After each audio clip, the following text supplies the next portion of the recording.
Him a call. Hey, hello. Hey, what's up, man? Not too much. Just having some fun. So I am Matt. You can call me Gunday. You can call me Gunday Monday. You can call me Hey Moron. Stop farming and gank my lane. I respond to all of those. What can I call you? You can just call me John, John. or Nido King or whatever you want to call me, dude. Call you Nido. Nice. Okay.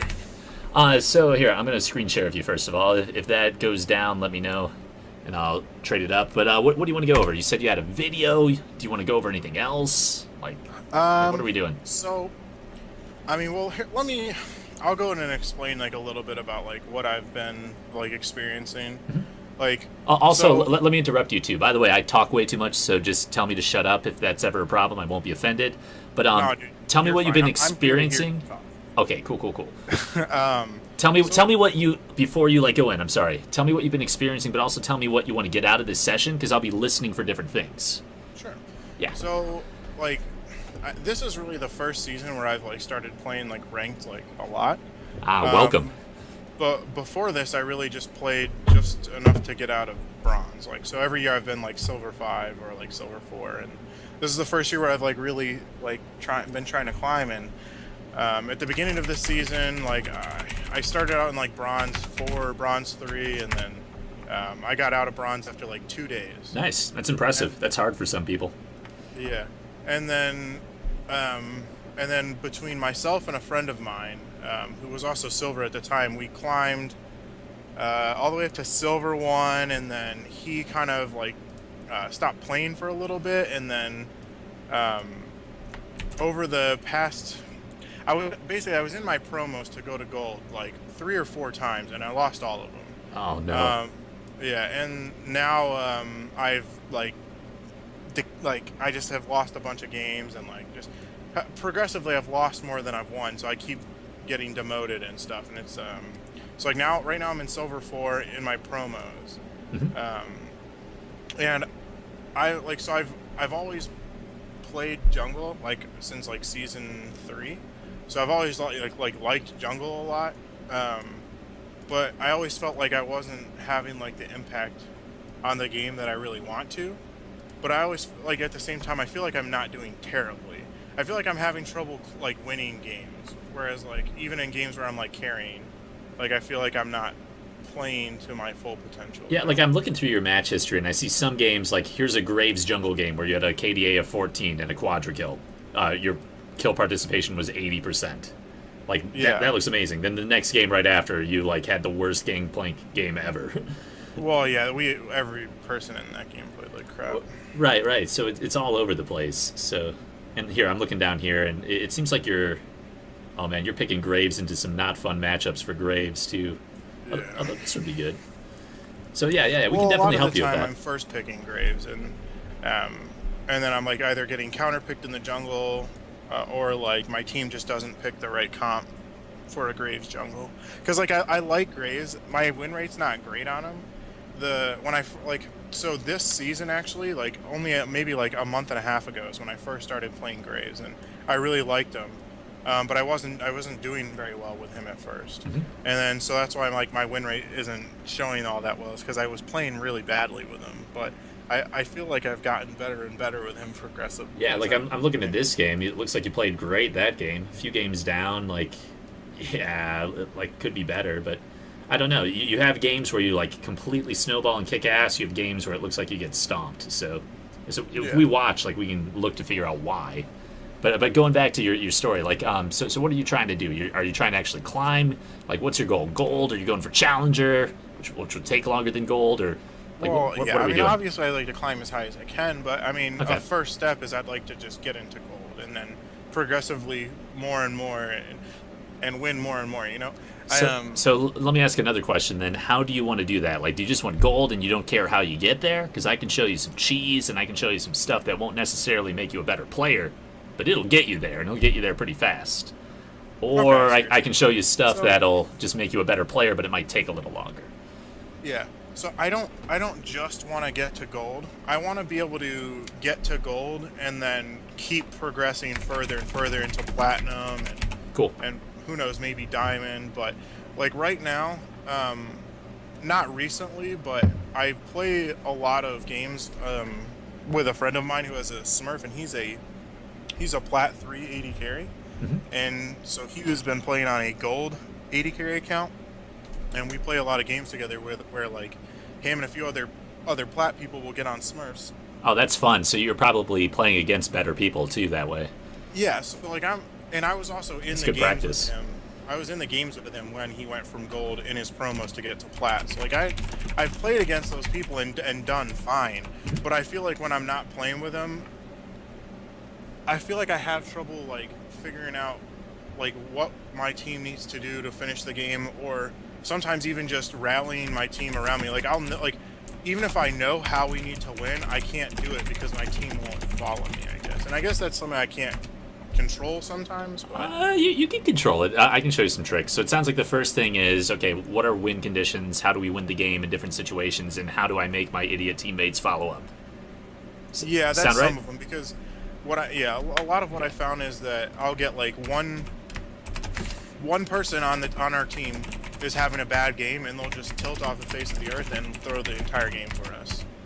So like I guess I'm just trying to figure out like how do I take that one person and take them out of the scenario where we lose the game. Cool. All right, and that's the thing I can walk you through. There's a couple different ways to attack that. So, all right, what else? Keep going. This is good stuff. I'm getting good feedback, good info, good intel, whatever you want to call it. So my friend who's plat, he's been telling me to not play people like Graves and Kindred and Gragas. He says they're too mechanically difficult, and that I should focus on people who are like more tank oriented. So I don't know if that's like an actual thing or if that's just something he's saying because he likes it when I play tanks. He likes it when you play tanks because he's an 80 carry player. So, Yeah. so what do 80 carry players want? People to peel for him, basically. People to peel for him. So Gragas should be fine. But if you're playing Graves and he's playing an 80 carry, you guys are both doing the same role, kind of? Because, like what's Graves' job if you have a Graves on your team, or if you're playing Graves? Like, what's his job? Typically, when I play Graves, I try to snowball. Either I try to get ahead and then snowball my lead. Oh, I don't even mean that. I mean, like what does to Graves' carry kit the do? Yeah, to carry the game. You have a shotgun and you're going to blow things up with it, right? Yeah. Like he's not peeling. He's not really a tank, although he's tankier than other 80 carries. But like he has a shotgun, and if things get close to him, he's going to unload everything into their face and blow them up. Yeah. So like if you have damage and your 80 carry has damage, but he's better than his 8, he's looking for something that'll complement his playstyle. That's why he's recommending you play the brainless tanks, so it's just easy for him to clean up. Yeah, he said he likes my Hecarim, and he wants me to play more like a Moo and stuff like that. Okay. But I mean, you don't have to do what he says. I mean, you can always play what you like. So. Well, it's not that I don't like playing tanks. It gets boring when I play the same. Like if I only play tanks, like I just got it. That makes sense. Okay. So and then like I like playing Zac, and I like Sejuani a little bit. So why are you telling me this? Do you want to go over different champions you can play to like round out your pool? How to play different ones? Like what are we looking to get out of this? I guess one of my other problems is not when I'm playing with my plat friends, because then they pretty much tell me what sort of champion that will really round out our comp. Sometimes I have trouble like seeing like what our comp is and like trying to figure out what champion specifically would go best against their team and to round out our team comp. Do you want to talk about that? Yeah, sure. Because another thing I don't have is I don't have an AP jungler that I can like carry with. Like Gragas is the only AP jungler I play. Okay. Like I've tried. He's a good one. I mean. Yeah, I've tried like Nidalee and Elise, and I'm just terrible with them. So I don't. Nid is super mechanical. Elise can be super mechanical. I mean, so like they need like maybe like 30 plus games before you get the hang of them mechanically. Other junglers, like if you pick a Mumu, there's like 2 mechanical tricks on him, and then that's it. It's like, did you hit W before the fight started? Good work. You're 25% of the way there. Oh, you hit E. Good job. Keep that up. It's a little bit easier than Nidalee, where you're juggling literally like 12 abilities at once. Yeah. Yeah, I also tried to learn Lee Sin, and he was just too mechanically difficult for me to really. What's your ping at? My ping. Yeah, the Like, top right corner, there should be something that says like what your lag, I guess, your ping, like your computer sends a thing out, like it when I'm comes going back. into game. Yeah. There's a way to turn that on so that when you're in game, you can just see what it is. Yeah, Yeah, when you're going it's into game, what's that? 32 milliseconds. 32. Okay, that's low. That's awesome. You have what I have. Like I'm around Detroit, Yeah. Michigan, so I'm right by the server in the middle of the country. But Okay. if you're at 32, you could actually play those mechanical champions. Like, Yeah, no, it's not that. It's not that the lag is too much. I just am not mechanically skilled enough. Like I'll miss like ward hops or like well, I mean, I'll miss like kick flashes and stuff like that. Like I'll flash on the wrong side or something. so maybe you need like a couple games in normals to get the hang of it. But Oh no, I've played hundreds of games on Lee Sin. I'm bad. okay, I mean, and that's fair if you just don't want to try. But like if you work on that stuff, you will get better. I mean, Yeah. Oh no, I'm much better than when I originally started with Lee Sin. It's just I'm still like I said, I've played hundreds of games on him, and it still just doesn't. okay. Like I enjoy playing him. I'm just not. I can't carry games with him. Is the issue. Like even when I get ahead, like I don't know how to like transition that lead because I Okay. don't like I'm good enough with him as a champion. We can talk about that too. How to transition a lead and carry.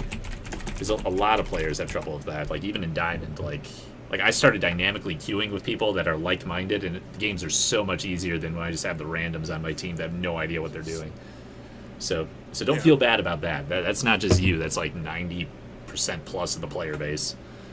But yeah, we can work on that too. That's a good one, especially if you're watching a game. I can pause it and be like, hey, what should you be doing? Why? You know, we can talk through that kind of stuff. Okay, what else? Do you want to go over like AP champions to play too? That's kind of quick. I mean, you could recommend some that I could try out. Yeah. Like, Because Gragas is just, I mean- fine. Like, and if you like playing Gragas, Sejuani is like pretty much the same champion. So yeah. only her ult holds people together. Yeah, what's I up? recently picked up Gangplank for just so I can play him if I don't get jungle. Like if I play mid or top, and I've been doing pretty well with him. But he's really the only champion I know that's not like that I'm decent with. That's not a jungler. Cool. Okay, so you like him. He likes to set stuff up, and then he just likes blowing people up. Okay, let me think about that. Because there aren't really any junglers that have like traps and stuff like Gangplank. You know, 'cause I'm counting his barrels as traps and global alts. Like maybe Shaco, but that's like super mechanical. And you said you don't like playing mechanical stuff. Well, it's not that I don't like playing him. It's just that a It's lot hard. of times I don't feel like I'm doing it correctly. Oh, okay. Or like specifically in team fights with Lee Sin. Like I won't know like what I'm supposed to be doing. Oh, okay. And here, that's another thing we can talk about in team comps. What is job? What should I be doing? Yeah. Because that varies by game. It varies by how people are doing in the game. Like if you have a 20-0 AD carry who's a platinum smurf just shitting on some silver player, you know, your job becomes to peel for him. You know, Yeah. versus if you don't, and maybe they have a 20-0 AD carry, your job as Lee Sin is to, you know, isolate that person and make them die. So, Yeah. so again, it depends, and we can talk about that too. Okay. All right, so what else? You said you had a game too. I think I have some pretty good information. It seems like you're just not really sure what you need to do to win the game, and so I can give you some stuff to focus on. Yeah. So like I know like when to make like Baron calls and like Dragon calls and stuff like that, but when Okay. it comes to like after we get Baron, like I don't know how to like tell my team to push this lane and then take this tower and then move to this tower and then do this. So like I just get a little confused there, and then like someone ends up getting like caught out, and then I don't know what to do. Like, do we still try to push the objective like 4v4 and then hope the other person doesn't join, or do we back off and wait till the person respawns in like 50 seconds? Got it. or You said you had a game again too, right? Do you have a link to that? Because if we pull that up, we can just look for those things as they happen and be like, okay, what should we have done? Because it's a lot easier to see it when you're not in the middle of the game and you have a lot of weird pressures and things to keep track of. Like when you're just watching a video, sometimes it's really obvious too. All right, so here's a game. If it doesn't automatically load into the spot that I have it paused at, then it's 1 hour and 38 minutes in, basically. All right, cool. Where are you sending it? I got Twitch open. I'm just gonna put it in Skype. That is perfect. We got a handful of people watching. I don't know if they want the link too, but oh, nice! It's a Twitch highlight. If you guys want to follow along at home. And then you can turn the sound off or whatever. Yeah, I usually like to turn it off just because it's annoying. Yeah, how far in is it? An hour and what? 1 hour and 38 minutes. Okay, I actually want to see Champ Select, if that's okay with you, since you said you're not sure about team comps. All right, can you see my screen okay? Let me go back to Skype. Yes. All right, cool. Now, because I am watching a Twitch video, I have no idea if this will just destroy my computer's bandwidth or whatever, because I'm streaming, which is pushing out a lot of information to the internet. Yeah. So if Skype gray screens, just let me know. What ELO is he? Royals, he is Silver 4 right now. But he's been playing with Platinum Smurfs who are around Gold, so, I mean, he could be all over the place. The highest I've been, personally, was Silver 1. Okay, so what do you usually do during Champ Select? Huh? What do you usually do during Champ Select? Well, right here, unfortunately, my friend was talking to me, but yeah, no worries. I'm not talking about that. Like, what's your usual process? I'm only seeing one game, so I don't know. Sure. I mean, it depends on if I'm like more towards first pick or if I'm usually later in the pick. Like, if I'm first pick, I'm just gonna pick something I know I can carry on, and then hope that my team picks something around me. But if I'm later, then I'll try to like think of something that I can play to better round out our team comp. First pick, normally what you want to do too, because like if you pick Graves first pick, like I'm immediately like what is Graves' weakness? Like here, if I'm going to ask you, like what do you hate playing against as Graves? So I guess there's really no jungle matchups that I like absolutely hate. I'm not too fond whenever I see a Volibear, just because he does hard to kill damage. And yeah, he's really hard to kill. So, but other than that, I'm like, I usually am not too upset when I see anything specific. I guess I don't like it when if I pick Graves, I don't like to see the enemy team just lock in like a ton of CC, because then I get kind of kited, right? Yeah, exactly. That's how you beat Graves. He wants to get close to you with a shotgun. If he can't get close to you, then you can't really do anything. Yeah. So if you first pick Graves, what should happen is they pick a bunch of stuff that can kite you. So I'm already seeing Jinx with traps. Leona has to get in there, like in your face. Trundle has to get in your face. Malphite's going to get in your face. So this one isn't bad for you, but when you start climbing a little, the enemy teams will get smarter. And if you first pick a Graves, they'll lock stuff like Ashe, Echo, just nightmare things like Nidalees that can just keep their distance and keep you at arm's length. Yeah. So one thing I might recommend, pick a couple of first pick junglers that you're comfortable playing, but can kind of fit any team comp. Like for me, it's Sejuani, because everyone's always going to need a tank. They're always going to need crowd control. So like even if the enemy team counterpicks me, I can still be useful. With Graves, like if you get counterpicked, you're just kind of at the mercy of your teammates. So just something to think about. All right, so let's look at what you have and what your team has. Let me make it so when I pause it gets dark. That's annoying. But walk me through right now as my teammates are picking and as the enemy team is picking. What you want to do is start thinking about, okay, how are we going to win the game? How are they going to win the game? So walk me through each of these team comps. Tell me where everybody is probably going on the enemy team, and tell me what the enemy team needs to do to win. So here. So I mean, Jinx, Leona's bot lane. Trundle is most likely jungle. Malphite is probably top, and then Yasuo is most likely mid. Could be Malphite jungle too. I don't know. Yeah. And then the other option is it could be Malphite jungle, Trundle top, Yasuo mid, or if they're really crazy, they could go Trundle jungle, Yasuo top, and Malphite mid. But you're probably right. You're probably right. So here, I'm just writing this down on here. So walk me through. Tell me about all of these characters and tell me what's good. And this is our first lesson, so I don't know where your game knowledge is. So this is for me as well. What about Jinx? What does she need to do to be strong? Jinx has a really bad lane phase, typically. Why? Especially when against someone like a lane bully like Caitlyn. Because she uses a lot of mana, she has to spam rockets early. So my plat friend is actually a Jinx main. he only plays Jinx. So I have a pretty good idea about how her early game can be strong if paired with the right champion. Like, so with Leona, it actually does get pretty strong. But if you put her with someone like, you know, like a Janna, they kind of have to play pretty passive. Yeah. Whereas like Caitlyn, that's what she does, is she wins lane. So Yeah, Caitlyn's a scary lane bully. Jinx has to either use her mana to push the wave back out, or yeah. Okay, here I'm talking too much again. What else is one of Jinx's weaknesses? she can get dove really easily because she has no mobility, and if she's not good with her traps, then she has no peel for herself. No escapes, needs peel. That's what I was looking for. So perfect. That's another reason. If she pushes up too far, she's just a tasty gank for the jungler. Like when I see a Jinx on the enemy team and a Leona who's going to be going in there, I'm like, oh, cool. I just have to wait for them to jump in, and then I get some free kills. So when you're playing jungle, you should be looking for that. Because like here, we'll talk about it too as we keep going down. Here, tell me about Leona. Tell me about her. Well, let's get bot lane out of the way. I'm getting ahead of myself. Sure. So Leo, she's weird. She does a lot of damage for someone who's really tanky. She has really good CC between her, I think it's her Q, her E, and her R. Her ultimate, if placed right, can basically win them a team fight. She basically wants to dive the back line for the most part.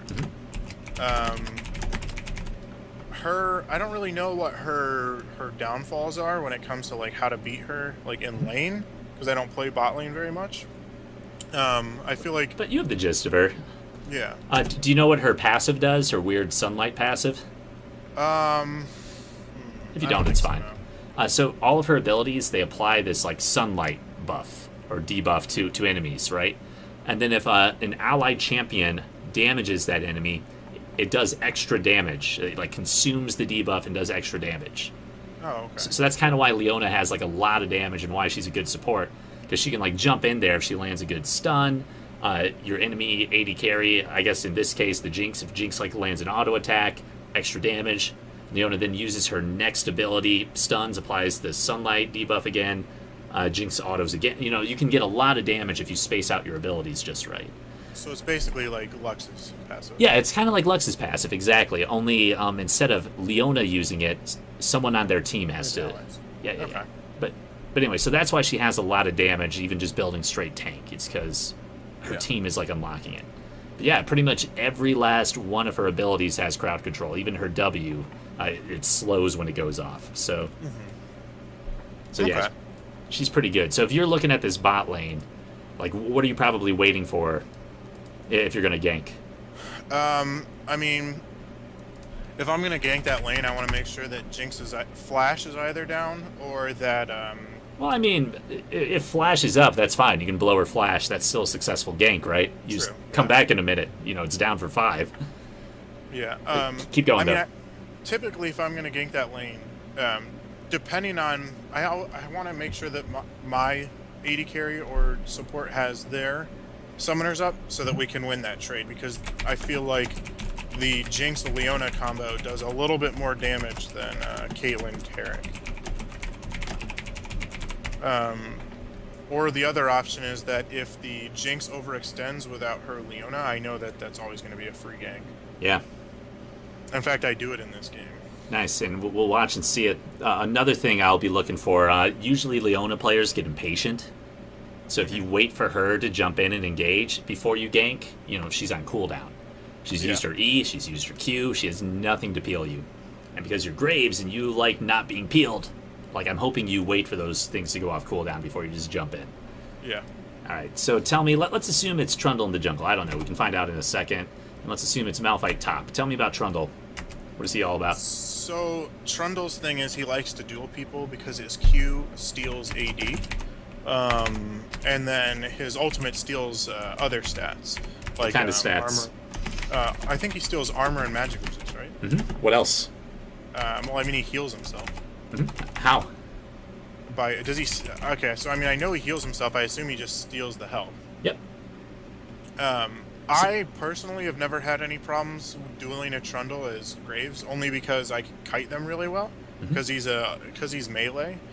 The only time I feel like I would have trouble with him is if he placed his pillar perfectly when I was trying to E backwards or something. Yeah, he can interrupt dashes and stuff like your E, like Sejuani's Q, Yeah. a bunch of stuff. If he's really, really good, that's hard to do. Usually you don't see that down in silver.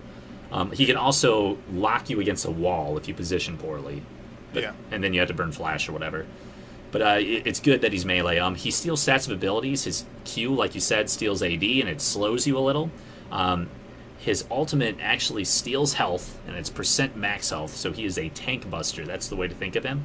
Yep. It also steals a percent of the target's magic resist and armor, and then gives those to Trundle, and it's over like 4 seconds. So there's an initial burst, and then there's like a tick, tick, tick, tick, and then it's done. And if he's in his W, which is that, it's like King's Domain or Frozen Domain or something, they keep changing the name on it, so I forget what it's called. But that gives him extra attack speed, and it amps all healing. So if you're fighting in that, that's just a bad time. It gives him movement speed, too. Yeah, it heals like 3% of his max health or something per auto attack. I don't think it's that. His passive is when anything dies around him, he gets about that percent of its health back. Oh, that But might be per auto attack, he needs some lifesteal item or something for that to be down. It's not like he heals off auto attacks, unless he has like a Blade of the Ruined King or something like that, right? Okay, cool.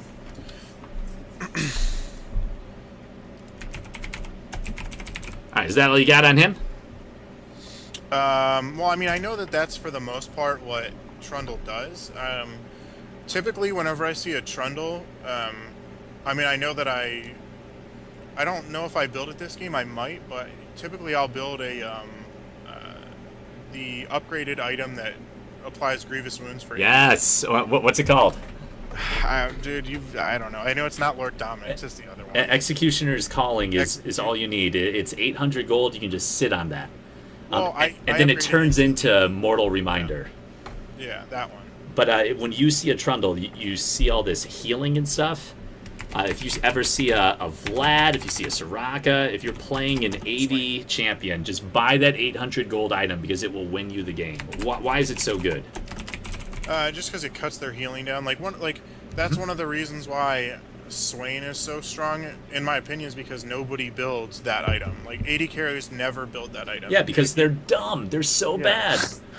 If you just cut his healing down, he's not as strong as people think. Like, if you're in lane against a Soraka, just buy that item first. If there's a Swain in the game, just buy that item on AD carry. If you're up against a Vladimir, a Trundle, all these things with healing, a Fiora even, healing, buy that item. It cuts it down by how much? Do you know? I mean, I know it's like 40%. 40%. So if he was going to heal for 100, he's now healing for 60. How much does that item cost, too? Let's talk about this, just because this. I don't know if you can tell, but this is a real pain point for me, because I always play solo, and I'm doing my darndest to tank, and I have my idiot AD carrier just not building correctly. I feel you, man. I know Executioners is like 800, but the upgrade to that is like 2,300, I think. Yeah, but I'm not even worried about that upgrade. Like, that upgrade, the Mortal Reminder, it's good just because, like, once people get tankier, it makes them less tanky, right? Because of the Well, yeah, it gives you bonus. the Last Whisper bonus. Yeah, but if you just look at this, like, have you ever done, like, cost analysis on items? It's super boring. But I've like looked at them, but I don't know how to do them. the way to think about it, you can always just go to the wiki. Like, we're screen sharing, right? I just typed lol wiki Executioner's Calling. I probably misspelled words too, so and it just came out. What they do is they look at the smallest component that gives you a stat. So for calculating the worth of each stat of AD, they look at the longsword and like, okay, gives you 10 AD, costs 350. So if you were going to do math, how would you figure out how much 1 AD is? Well, it's half of that, right? Well, no, it's just like 10 AD divided by 350 gold. Oh. No, I or here. misunderstood the question. Yeah, no worries. 350 gold actually divided by 10, that tells you how much gold 1 point of AD is worth, right? So it's 35 in this case. Okay, I see what you're saying. So what they do is they're like, okay, this gives you 15. What's 15 times 35? 15 times 35 is 525. Yeah. So that's how they're getting this. So, Okay, I see what you're saying. So the way to But think... that's not even including the Grievous Wounds passive. Exactly. So what they're saying is you pay 800 gold to get 525 gold worth of AD. And then, here, what's 800 minus 525? 275, right? Mm-hmm. You're paying 275 gold to make, like, a healing champion 40% less effective. Yeah. So it's so worth. It's so worth that nobody does it because everybody's bad, and those champions are balanced around this 800 gold item existing in the game, but nobody buys it, like you said. So if you're on Graves, what are you thinking you want to work into your build, second or third back? Well, it also depends on who the healing person is, like, and it also depends on if they're doing well or not. Like, I think in this game, I don't think that Trundle's doing very well, so I don't know if I even build this item. But if, like, I've had games where Swain will get really fed early. In fact, in one of my Gangplank games, the Swain was doing really well, and I built this item, and like he just got completely shut down after I built it. So that's good, and that's what this item is designed to do. Let me put it this way: you said one of the things you were having trouble doing here. Let me quote you: is figuring out how to close out games, transition your lead to carry. One thing you can do to really shut down the enemy team is here. Trundle's not doing well. He's doing bad. You can ignore him, or you can absolutely make him worthless and shit on him and just completely shut him out of the game altogether. This just happens to be a very cheap way to do that. Yeah. So, like, I get what you're saying, where I want to focus on the other people doing well, but when it only costs 800 gold and you have pretty big AD ratios anyway, so it's not like you're wasting all of it, to completely shut down a champion and ignore him, like just do it. Okay.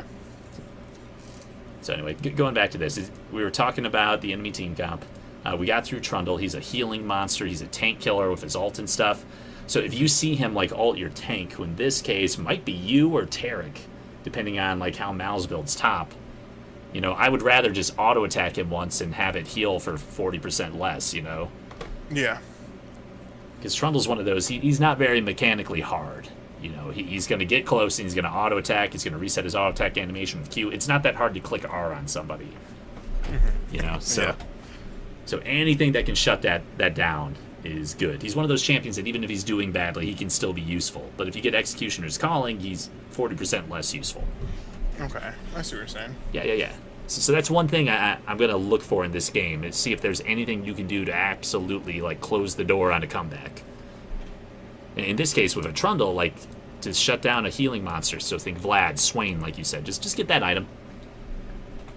Okay. I mean, shit, there was one game I was playing Sejuani, and my AD carry and my Zed mid just refused to buy Executioners. I was asking, so I just bought it. I mean, like, it's horrible on me, but it's 800 gold, and I can just sell it whenever I need more stuff. Yeah. It's also better than Morellonomicon, because Morellonomicon, you need to be below a certain % health for the grievous wounds to kick into effect. Executioners happens at full health and onward, so yeah, it's something to notice. All right, so that's Trundle. I like that you mentioned he was melee and needs to get close. I like that you mentioned you don't have much trouble with him, because you can kite him. If you save your E until after he pillars, you can use it to kind of dash over the pillar, then he's just kind of hosed. So good stuff. What about Malphite? Tell me about him. So, I mean, obviously Malphite's ult is really annoying, because it can't be stopped.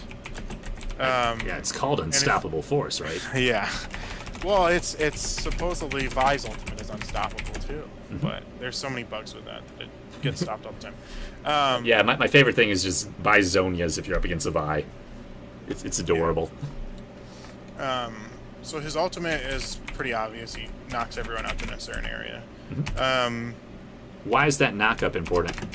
Oh, it can win a team fight just because it lasts for so long, and it actually does a lot of damage even when you build him full tank. Why is that knock-up more important this game than other games? Let me put it that way. I'm trying to give you a hint. This game, because of the Yasuo. Yep. Now in this game, I don't think they ever pull off the combo. I don't think they ever wombo combo us or anything like that. That's horrible because they have a wombo combo team. Yeah.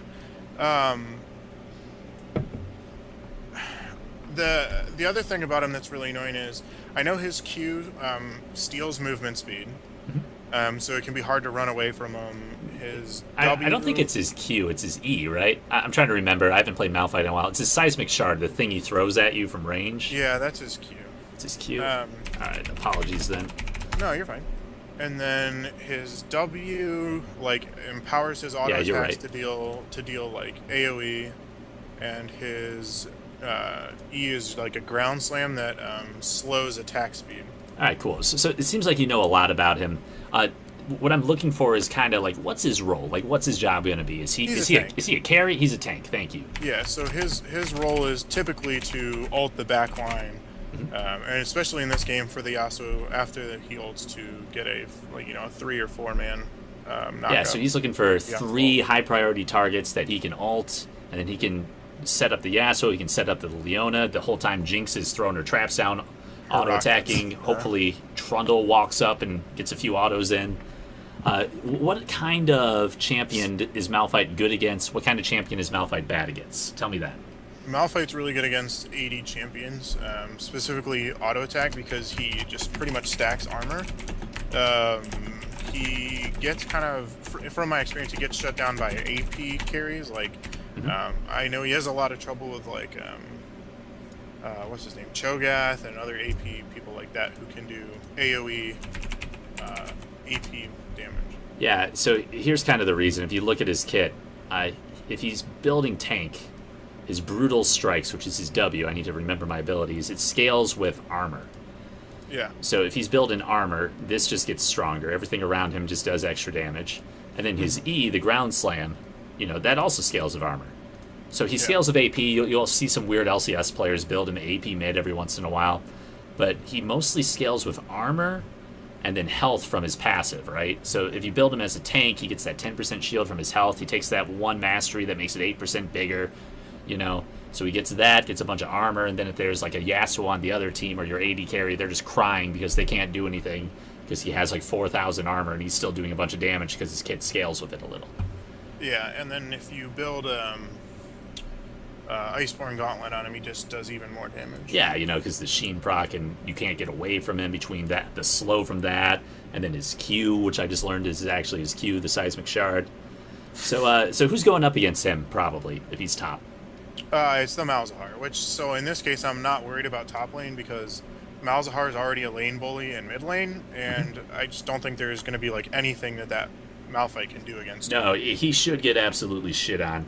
Also, let's say it wasn't a Malzahar. Let's say it was, I don't know, Echo? like an Echo, or let's say it's something tanky, like a Nautilus or a Maokai. Would you want to spend a lot of your time ganking the Malphite this game? And why? It's situational. It depends on who the top laner is. Like, for example, if it was Echo, probably not, only because Echo's stun is very unreliable. But if it was like someone like Maokai or Nautilus, I'd probably gank a little bit more just because they have really reliable CC. So it'd be a little bit easier to guarantee a kill or a summoner or something like that. I disagree, and I want you to kind of get at why. This is my coaching style. I ask questions until you see what I see, and if you disagree, we can argue about it until one of us agrees with the other. So what is Malphite's job going to be in fights? Think team fighting time. Once 5v5 happens. I mean, typically he's going to, he's gonna try to peel for his AD carry a little bit and wait for the perfect time to get off a good ult. Okay, so if you just camp top, let's say you kill him 3 times, you completely shut him down. Oh, okay, so you're saying. Can he still do that? Yes. So okay, I see what you're saying. I didn't mean typically I don't usually camp against a tank or something like that. But I don't necessarily sometimes I like to go top and gank so I can get my top laner ahead a little bit so that he has a chance to snowball as well. Oh yeah, and that makes sense. Like one of my favorite things to do right now, and the way the meta is currently set up, is I will gank top like once or twice so that I can get them a Rift Herald, and then I just ignore them for the rest of the game. Like I give them the Rift Herald buff, But what I'm trying to get at is, let's say instead of ganking top, you ganked bot. What is Jinx's job in fights? Oh, she's the main damage dealer on their team. Yeah, so sustained damage per second, right? Sustained DPS. So now, if you gank her and she dies 3 times, is she going to be better or worse at her job? She's going to be way worse. She's going to be way worse. So if you had a choice between spending your time top, where even if you get 3 kills on the Malphite, he's still going to be able to do his job, or spending your time bot, you get what I'm saying? Yes, I do. So already, you should be thinking about that kind of in champ select. Like if I was you, I would be like, okay, gonna ignore top this game. Great. And I'm just gonna maybe go up there to get a Rift Herald. Maybe once Baron spawns, I'll pay attention to top lane, but I'm gonna let Malzahar do his thing top. Yeah. So here, let's complete the team comp real quick. So tell me about Yasuo. What does he want to do? We already talked about his ultimate. What does his ultimate need? His ultimate needs any form of knock up, knock back, that sort of thing. So, Yeah. like a vein condemn or anything like Good, that. good. Any kind of displacement. Yeah. And then it's AoE. It just holds people in place, does a bunch of damage, shreds their armor, all that good stuff, right? So tell me, what are all the knockups and stuff on their team? All the displacements. Obviously, Malphite ult. They have the Yasuo can use his third Q or whatever it is, and then Trundle's pillar. I think that's it. Nice. Yeah, everyone forgets the Trundle pillar. Good Oh job. no, that one's obvious. Yep, that's it actually. Jinx has her traps, but that doesn't really displace. None of Leona's stuff displaces, so that's good. So those are the 3 spells you are watching for to worry about that Yasuo thing. The Trundle pillar is instantaneous. That sucks. Malphite ult, you have like a split second to react. Yeah. So yeah, they got a pretty good engage for that. Tell me, what else about Yasuo? What does he do? What's his role? What's his damage pattern like? So I mean, I know he builds 2 crit items just because he gets double crit from his passive. His passive also gives him a shield, like when he builds up flow or something. He has to like walk around to build it up though. Yeah. It like gives him a shield and blocks CC maybe. I don't remember. Doesn't block CC, but it does give him like a shield Blocks that the absorbs damage. damage. It blocks like whatever the next spell is when it's full, and it's just like a shield that fills up. So think of it as extra health. But he'll still get CC'd if it goes off. Okay, that's good to know. Actually. Malzahar, I think, is the only one with a shield that isn't like a spell shield, that when it's just active, like CC doesn't work. I had a bad Sejuani game the other day where I just threw my ult in his face and it did nothing because he had that stupid broken passive. Okay. So his Q, it's just like a skill shot. I know like the timer, the cooldown timer on that works off of like attack speed or something. Yeah, nice. Instead of cooldown. Wind wall is stupid broken. So this is good. What does Wind Wall do? This is very important on Graves. Why? It blocks projectiles such as auto attacks, my Q, my ultimate, my W, pretty much everything. It literally blocks your entire kit. Yeah. So like you want to be paying attention to Wind Wall. So tell me this: do you know the cooldown for Wind Wall off the top of your head? Wind wall early on, it's really long. It's like 20-something seconds. Yeah, it's 22 seconds. But when is that going to change? At what point in the game?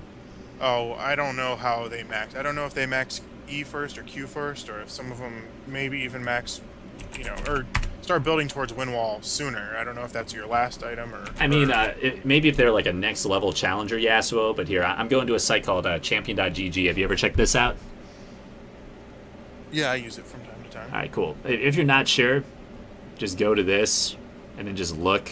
Okay, so it looks like they max it last. They max it last. So level 14, that's when the cooldown is going to go down. And every point it goes down about 2 seconds. Now, is Yasuo going to be building not crit damage, cooldown reduction items? No. Nope, and you can kind of see It's it. already on like a 0.5 second cooldown, but it has like an internal cooldown where you can't use it on multiple targets or something. Yeah, exactly. But what I'm saying is you can pretty much count on the wind wall being a 22-second cooldown until late game. Until late game. Okay. So if you were going to gank the Yasuo, what are you looking for your teammates to do? So actually, I have a question because I don't know how this interaction would work. So Echo's time bubble that stuns people inside of it when he enters at the same time, would that be considered a projectile that wind wall can block? Nah. It doesn't get blocked, I don't think. I'll check on that just to make sure I'm not telling you the wrong thing, but I've never seen that ever. It's more like kind of like a Cho'Gath rupture. It just appears on the ground the way it's coded afterwards. Yeah. So that should be fine. Because it's coming from like another time dimension, so like his wind wall isn't from that dimension, so. Yeah, I mean, I've heard of some really crazy things that it can, that it can block, and then I've heard of some things that it should be able to block but can't. Like, I know it can block like Zig's ultimate. Yeah. So here, crazy. Why isn't Echo's W blocked by Yasuo's wind wall? So I'm assuming it doesn't, but here, let's see. Echo.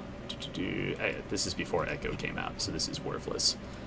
But I'm assuming not. I mean, we can test it in a custom game after this if you're curious. But No, I mean, I feel like I saw it in this game, maybe perhaps, and I just didn't recognize it. So we might see it here. Yeah, if we see it, that'll be news to me because it did not used to block it. So I'd be surprised if like some Riot spaghetti code like came unraveled and maybe a spare meatball like popped up and now it's blockable. That'd be weird. But what we're kind of focusing on is this has a 22-second cooldown, so you'll have to play around that so we cooldown. have to play around it. Mm-hmm. Yep. All right, cool. And I like that you touched on he scales of attack speed too. So, I mean, what's Yasuo's role? Is he a tank? Is he a support? No, he's an AD carry basically. Damage Except carry, AD, physical damage. Cool. I know, like if he hits 2 successful Qs, he gets his tornado. Tornado and knocks people up. So, like I said, his E has like an internal cooldown thing. So this is great. You have pretty solid game knowledge. Like you don't need to go into any more detail. Like that is more knowledgeable than most of the gold players you'll be playing against. Okay. You just think kind of generally in patterns because you don't need to memorize these numbers because they're going to change every 2 weeks. Just because that's the way the patches work, right? Okay. So figure he's going to be dashing around doing Yasuo things, looking for a knock-up to get a good ult. Malphite, he's probably going to go tanky. His job is just click R in team fights. That's not too crazy. Trundle, he's a tank killer. He's going to heal forever, but he needs to be close to be useful. He needs to be in melee range so he can be kited, like you mentioned. Leona is kind of that CC monster that can hold people in place for all this other shit to go down, for Trundle to auto-attack. And then Jinx is just going to be sitting there auto-attacking, throwing her rockets to spam AoE stuff. She has those traps you mentioned. She has her W, which can slow people. What else does she have that we didn't really mention? Jinx? Yeah. Like, what's her ultimate? Her ultimate is the big rocket thing that does more damage for, like, the longer it travels and stuff. Oh, what's a very important word that starts with a G that's good for describing that? Oh, it's global. Thank you. Yeah, like I said, my buddy who's plat, he only plays Jinx, so like I have a pretty good idea of what Jinx does. That I never worry too much about it though in these low elo games because no one ever uses her rocket correctly. Like nobody knows how to like aim it across the map. Same thing with like Ezreal and people like that. Nobody knows how to aim it correctly to like. Don't say nobody. Maybe nobody in silver, but there are some very good. Yeah, that's what I'm saying. At my elo, it's very, very, very rare that someone knows how to aim it correctly. But one reason you want to bring this up as a jungler is because a lot of Jinxes will try to steal objectives with this. Dragon and stuff, yeah. Like dragons, barons, rift heralds, all kinds of good stuff. So what you can do is you can body block it, especially with Graves because you have that E dash, right? So if you see it coming, you just E into it away from dragon, and then you can smite it, or whatever. Because sometimes it can outsmite you depending on how much distance it's traveled. Yeah. So just something to think about, something else to worry about. What are you noticing about their team? Like what kind of damage do they all do?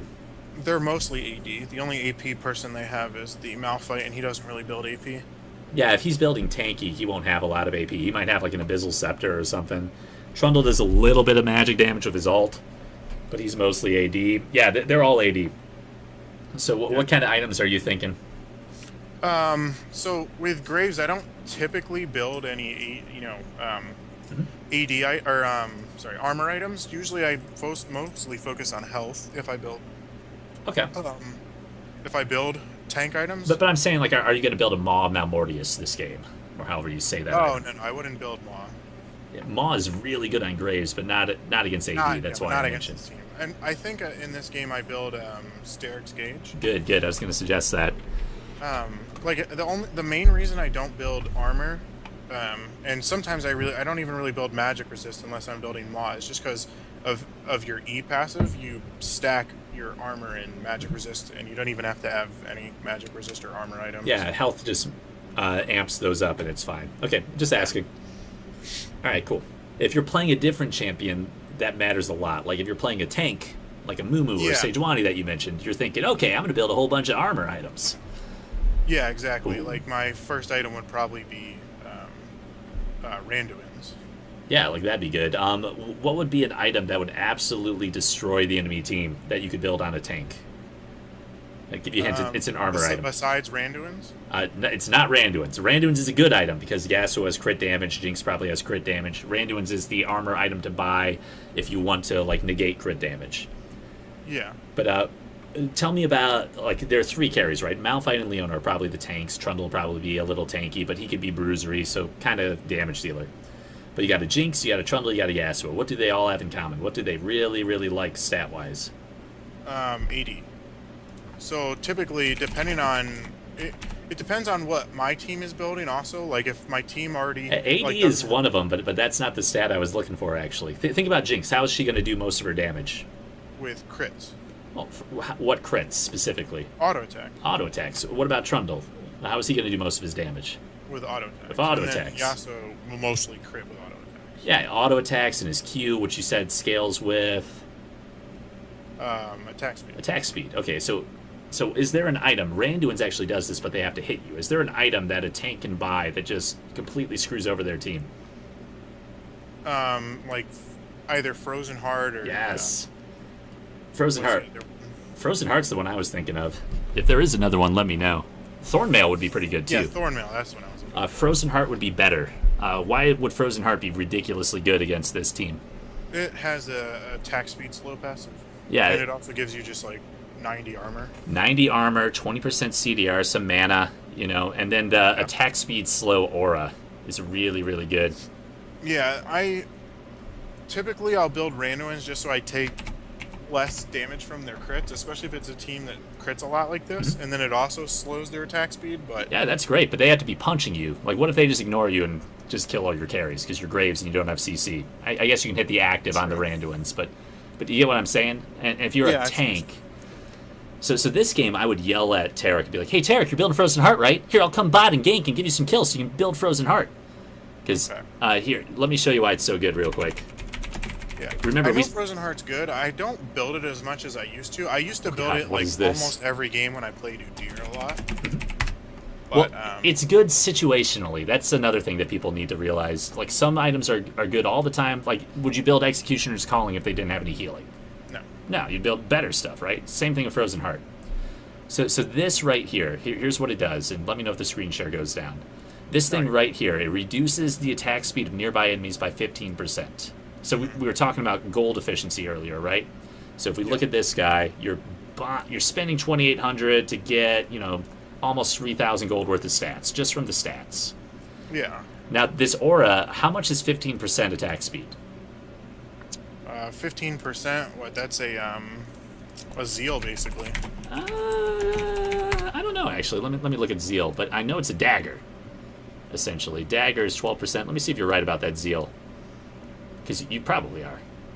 Yeah, actually, 15%. But it also gives 20 crit. Yeah, but with 15%, you're right on the money. So here, let's say a dagger, right? How much is a dagger worth? 300. 300 gold, 12% attack speed, right? So probably about 350 for 15. Yeah, so you are literally stealing a kill and a little bit more, a kill and an assist, let's call it, from every single one of their carries. If you get this item built on your team. Just because here is their team comp, right? Yasuo, and remember, Yasuo's cooldown on his Q scales of attack speed, so if you're stealing 15% away from that, you're increasing his cooldown on his main damage dealing ability. So you're making him like maybe a kill and a half down. Okay. So this would be an amazing item for your Tarek to build. Like, he's the one to build it because he likes armor, he likes gems. It's like a big diamond. It makes sense thematically. It'd be really, really good. And the cooldown reduction would be good on him too because he's a support. So that this team comp is just screaming that at me. Even if you're playing Graves in the jungle, if your team refuses to build that, maybe just build that, because it would just, like, sure, it would maybe set your build behind, but it would set the entire enemy team's build behind more. Yeah. So if you're looking at team versus team, you're winning by buying that item. Okay. But ideally, it would go on a tank. But this game, you might be the tank just because you have a kind of a goofy team comp. Yeah. Okay.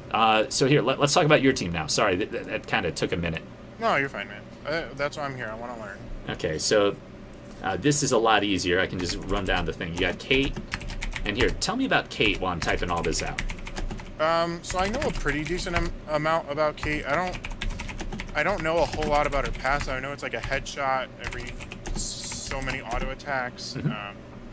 I know her Q does a ton of damage, and then it gets lower and lower the more amount of enemies it hits. Her W, I think that's her traps. And again, like you're going into way too much detail, and I'm not sure about that Q damage. But what I'm looking for is more patterns. Is she a tank?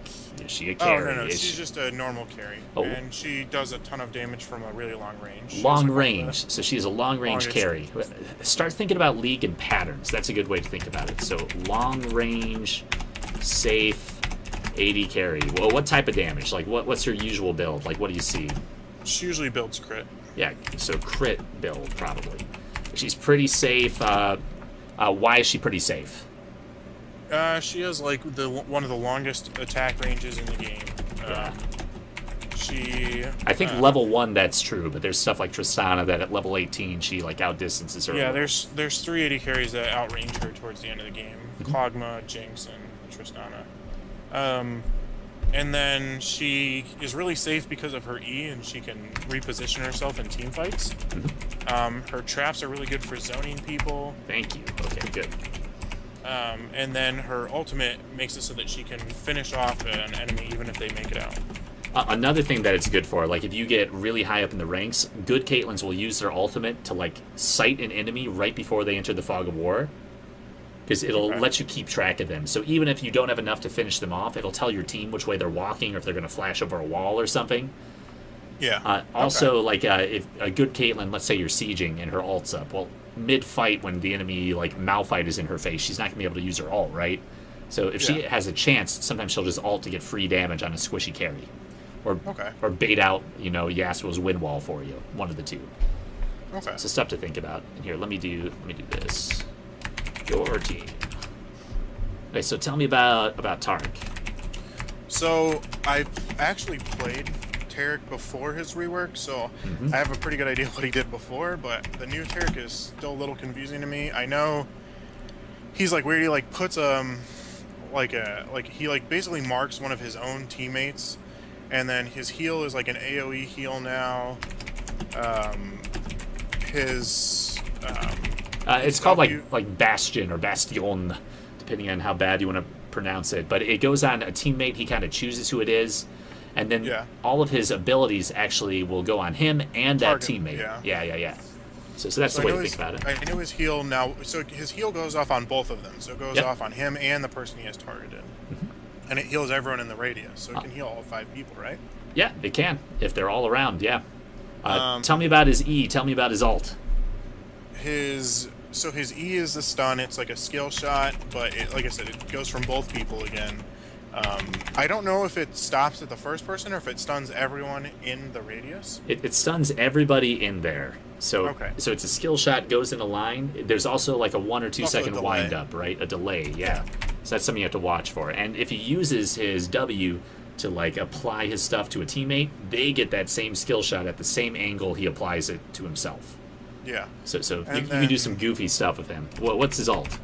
His ult is like kind of like a Kale ulti, but it has a delay on it, and it's also AoE. So if he positions it right, he can hit all 5 teammates with it, and they all are invulnerable for like 2 or 3 seconds. So why is Tarek an amazing pick here? Just because if the Malphite ults, and if the Tarek doesn't get hit by the ulti, he can use his ultimate and deny all of Yasuo's damage. Yeah, because what are they going to do after Malphite engages, probably? Yeah, so they're all going to engage. They're going to wombo, so if Tarek immediately clicks R as soon as he sees that happen, you've completely negated all their burst. Why else is Tarek really good, or Tarek? I'm calling him Tarek because Last Shadow calls him that, and I watch his stream all the time. You're good. So I know that he's really strong in lane because, 1, he has a really good CC with the stun, and 2, he well, actually for 3 reasons now that I just thought of it, but 2, his heal is really good to sustain lane. Yep. And then the 3rd reason is because he likes to stack armor as well. Yeah, and they're all AD. He scales with armor. They're all AD. His Bastion, it gives bonus armor to Tarek as he builds it up. So if he has 100 armor, just having his W at max rank gives him 120 armor for that armor. And I believe it goes to the other person too, right? Tarek and his Bastion, the March champion, gain bonus armor. Yeah. His so like I said, I used to play him a ton before his rework, so yeah, he lost the aura sadly, but he can still like give one person a lot of the armor. So again, what kind of damage is the enemy team going to be doing mostly? All AD. All AD. So Tarek is amazing. He can just stack armor and then they can't do anything. You know, like that Sunfire Cape Malphite will have might tickle a little, but that's about it. Yeah. So I love this pick. Like, that support player like deserves honor for that. Stack armor, win games against all AD. That's how I think about Tark. And then he's really good against that Wombo because of his ult, like we mentioned. All right, so tell me about Graves. Well, we already talked about him a little. His weaknesses, he gets kited. Yasuo wind wall can like ruin his day. What else? So like, it's not efficient to try to do damage at long range. You have to get really close to people, so you can hit him with multiple of your auto attack. I guess the little pellets. Yeah, I'm gonna call him like a mid-range AD carry, because yeah, if you're like right in front of the shotgun, you get hit with more of the pellets and stuff, right? So you do more damage, like you're saying. Also, his Q, you know, you want people closer so they get hit by the rebound. Yeah. I know that obviously the Q can get detonated faster if you hit it against a wall. Yep. His E denies vision. It basically is a blind for anyone inside of the range, and it also slows people. And again, you're going into way too much detail. Think in patterns. So he is going to be a damage dealer, right? Damage dealer, but at the same time, he can also peel for his AD carry with his blind. If you're good with it. Okay, blind a little peel. It gives like a 20% slow. That's like nothing. It can screw up an enemy that needs to do skill shots, which is good. But he's a physical damage dealer, right? And he's close range, like we talked about, or mid range. The closer he is, the better. And then is he damage over time? Like what's his pattern? No, he has a lot of burst. There he goes. That's the word. That's the word I want. But he's also really good at chasing people because of his E, and his auto attack resets his E timer. Yeah, but you only have like 3 auto attacks, right? Because you're like auto, E, auto, and then you're reloading. Yeah. So he's still kind of bursty in that regard. He's not like a Jinx that could just sit there auto, you know, and like melt you. Yeah. So he's going to do most of his damage all at once. Yes. So that's kind of how you want to think about him pattern-wise. Physical damage, needs to get close, going to do most of his damage all at once, stuff like that. Are there any weird interactions you need to worry about? We already mentioned the Yasuo wind wall. I mean, the biggest one that happens to me, it doesn't happen very often, is sometimes I'll use my Q, like when going around a corner, and I'll just time it just slightly off, and my Q will hit a wall before it even gets to the person. But so is there anybody on the enemy team that can ruin your day? Speaking about that in particular. The Yasuo's wind wall is really the only big one. Like I said, as long as I can get outplayed by the Trundle, or I can outplay the Trundle. If I get kited by the Jinx, then we could have an issue. But other than that, I don't think so. Well, anybody that makes walls can actually mess with you. So like, let's say you're going to throw a Q, and Trundle has godlike reflexes. Yeah, he just drops his pillar right in front of it. You know, it doesn't hit anybody because it bounces back off the wall. Okay. I know there are some weird interactions with Graves' shotgun. Like if a Nivea puts a wall in front of him, he can't actually auto through the wall. I'm not sure if that works with Trundle because I don't play Graves. There's weird stuff like that. Well, what about minions and things like that? What do you have to worry about there? Yeah, so that is one thing that I've gotten a little better at, is trying to make sure that the person doesn't position behind the minions or even behind a turret, because you can't shoot through a turret. Exactly. So I'm assuming that the Trundle pillar acts kind of like the turret. Most likely. You can't really shoot through it. I haven't had to deal with it yet. I kind of want to test that out, so if anybody watching wants to go into a custom game after this, we can look at it. But if Trundle's really good and you're about to like do your big burst with your shotgun, he just drops a pillar in your face, that could ruin the day. Jarvan, the 4th ultimate, could mess with it. A Nivea wall could mess with it too. You know, just things like that. Yeah. But little things that people don't really realize about Graves, that can just ruin your day. I want to test that with walls, because there was one patch where that was true. And then I'm not sure if like Riot's spaghetti code got fixed or if that's still true. So like I do want to test that out. All right, tell me about Malzahar. You know how to play Graves, I'm assuming, because you have a couple games on him. Yeah. So Malzahar patterns. Is he a tank? Is he a carry? Like what's he gonna do? He's typically an AP carry. Usually builds mostly ability power. In this game, because he's going top lane, he's probably going to be maybe a little bit tankier than usual. So maybe build something like Rylai's and Leandries, that kind of build. Yeah, exactly. Makes sense. ZZ Rot, something like that. Yeah, and also he's a really good tank killer because of his ultimate. Mm-hmm. He can suppress, someone like the Malphite right after he initiates, or the Trundle. He can suppress them, and then they can't use any of the other abilities while we kill them. Now, if Malphite had already ulted, is there any reason to really suppress him? No, most likely it would be used on like the Trundle or even the Yasuo if the Yasuo tried to get in. Yasuo is who I would do. Yasuo or the AD carry. Why them over like Trundle? Just so that you can get rid of most of their damage. Yeah, I mean, Yasuo, he's going to be dashing around, right? Like, your entire kit with Graves is skill shots for the most part. Yeah. If Malzahar holds him in place with his ultimate, first of all, what's one ability Yasuo can't use? His E. And his wind wall. His wind wall, which is the more important one, just because it blocks your entire kit, remember? But if he's holding him in place, that makes it so easy for you. Just hit all the buttons on your keyboard, right? Yeah. So it's really good at locking down people that are really dodgy. Think like LeBlancs, think Echoes, think Yasuos. You could make an argument for doing it on Trundle, but if Trundle's a little bit tanky, it probably won't be enough to burst him down, and then he'll just click R and heal back up. Yeah. So, I could see an argument for that. If you do it on Malphite or Leona, well, after they've jumped in, aren't they on cooldown? Yeah. Not really a threat. The only time I would use it on the Malphite is if you could get it off before he got his ultimate off, so that you could deny that CC. Only if you know you're going to be able to kill him. That's the only time I would. If he's full health with shield, does it make sense to ult him? No. No, because at worst, what's going to happen is he's just going to ult away. Yeah. So again, just thinking about it, just trying to get into the Malzahar head. His ultimate's really, really good. As a jungler, why are you excited about the Malzahar? Oh, because it's pretty much a guaranteed kill if he ults someone. It's a very guaranteed kill if he ults somebody. Why else, as a jungler, thinking jungle and what you need to do in the jungle to control objectives in the jungle and stuff? Like, what can you do with Malzahar that you can't do with other champions? Well, I mean, his little voidlings are really good for taking objectives because we take less damage.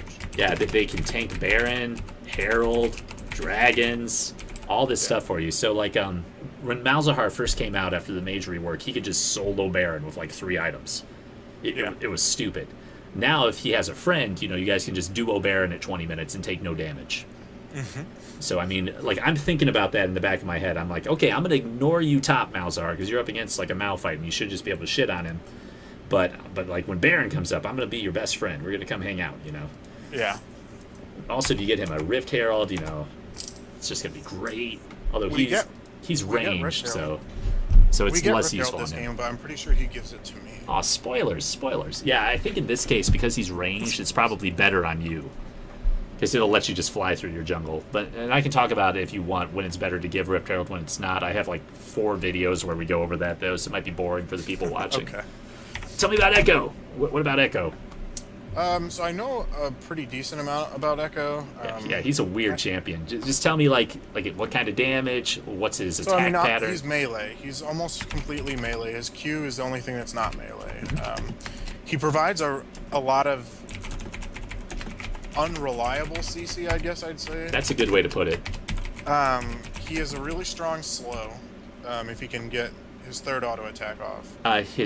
His 3rd auto attack, I don't believe passes. Slows. It speeds him up. But I haven't played Echo in a while. Let me look just to confirm that. He has slows on 2 of his other abilities. But you might be right. Let me check. Here, I'm looking at. At 3 stacks is consumed to deal extra damage, which is good. Applying spell effects and slowing them. You're right. Okay, I did not know that. I have Echo almost mastered. I didn't know that. That's horrible.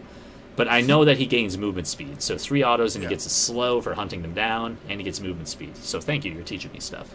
Oh, no problem. Cool. So he has a slow here. It's pretty good slow, and then his parallel convergence is really unreliable. It's easy to play around if you know it's coming, but a lot of the people in this elo they don't flash out of it or anything like that, so a lot of people get stunned. And so if you can hit that, it can win a team fight pretty easily. Yeah, so what is he probably waiting for if he's good? He's waiting for a good stun to come off. So it's probably from Taric, probably from Malzahar, and then once he sees that, he's going to follow up. He's probably not engaging to begin, right? Yeah, most likely. Unless he has like a super sweet ultimate. lined up or something like that. Yeah, something like that. I mean, maybe he lands it. I don't know. Like what a lot of Echoes will do is they'll build like Zonia's Hourglass, and then they'll like jump in, they'll throw their W, and then they'll Zonia's and just sit in it. And then the enemy team has to choose, be like, okay, do I sit on this guy and get stunned, or do I just let him do his thing, and then he can ult right afterwards, and they're still probably standing around him and stunned, because like the Zonias gives enough time for it to catch up. So yeah, Echo is a fun champion. I got to get better with him. But okay, so he's going to be doing some AP damage probably. His Q has pretty good wave clear, but he's melee, and when he chooses to go in, he has some unreliable CC. Okay, that's pretty good. Well, what's his damage pattern like? If he's going to kill someone, how's he going to do it? He's AP. Fast, slow, bursty. Oh, he's almost completely burst if he builds AP. So bursty. I can make an argument for whittling them down with Q, and then when the moment's right, he jumps in with E, or he like bursts with his ult, something like that. So yeah, I know his ult has really good AP ratios. So I'm gonna say unreliable damage too, because like that, his Q, he can just spam it pretty much once he gets some CDR, but it's like really hard for him to go in, because if he gets womboed by like the Leona, the Malphite, Jinx traps, he won't be able to click his ult and like escape, and he's pretty squishy too, right? Unless he's building tank. So I don't know. He has to be very careful when he chooses to go in. So kind of unreliable. But if he plays well, it's going to work out. Yeah. All right. So we kind of went over your team. We kind of went over their team. Another thing I want to talk about is, okay, how do you guys win the game versus their team? Like, what are your win conditions? Meaning, like... So I think when I look at it, they have a better team fight in 5v5. We can win team fights if we pick the right target and like immediately kill them. Like, for example, if, like you said, if Malzahar ults the Jinx and then we instantly burst her out, it's easy to win a team fight after that, especially if the Yasuo isn't like super great. Okay, so is your win condition just get Malzahar to 6, then easy, good game? No, not always. I mean, they could always outplay us. I think we have a better split push comp, because it's really hard for anyone to go stop Malzahar in a split push. Echo's also really good in a split push. But at the same time, we can control objectives really well because of Caitlyn's traps. I agree with like half of what you said, and the other half I don't. Like, because Malzahar, like if he's split pushing, does Malzahar have any escapes? Well, I mean, no, not really. If 4 people collapsed on him, is he dead? Oh, no, absolutely not. Yeah, he'd die. So that's one thing to think about, but at the same time, do you guys want to be grouped up? Looking at how their team is going to play. Yeah, if we know that certain people's abilities are down, then it wouldn't be that bad. But yeah, no, typically with this, I don't think we'd want to take a 5v5. So let's start from the enemy team. How is the enemy team going to win the game? They're going to want to go for a 5v5. Yep. And then most likely get off a good wombo combo between Malphite, Yasuo, that sort of thing. And then hopefully Jinx cleans it up from the backline with her rockets. Yeah, something like that. So they're looking for a wombo. They're looking for everyone to be together. They're looking to catch people out with Malzahar ults, high priority targets. So probably in this case, Echo, Kate, maybe you. Everybody on your team is kind of squishy too. So if they can burst you guys down real quick, even though they're all AD, they can still probably take you guys out. So knowing that that's probably their plan. Like maybe Malphite tries to split push a little with teleport, and then he teleport ults in. Something like that could happen. How can you stop their plan?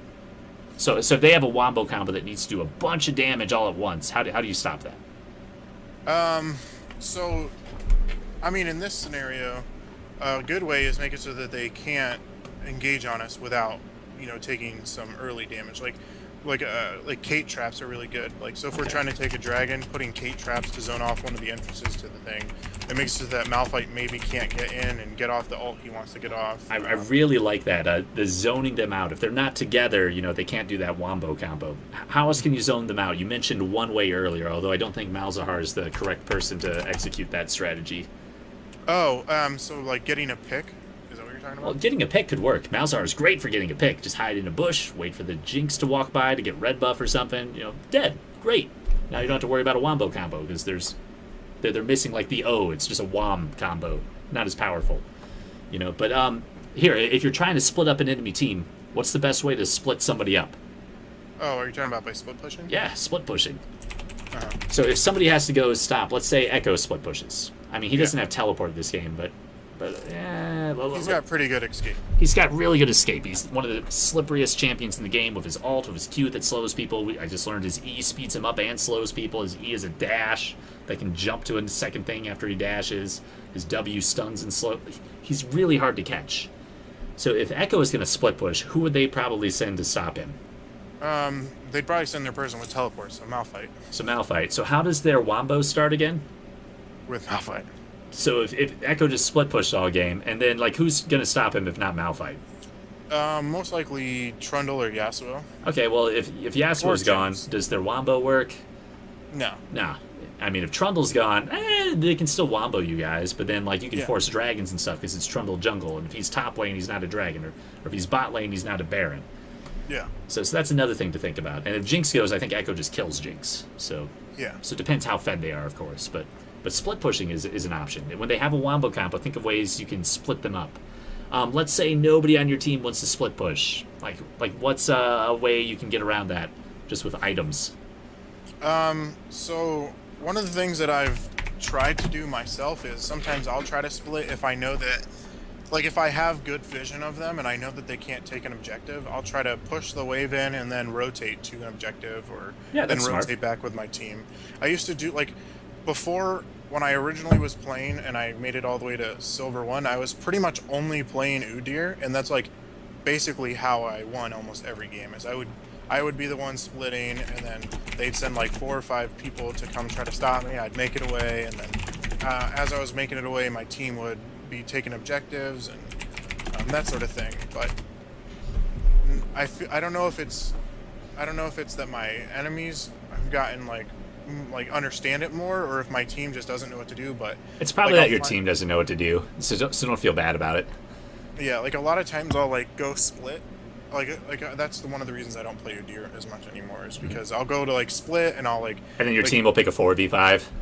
Well, not just that. Like either they'll pick a bad fight and then they'll be like, why aren't you with us? And I'm like, okay, I'll come back. And then, or like I'll be splitting, they'll send like 3 or 4 people to come get me, and then my team doesn't push their numbers advantage. So one way you can deal with that, queue with friends that have brains. You already talked about dynamically queuing with Smurfs. I mean, they will understand that, which is great. Another thing you can do, if you have teleport, if you're playing your gangplank top and you're split pushing teleport, just be like, I have teleport and a global ult. I'll be right there, Yeah. A third way you can kind of attack, there's actually 2 more ways you can split push without being there. ZZ Rot. ZZ Rot would be a fantastic item on you, especially after you get a couple health items like your Sterix gauge, just because you're trying to split up the enemy team. Mm-hmm. It gives you magic resist, gives you armor, and it gives you that pressure. It also gives you a movement speed buff by towers, which can speed you up and let you chase people and get in their face with your big shotgun. It's not the best on you because you're probably trying to do some more damage, but looking at your comp, you have a damaged top laner, a damaged mid laner, Kate's going to be pretty beefy, and you don't really have a tank, so I mean, it's an option. What's another item like ZZ Rot that isn't good on Graves, but maybe it's good on one of the other tank junglers you mentioned, like Gragas? I know, it's Banner something. Yep, Banner Command. Yeah. Would that be good this game? It would, but not on me. Would it be good this game on anybody? Oh wait, does it make it so that it can't be killed by magic or AD? Banner Command. Let me walk you through it. Again, I'm asking just to see where your game knowledge is. Banner Command, it builds out of an Aegis, first of all. So what does Aegis do? That has a passive that gives magic resist. Yeah, so would that be good against an all AD team? No. Nah, it'd be horrible. And then the unique active, the promote, that makes a minion beefy, and then it's immune to magic damage. Okay, so no, that would be bad. So this would be a horrible item this game. I thought it was immune to physical damage. Nah, they don't have one of those. That'd be amazing, but no, they don't, sadly. But this is one of those like broken items. So if you're playing your Gragas, this is a very good item on Gragas. It's, if you look at that cost analysis, right? It's already pretty efficient, and then you have the active, and then you have the aura, which makes your entire team better. So, very good item, very broken item. Riot hasn't tuned it down yet, so abuse that if you can on your tanks that like AP. Okay. So doesn't it also give you the gold if the minion kills other minions? So that's super broken. it gives you a sixth man that gives you free gold, and then if you're up against a Singed or a Rise or a Swain, they can't clear it. So you deny them a cannon minion and then make it so they're just stuck if they're trying to split push. So it's just super, super good. But not in this situation because, like you said, AD. Even if Malphite's split pushing, he has a little bit of auto attack damage from it, the armor and stuff, right? Okay. So what's another way, and this is more subtle, that you can kind of split push without split pushing? And this is weird. Like I won't be sad if you don't know this one because most people don't. I'm not coming up with anything off the top of my head. If you say it, I might know it. Have you ever heard of making a big wave with the minions? I've heard of it. Because I don't usually play a solo lane very often. I've been trying to play solo lanes more often so I can learn like wave mechanics and like how to freeze a wave, how to make a big wave, how to stack waves on top of each other, that sort of thing. But I don't really know a whole lot about wave mechanics and that sort of thing. Yeah, there's a really good video that I cannot find by just Googling. Big wave. Here it is. I don't know if this is just a big minion wave. Yeah, this is horrible. This is not the thing I wanted. But here, I can break it down for you. So do you basically catch your minions? So here, let's say... Here, I'm looking at Riftkit. Let me refresh it since it looks like it's derping. Can you see my screen still? Yes. Alright, so let's say that like this tower is dead. That tower's gone. It's like late game, right? You're the blue top laner, your Gangplank or your Graves, take your pick. Let's say your Graves, because this game you're Graves. And let's say there's a bunch of minions coming up, and like the wave is frozen right about here. So you have, your 3 melee minions, and you got your 3 caster minions, right? Okay. These are the enemy ones. Then you have your 3 melee minions, and your 3 caster minions. So if you were going to make a big wave, and do you know what a big wave is, first of all? It's 2 or more waves of minions, right? It's just a wave that grows out of control and then has to be dealt with, otherwise it'll eat towers alive. Okay. So the way to think about it is you want there to be more minions on your side than there is on their side. Okay. So like a way to do it, and it's kind of cool because you can control how fast it builds. A way to do it really, really fast is you just kill all the caster minions and leave the 3 melee minions. So if your team is yelling at you to group, kill the backline, leave the melees. Why does that kind of make sense? Because then it'll push more slowly and build up more? Yeah, because it'll still be frozen here. Like, if you killed all of them, these minions are just going to go this way, right? Immediately start pushing, yeah. Right, so if you leave 3, what ends up happening is they sit here, and yeah, your wave is going to kill them. You're going to miss the 60 gold or whatever from these 3 melee minions. But if you zoom out, remember, stuff comes out of the Nexus at exactly the same rate. Yeah. So if it's frozen here, are minions from their Nexus or your Nexus going to get there first? My Nexus. Nexus. So what's probably going to happen is, while they're walking, those minions, these guys are probably going to die, and maybe this one dies, and then these 2 die, maybe this one dies. So you have 3 caster minions and 1 melee minion, and then the other wave will come and reinforce it. So let's say it's another baby wave, 3 melee minions and 3 caster minions, right? Yes. So now you have a wave that has, call it 10 minions, and up here, there's another wave coming in. It has 6. So here, let's say the line of scrimmage moves a little too. It goes right here. And I'm sorry, this drawing's a little crude, but do you get what I'm saying? Now there's 10 minions here, there's 6 here. Which wave is going to push harder? The 10 minions. The 10 minions, right? And is it going to push all at once, or is it going to be a little slow? It's still going to be a little bit slower. So probably what happens, we might lose this guy, might lose 2 of the caster minions by the time these guys are go. But because it's frozen here, remember, same distance out of the Nexus, right? Yeah. Who's going to get to here first? Your minions or their minions? So this time their minions will get there first. Well, if it's here, remember the map is symmetrical, right? Yeah. Yours will still get here first. Now, when it gets over here, yeah, you're right. Their minions will get there first. But by the time that happens, you're going to have an extra 10, 20 minions built up. Uh-huh. This is a big wave. So this is over the process of like 3 to 5 minutes, though, right? This is, it takes about a minute or 2 for it to really get rolling. And you'll see in like high ELO games, people always try to set these up, and the enemy laner will just be, hell no, and will immediately shut it down. But if you're playing in silver, like, think to like every game you've ever played, like around 20 or 30 minutes, what's everybody doing? 20 to 30 minutes. They're trying to push their wave and then go team fight. Yeah, they're trying to team fight, right? They're doing the ARAM thing mid. Like every last person and their mother is probably mid, or Dragon's about to be up, so they're dancing around Dragon, you know? Okay. So what you can do is just go up here, you know, find the wave and just kill the 3 caster minions in the back line, or kill a cannon minion and leave your cannon minion up. Something like that. It's very fast. If your team's yelling at you, you can just smite one real quick and then leave, and still you'll have a 6 versus 5 and it'll slowly build. But what'll end up happening is if somebody doesn't deal with this, it'll just start taking towers on its own. Yeah. So a very easy thing you can do to be pretty next level. Like what I like to do, let's say I'm clearing my jungle up here. Maybe my top laner's like teleported bot somewhere down here trying to fight. And I notice that the enemy top laner also fought. And it's like at a point where both of these towers are gone. So I don't have to worry about the tier 1 towers or anything. And there's a wave walking up here. I'll just take the 3 back minions from this wave and then I'll recall in a bush. That's really good if like Dragon's about to be up in the next 3 minutes or something, because it takes about 3 minutes for that big wave to be unmanageable. And then when their top laner comes up here to deal with it, you now have a 5v4 around an objective. Okay. Yeah, see, those are the things like I need to learn. Like one of the, like, I knew that the minions like go out of the base at the same time, because whenever I like invade Krugs, I always have to pay attention to where the minion waves are so I don't get spotted. Yeah. Oh, that's good. That's actually really good, because it is symmetrical. They come out at the same time.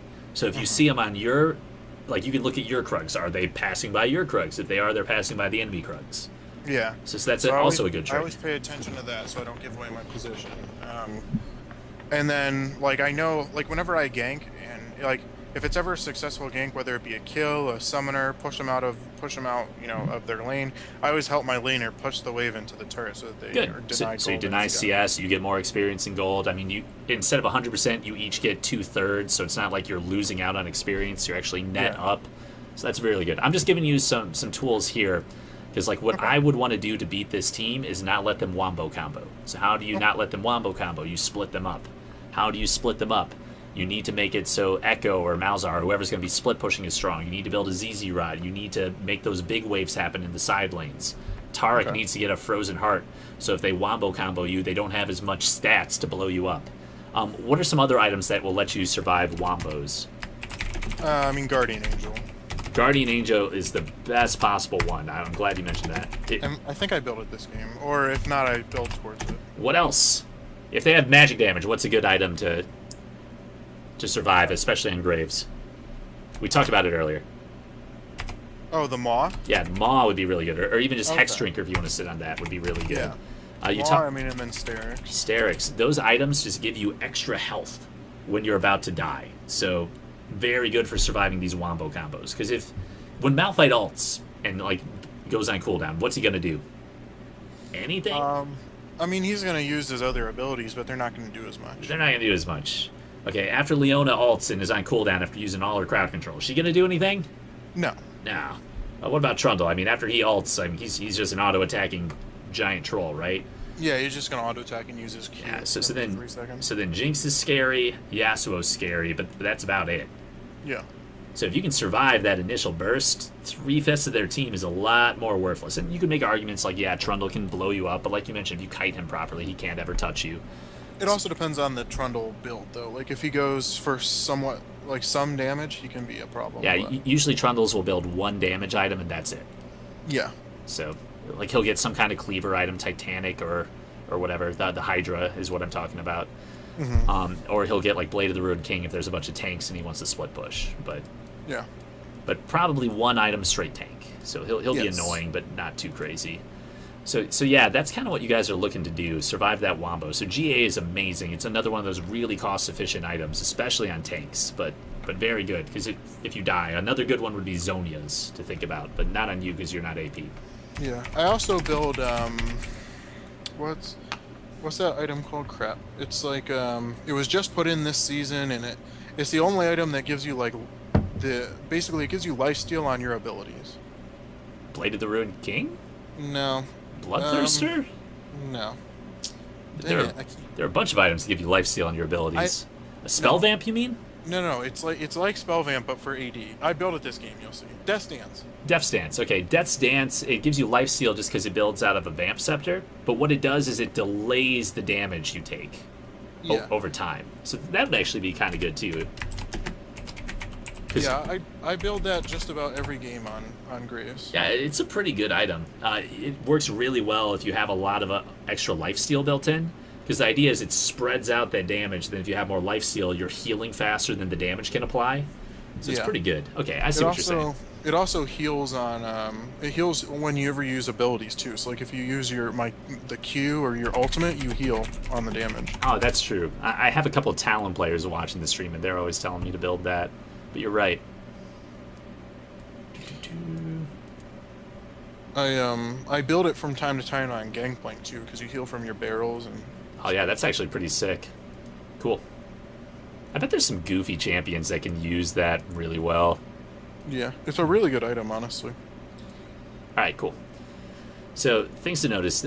Like I'm just going through this again. Those are probably your win conditions. Also, if Taric gets Frozen Heart, that'll be really good. The enemy team will have a lot of trouble. If you guys can rally around Taric ult, or you can build some of these items like Zonia's, GA, Maw, Sterix. Probably not Maw this game because they're all AD. You'll be able to survive the Wombo and just win out. So looking for stuff like that. Are you worried about Barons or Dragons this game, or do you need those to win? If the game goes to a certain length, probably dragons are going to be really important. So that if we get the 5th dragon, it's even stronger. Well, I mean, dragons are always going to be good, but yeah.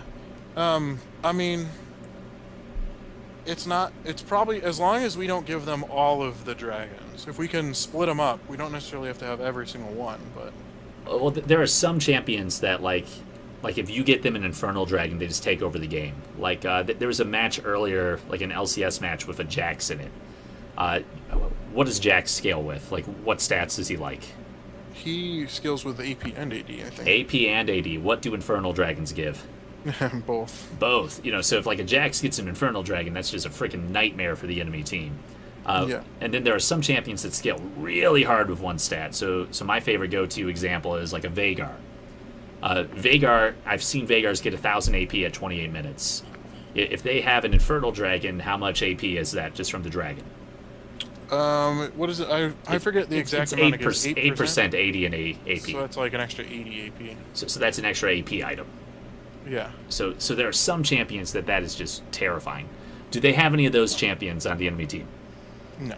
Not really. The only person who scales really well in the late game on their team is Jinx. Yeah, Jinx likes the AD, Yasuo likes the AD, but his ratios are kind of wimpy. If we look at him. Because he has all that crit damage and stuff built in. So his Q, pretty big AD ratio because it's essentially like an auto attack. And his ult pretty big. So, like, he could use some Infernals, sure. Like, everybody likes Infernal. It's, like, a lot of stats.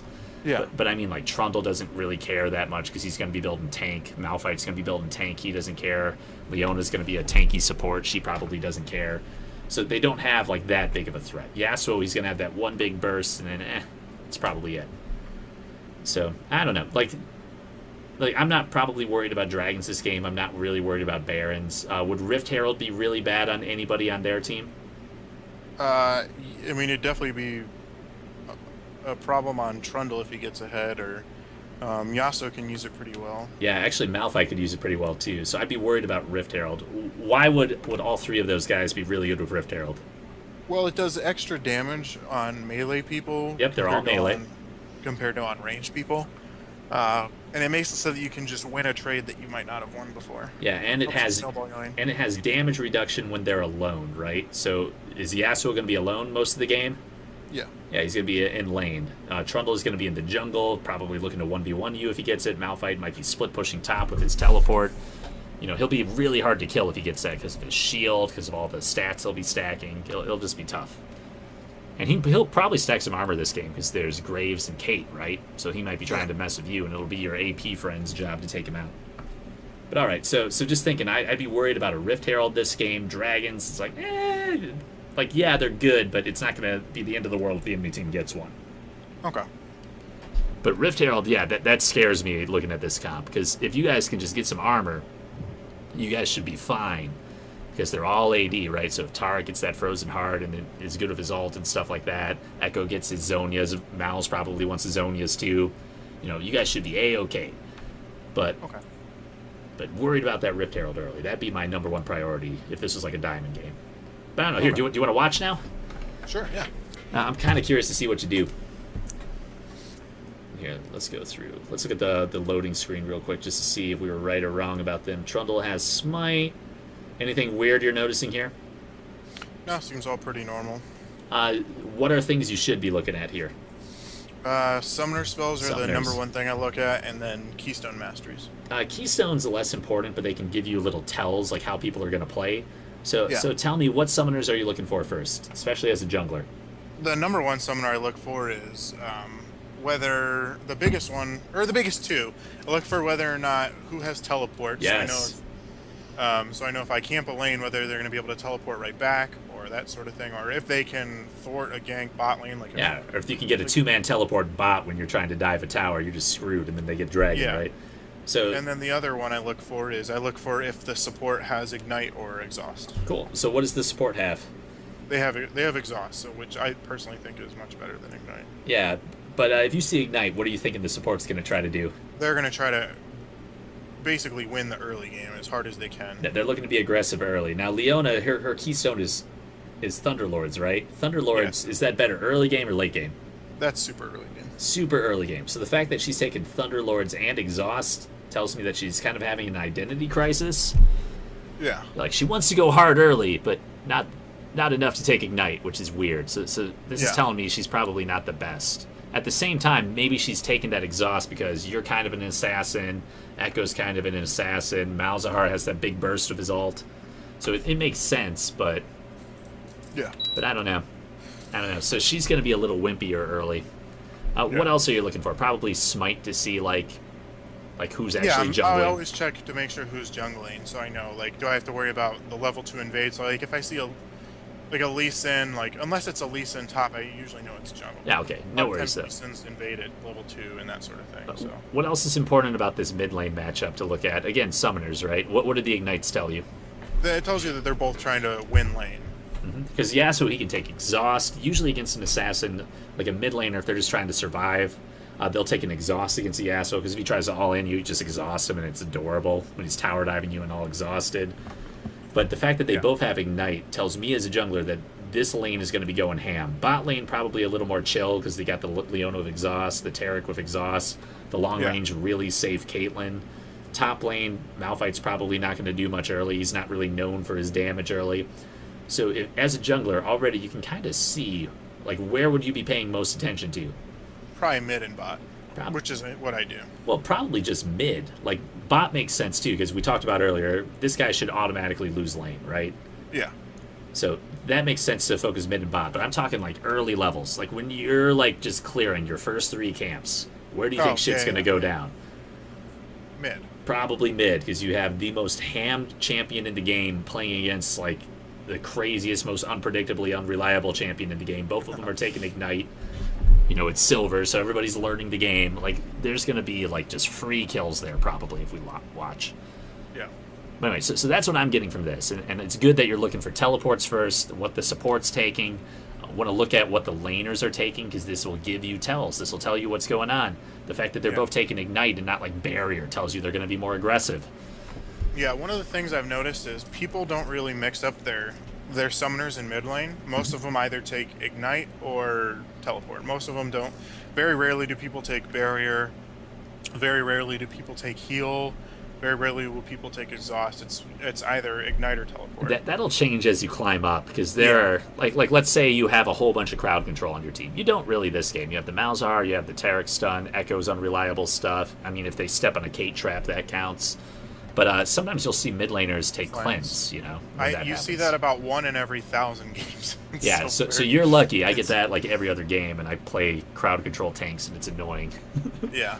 But just look at it, because if you're playing like that Sejuani, and you don't notice that the mid laner has cleanse, it'll ruin your day.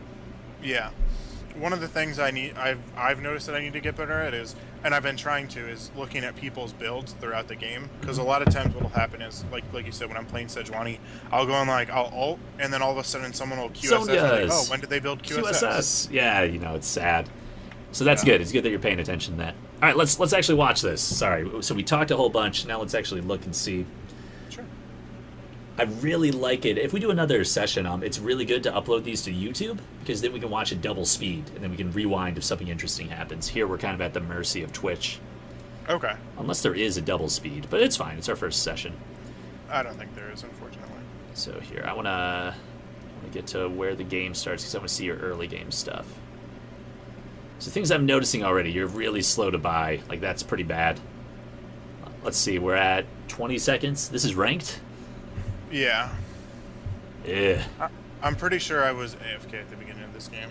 So, first feedback: don't be AFK at the beginning because there is some very important stuff you can do as a jungler, especially if you're trying to get better and climb.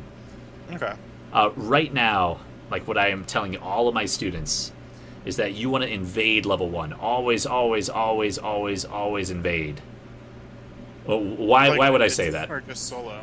What's up? No, as 5, as a unit of 5. Because people don't expect it.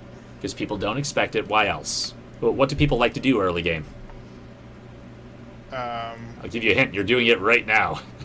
Oh, yeah. They like to just walk away, go get a drink, that sort of thing. Yeah, sometimes, like they might be here. Let me go back to Riftkit. This will still be playing. Sometimes the jungler will just be here. I'll refresh it so everything's in the right place. Jungler will just be sitting here AFK like on Reddit, reading a guide about how to play his champion. You know, like the AD carry will be sitting here dancing with their supports, flashing mastery. So if you walk through here and just walk in there, at the very least you burn a flash. Okay. Also, what you can get is some wards in there so you can actually see what's happening. But it looks like right now nobody warded. You just kind of walk to your thing. So right now, if you guys were going to get invaded on, you would probably just die here. Yeah. But it's fine. Again, this is something that'll make you a better player. If you invade and you rally your team to do it early, you have a Taric who can start his stun. He started his stun here anyway, right? Yes. So if you do that, that's really strong early. Okay, so what are you thinking right now? Your clear pattern so far is Krugs, and then you're doing red. And so far your Graves mechanics are pretty good. You're doing a good job kiting. But what's your plan? So typically I like to farm till at least level 3 or 4, depending on if I take my W at 3, which usually I don't. Mm-hmm. And then, so once I hit level 4, then I'll try to throw in a gank somewhere. Okay. What are you looking for when you gank? It depends. Depends on the lane, depends on where everything's at, but typically I like to, hopefully I could get a kill on it myself or the laner. But I mean, as long as I burn a summoner, then usually I'm pretty happy. Or even if we just push him out of lane, if we can't guarantee a kill, if we can at least push him out of lane, then I know that I can get my laner ahead in that way by getting him ahead in CS and experience, that sort of thing. Yeah. So right now, there's something happening on the minimap which has caused me to pause the game, and you're positioning. The bot lane. Yeah, the bot lane, right? Like, what do you notice about bot lane right now? Well, I mean, I see they're really low and they're trying to fight. They're really low. They're pushed up trying to fight. Where's the enemy jungler probably right now? That is blue. That is blue. You're almost done with his. You're red. He's probably almost done with his blue. If he has a brain, where is he walking right now? Maybe he stopped doing his blue. Yeah, towards bot, right? Because what else is weird about him? About what? About bot lane. Oh, they're super overextended. They're super overextended. They're still level 1, and they're trying to fight a Leona. I mean... Yeah. So let's see what happens. I'm curious to see what you do here. If you start walking bot, or if you just go to your chickens. I'm pretty sure I don't. Because I think Kate's about to die. Yeah. Alan, look at that chase. Now, imagine if you had just walked bot. Looks like Leona's diving to Kate. Oh, she got first blood. That could have been your first blood, you know? So it worked out, but... Yeah, I mean, I know that's one thing I need to worry about more is when I'm doing jungle camps, especially as Graves, because I kite them, a lot of times I have bad map awareness. So what I want you to do to work on that, I'm going to give you homework, okay? Okay. There are a bunch of sites. If you just Google metronome site or metronome app, or just buy a physical metronome, find a thing that'll beep every X seconds. I recommend 3. And every time it beeps, I want you to look at your minimap. Practice this in normals, practice this in co-op versus AI game, but do it every day for a week until it becomes second nature. Okay. Because you're going to miss opportunities in the jungle if you don't look at the minimap. Right there, that was a huge opportunity. Now, there's a couple other reasons to walk down there. Metronome. To counter gank if the other To counter gank. Because again, if the enemy jungler has a map too, and he is seeing this, look how low that Caitlyn is. We saw she just used heal. She probably flashed. I mean, no one. You can tab to see too if they have summoners up. But the enemy team, Leona's dead. She's like, "Hey, Kate knows sums. Come bot, stupid jungler." Yeah. You know. Right now, this is a double kill waiting to happen. Okay. So, like, if you were walking down there, your Graves with red buff, you're very scary. You might be able to make some shit happen. I like that you're still farming, but I'm just saying, and it looks like the enemy jungler isn't coming, but that if you're up against someone that's actually good, you're going to fall behind doing that. But that metronome drill will help you a lot with that. Oh, another thing. Your minimap is really small. I want you to go into your settings, and I want you to max out the size of the minimap, okay? Really? My friend who's plat said that you're supposed to do the exact opposite. You're supposed to make everything as small as possible. Your friend who's plat is bad. Okay. I play most of the game watching the minimap, not watching the screen, because I can see the entire map. If your friend who's plat, is he an AD carry player? Yes. Okay. AD carry players are fantastic mechanically. They are very good at right-clicking things. They are not known for being the shot callers and the brains of the team, okay? That is the jungler's job. That is the support's job. Make the minimap as big as possible because you need to be looking at it, and if it's bigger, it's easier to look at because it'll give you a lot of information that'll tell you what you need to do because as a jungler, you're planning out your next 5 minutes if you're really good. Okay. I mean, if you're like a gold level jungler, maybe you're thinking like a minute ahead. If you're diamond jungler, I think 7 minutes ahead when I play my games. There's challenger people that are mapping out like 7 different plans for the next 20 minutes because they're insane, and that's what they do. But you need to look at the minimap to figure out, okay, is my plan still going to work? Oh, no, because I see that all this shit is happening because I'm actually looking at the minimap every 3 seconds. Okay. So make it as big as possible. You'll win more games. Okay. Now, if you're an AD carry, maybe you need to be able to see the creeps a little bit better so you can right-click them. You know, that's fair. You can make it smaller. You have your support and your jungler to spam ping danger when you're about to do something stupid. But as a jungler, make it as big as possible, okay? Okay. That'll help if you're mini-map metronome exercise, too. Another thing you can do that'll make you really, really good, actually, here let me give you another drill, because I'm noticing you're not really watching the map. Because right now, Echo's getting shit on, and you're not walking over there. Okay. Which is fine. This is a learning opportunity, right? I want you to play Nocturne Jungle and Normals, okay? I want you to play Shen Top. Why would I recommend those two? I actually do play Shen, and I've played Nocturne because they have Nocturne has the semi-global, and then Shen has a global, so you have to pay attention to where everyone else is on the map. If you play Shen Jungle, you'll get really good at map awareness because you're not going to win if you don't have map awareness. Yeah, that's actually another reason why I've been trying to play Gangplank a lot, is because it forces me to look at lanes. Good. That's actually perfect. I'm glad you mentioned that. I didn't even think about that, and you're already playing Gangplank. So good. Keep doing that. That'll help you as a jungler, because right now I'm just watching this, and your map awareness is like your #1 problem. Because look at this shit happening mid right now. Yeah. And you're walking over to do Gromp. Okay, that's fair. Your red buff is halfway down. You haven't done anything. What does Graves look for when he ganks? What do you mean? Like if you were looking for the ideal gank as Graves, what would it look like? Describe it to me. Use your imagination. Use flowery words. Okay. So I mean, depending on the lane, I'd like to come in from behind them to either through tri-brush or from around by next to not behind their turret, but in front of their turret. Not through river, basically. But why do you want to come from behind them? Because I can basically flank them and force them to choose a direction to run and cut off their way to get to their turret. So what and you then want to I do, can kite backwards, even if they do to run to their turret. What you want to do is gap close so you can get close and blow off their face with a shotgun, right? Yeah. Okay. Sometimes it doesn't matter if you come from behind them or not. You just need to get close, right? Yes. The ideal Graves gank in my mind, and I've watched like all these Graves players in the LCS. I'm like, how is he making that work? How is the mid laner so bad? Is you see the mid laner that is on cooldown and sitting there at like 200, 300 health, just enough to be burst down by a full combo. You know, you auto Q, auto E, auto, and then they're just dead. Or if you have your ult, you know, you just throw an ult while they're recalling of 100 health and you blow them up. That is the ideal because you don't have crowd control, right? Yeah.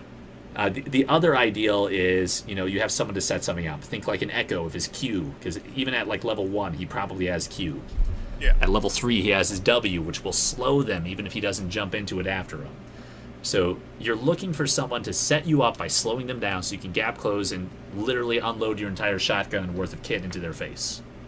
Okay. So watch what's happening mid while you're farming your blue again.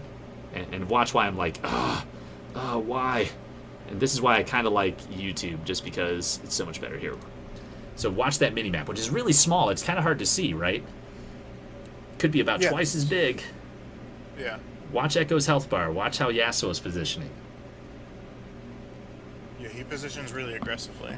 So it's about when you're almost done. So it starts happening about here. So I don't know if it's me, but I think the Skype screen froze. Ah, okay, cool. It's probably that I'm watching a Twitch thing, but good. Tell me if that happens again. Okay. So here, can you see again? Yes, I see it now. All right.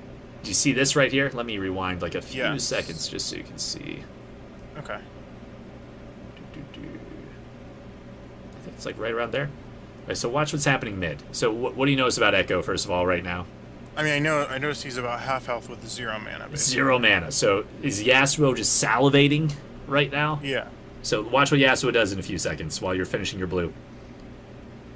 Right when you walk over to Gromp.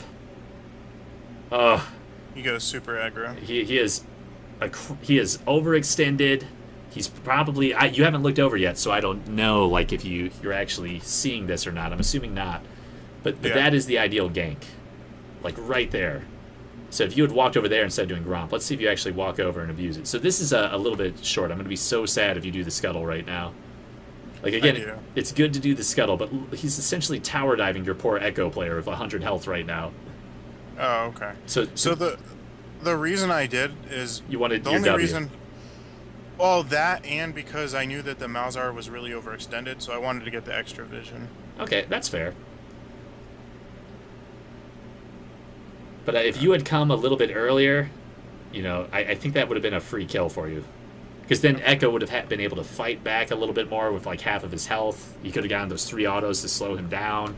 It would have been better. So it's good that you went mid and ganked there. Notice Yasuo is backed off now. I would have pushed that wave up. I love that you're looking bot now because you notice, hey, 300 health. Oh, the support just backed. So this should be a free kill or at least a flash. So let's see what you get.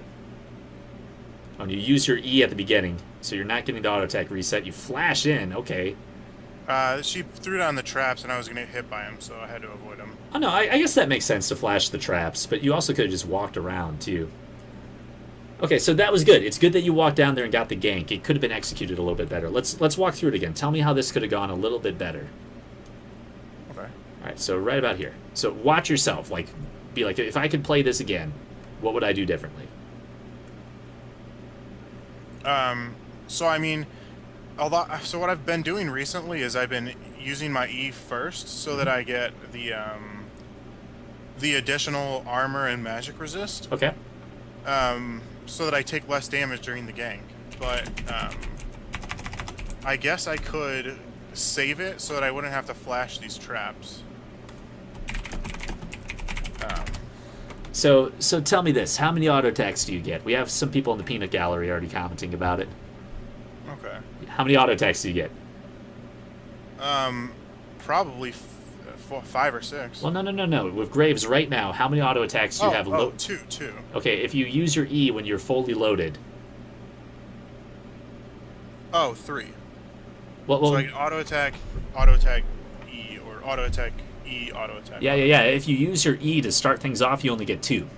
Yes. If you auto attack and then E, you get an extra one because it reloads 1 shell. And also, like you mentioned, you get the extra armor and magic resist. But what I would do is I would just wait. You know, because let's say you walk down here, like watch it again. You use your E before like, oh, that's too far. This is why YouTube is better. It's just better, trust me. But you're coming down here, you just E for no reason essentially. You waste the auto attack reload. Yeah, you get the extra armor and magic resist, but let's say you wait for her to throw her traps. Yeah. You can E around it. You don't have to burn flash. Okay. You know, and if she runs that way, sure, maybe you can flash off after her, but that's after you've reloaded and now you have an extra auto attack, right? So already your E is on cooldown. I would throw your W probably here to cut off that escape route too.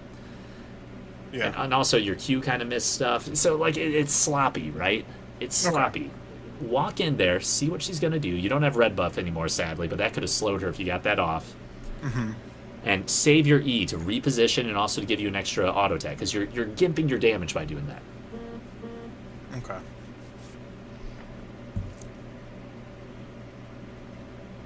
Alright, but here, let's watch the end of it. And you flash, like, over the traps, but I think you were through because they hadn't triggered yet. So I don't know, nitpicking a little. And you get the kill here, but do you see how you're auto-attacking?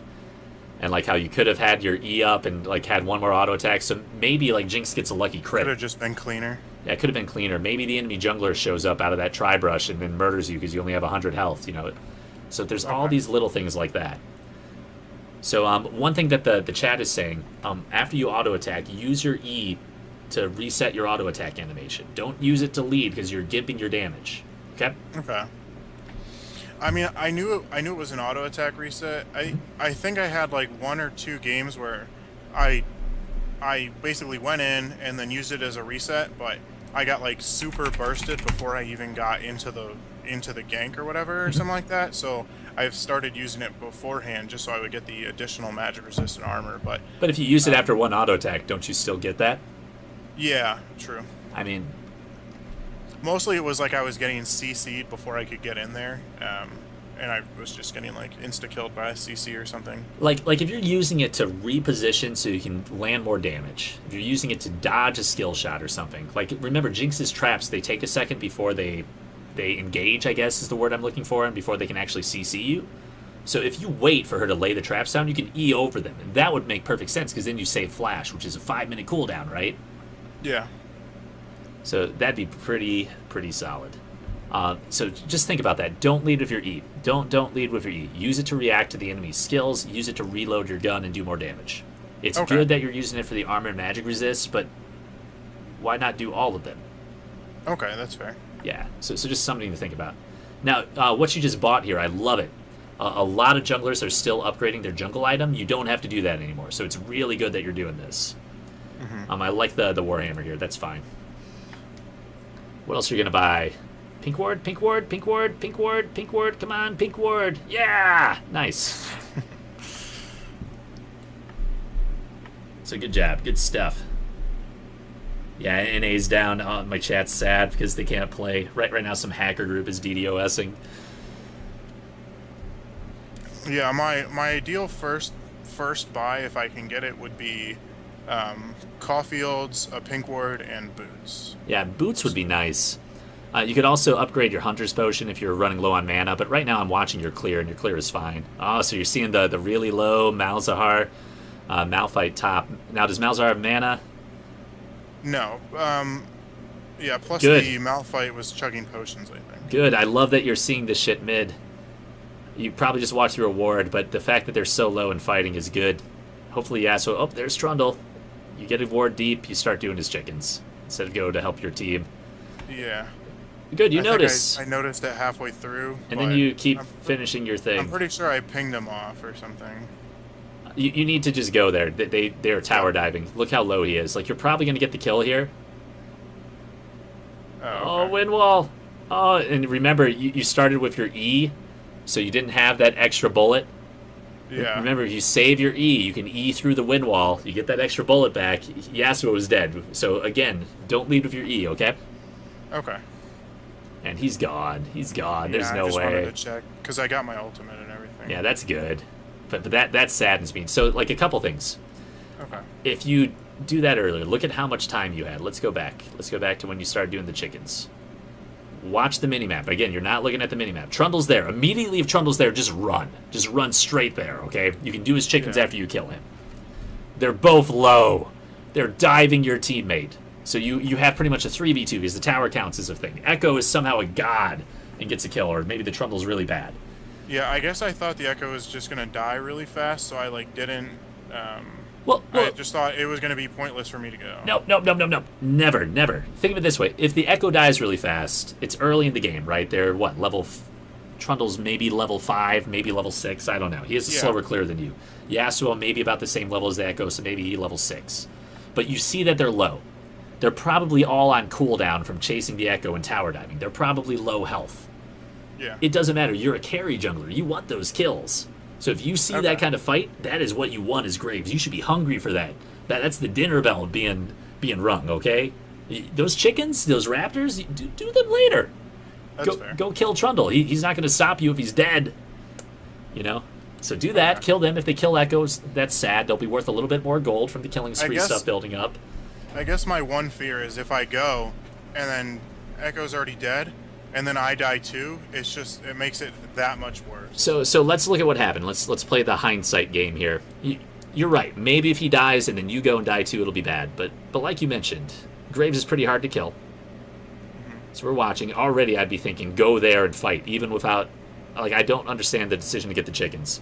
He started backing off, so I just... Right here. Right there, I should have turned around. Right there, you should have turned around. And you're not looking at the mini-map, which is why I recommended that metronome thing. And again, not saying this to be mean, saying this because I want you to be a better player. Fine. I understand. So let's count the time. 6 minutes and 12 seconds, okay? Echo's still at half health. He has a little bit of mana. He can kite people. He has his W, so if they tower dive him, they're going to get stunned and look dumb. So here, let's count. And let me ask you again, how much time do you think you need to get there? Maybe 3 or 4 seconds. Maybe 3 or 4 seconds. I'd say a little bit more. You don't have boots. Let's call it 8 seconds just to be fair. Because maybe they run down or something. But let's see how long it takes. So start the clock at 6:12. Just farming the chickens. By the way, 6:20, you're in the fight, according to our guesstimate of 8 seconds. Okay. It is now 6:20. It is now about 20 seconds after, and now Yasuo gets away with less than 100 health. Yeah. And that is the saddest thing I've ever seen. I feel for you, my friend. So it took you... I definitely could have played that better. Could have played it better. Could have just been there. Because, like, how long is Yasuo's wind wall cooldown? Yeah. 20-something seconds. 20-something seconds. How long did it take for you to get there? Like 30. About 20-something seconds, like 22, right? So even if you had just walked down there 5 seconds earlier, would that wind wall have been up? No. So you just would have gotten a free... Do you get what I'm saying? Yes. Yeah. So I just need to have a better vision of the map so I can get there faster and capitalize on it. And it looks like you saw it, too, because you looked for a second. So part of it is that vision, because if you saw Trundle because you were looking at the map right when he came out, you get a 5-second jump on when you actually looked. So that's 5 seconds, right, before the wind wall comes back up. Another thing, I think you saw the wind wall animation when you looked. So that's another thing. But that's like next level, like you're counting cooldowns and stuff. Don't worry about that in Silver. You don't have to. But in the decision to farm the chickens for the next 10 seconds, that was bad. That is horrible, especially if you see that shit going down. Because remember, like, can anyone fight you, like, 1v1 as Graves, like, early? Maybe Volibear.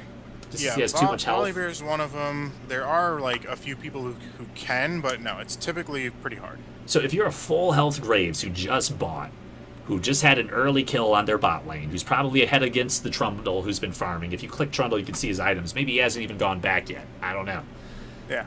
But you're pretty damn scary is what I'm trying to say. Yes. Is there any reason why you don't want that fight? Like I said, the only reason I was thinking it was going to be a bad fight was because I thought the Echo was going to die faster than than what happened. Yep. So I didn't want to go in there in 1v2, the Yasuo Trundle. But that's not what ended up happening. He ended up doing really well. And so if I would have went and helped him, then we would have gotten a double kill there. Basically. Watch it again. Okay, so you're looking at this. Right there you saw the wind wall, by the way. So 6:05 is when it's on cooldown. Remember, 22 seconds. So at 6:27, let's call it. It'll be off cooldown. So right there, I decided not to go in because I saw the Yasuo. I like that. I like that. That's a good decision. Go counter jungle. As soon as the Trundle shows up, though, and let's see when you notice. Like you notice right now. So just run right now. 6:27 is when that cooldown's back up. We said it would take you 8 seconds. They're tower diving him. Echo's a god. He walks away with like 3 health. And you see how you E in and now you're out of ammo? Yeah. Oh, so sad. But that's the thing that's going to help you the most. Watching the minimap and then responding correctly. You're Graves. You're the scariest champion in the world. You're looking for people that are at 100 health because that is the easiest kill for you. That's what you want because you don't have any CC. It's hard to chase them. So there you go. And if you blow your E immediately, you're gonna be screwed. You're gonna be just hosed. This is good. You didn't get anything, so you are counter jungling. Let's see if you leave one. Hopefully you leave one. Oh, you didn't. No, I don't. Why do you want to leave one? So that it doesn't respawn. Exactly. So that because he has to clear it before it respawns. What's the respawn timer on wolves? It's the same for gromp, chickens, krugs too. Oh, something like 3 or 4 minutes, right? Yeah, 3 or 4 minutes. So no, not 3 or 4 minutes. I'm sorry. 3 minutes is scuttle. 5 minutes is red and blue. What's the little camps? Oh, I don't know then. I thought it was 3 minutes. No, it's a minute 40. So here's okay. Here's homework number 2. I want you to get a sticky note. Write respawn timers down. What's Dragon and Baron? What's Dragon? Dragon's like 6 minutes, right? Yep, 6 minutes. You can hit tab to see it. What's Baron? I know, like 8 minutes. 7 minutes, but yeah, close. And then Elder Dragon, I think is 8. I have to check that. I usually just hit tab to see when it's going to be up.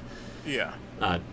So reason this is important, like if you leave that wolf, it's a minute 40 for that to come back up, right? If you leave one up, he has to clear it, right? And then it's even longer. And then it's even longer. I get that. So you're denying extra gold and stuff, so that's really, really good. But those timers are really good. Just put that down at the bottom of your thing, because like if you're playing around his buffs, like if you know he's going to be at blue buff 5 minutes after he took the first one, because there's like a blue buff dependent mage, like a Lux or an Anivia or something, you can set up plays on the other side of the map. You know he's not going to be there, so you have a free gank top. You can tower dive. You can be a little riskier. Okay. Conversely, if you know that there's a Lux or an Anivia that wants the mana and you see him top when his blue buff's up, you can just go take that and gimp his mid lane. Yeah. You know, so things to know is this respawn timers can make you plays. But the main thing I'm seeing here, like just from watching, is that you're leading with your E mechanically, which is just bad because you're gimping your damage. Okay. And then you're not paying attention to the map, which those drills I talked about would help with. And just play a bunch of Shin games if you really want to work on map awareness. And then you need to actually respond and have a little more chutzpah, you know. Go in there and actually like be Graves. You have a giant shotgun. You're not scared of anybody. Go blow people's faces off when they have 100 health. Don't farm the chickens. Not early game anyway. Early game is when you're strong and nobody can really mess with you. Okay. So let's see what else you do.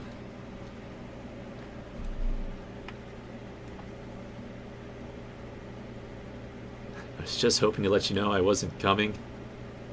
What? Oh no, it was supposed to say pinging. Oh, okay.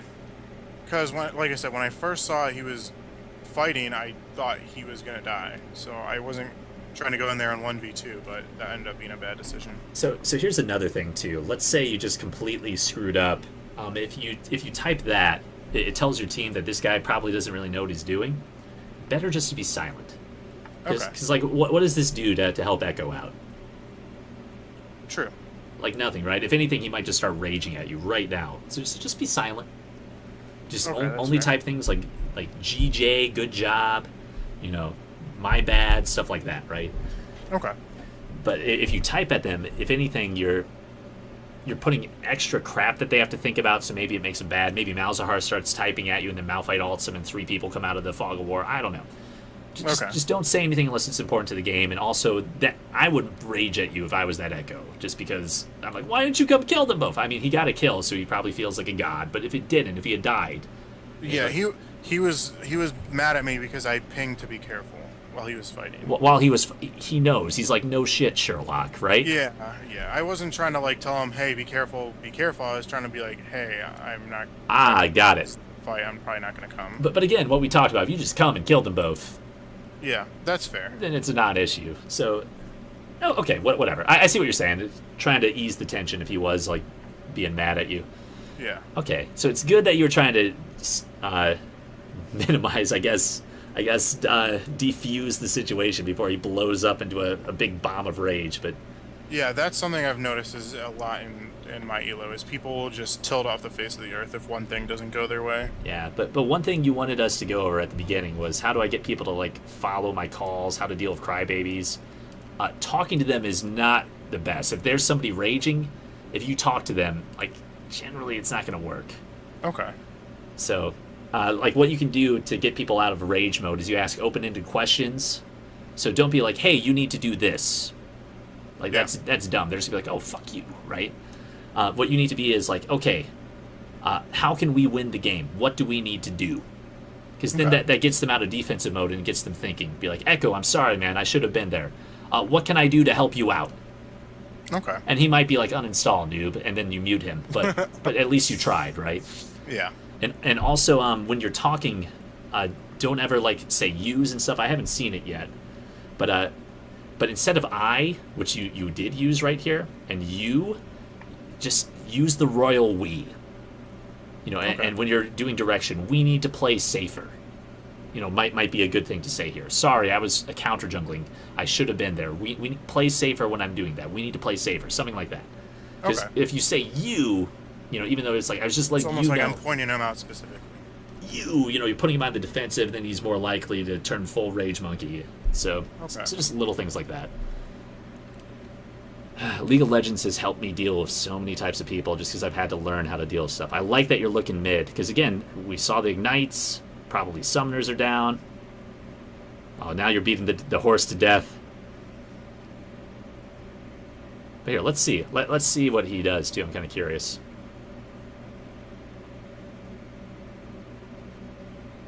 Oh, now Tarek is getting on him, too. Like, see, you've opened up the... No. Derek's talking about how he ulted to get back in the lane. Yeah, I know, but now Echo's feeling like, come on, leave me alone, man. I just got a kill. I just 1v2'd. I'm a god. I love this gank. I love this engage. I don't know what Leona's doing. She's, like, typing or something. I like that you're going on the Jinx, but you're diving a little hard. Save your team. I love the E to get away. I love the ult to get away. I love the stun under tower. You're going to get kills. I don't know what Kate's doing, but... It's a good cleanup there. What Kate should have focused the same target as you. Probably what you do there. As soon as Jinx backs off, just turn on Leona. Turn on Leona. Okay. Yeah, but that was fine. Your teammates kind of screwed that up. Again, stop leading with your E, and now they're overextending. Trundle's going to clean up, because he's like, oh, low targets. I should come murder them. Never type, oh shit, Leo is 4-2. You know, that's just salt in the wound.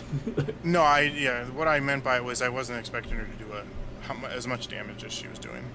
Right. But, I mean, your teammates don't know that. Like, let's just say I'm like, you just died. You just got murdered bot. You came bot and gave the enemy bot laners double buffs or whatever.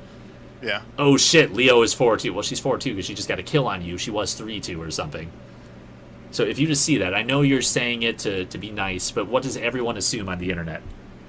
You're trying to be a dick or something. You're trying to be a dick. Everyone thinks you're just a huge bag of dicks right now. Okay. Not the fun kind. So pretty much try not to type as much, unless it's just going to be something... Don't type at all. Last Shadow, one of my favorite coaches to watch. Last Shadow 9. Highly recommend checking him out if you want some really nitty-gritty stuff. I'll send you a link in the LOL coaching thing. Yeah, my plat friend watches him a lot. He's very good. I watched all his videos like one weekend, and I think I just climbed 200 MMR over the next week. I did nothing differently. I just knew more things about the game. Okay. But his stance on talking is treat your teammates like they are gorillas at the zoo. And that's a little harsh, that's a little brutal, because most people are pretty smart players. You know, everybody's challenger in their hearts. It just hasn't happened yet in reality. But the way he thinks about it is, okay, if you're coming bot to feed your carry a kill, or you know, if you're going to the zoo to feed a gorilla banana, do you talk to it? Okay. Do you risk angering it? Do you want it to rip your head off or go AFK in base? That's fair. No. Type as little as possible until you get up to the MMRs where people like are nice and have brains and think and are smart, because there's a 1 in 20 chance that there's going to be a toxic shithead on your team. I'd say it's even higher than that. And it might be higher down in silver. So like if there is a large probability that you could just lose a game by typing, why do it? Yeah. Okay, that makes sense. People in Twitch chat, how much do you charge for coaching? Free. Do whatever, man. What was the coach's name you just spoke? Last Shadow 9. Look him up. He is hilarious. He's this scrawny little white guy living in Korea. He is flaming gay. He is hilarious. He's one of my favorite people. So check that out. And sorry, guys, I'm ignoring chat just because I'm trying to, like, not be rude to this guy. He has questions. We're going over the game, trying to help him out. I will answer all questions after the stream, though. Normally, I'm pretty good about it when I'm playing. This Trundle, man. Oh, let's see if he dives the Taric or not. I like that you're looking at that, too, because, like, if Trundle ults, you know, there's a little bit of a cooldown on that. Now, if Trundle's bot, what's something you could do? I was actually just thinking about this, and I don't know why I didn't do it. I should have been counter jungling. You can counter jungle, you can do Rift Herald. Looks like Malzahar isn't there, but what summoner does Malzahar have? Teleport. What do you have in your inventory? A ward. A ward. I mean, that's a play you can set up. Rift Herald is the most disgustingly broken buff in the game. Yeah. It lasts for 20 minutes, gives you extra damage, makes you unkillable in 1v1s. It's very good. You can give it to Malzahar. Like, that's usually what I do. I usually give it to my top lane, because I don't need it in the jungle, and then I don't have to worry about them feeding or whatever. Yeah. But right now, Trundle's diving a Taric bot. It's the safest time in the universe to either go into his jungle and drop a deep pink, steal his entire jungle, gank top, gank mid, or, like, just take the Rift Herald. You have all these options, and right now, looks like you're going to take blue buff from Echo and then farm wolves. He pinged missing, and I didn't realize he wanted. Oh, and that K, that is okay. I can't even with this jungle. I can't even. So I like that you're coming here. Trundle just recalled though. So let's see what you do. I like that ward. That's very good. Where do you put your pink? Okay. I think I save it for the next Baron or Dragon or something. You've been holding on to it for a minute. I like that you're just taking his red, though. So that's good. It's good that you recognize, okay, Trundle was bot. Oh, do you leave the little guy? Nice! Nobody does that. I love it if you leave him. Okay, good. How long's the cooldown on red? 5 minutes. 5 minutes. So what happens when you leave that there? It increases the cooldown. It increases the cooldown. He has to go clear that thing. So it's however long before he notices it's there and clears it, and then another 5 minutes. You're just gimping him, which is nice. Yeah.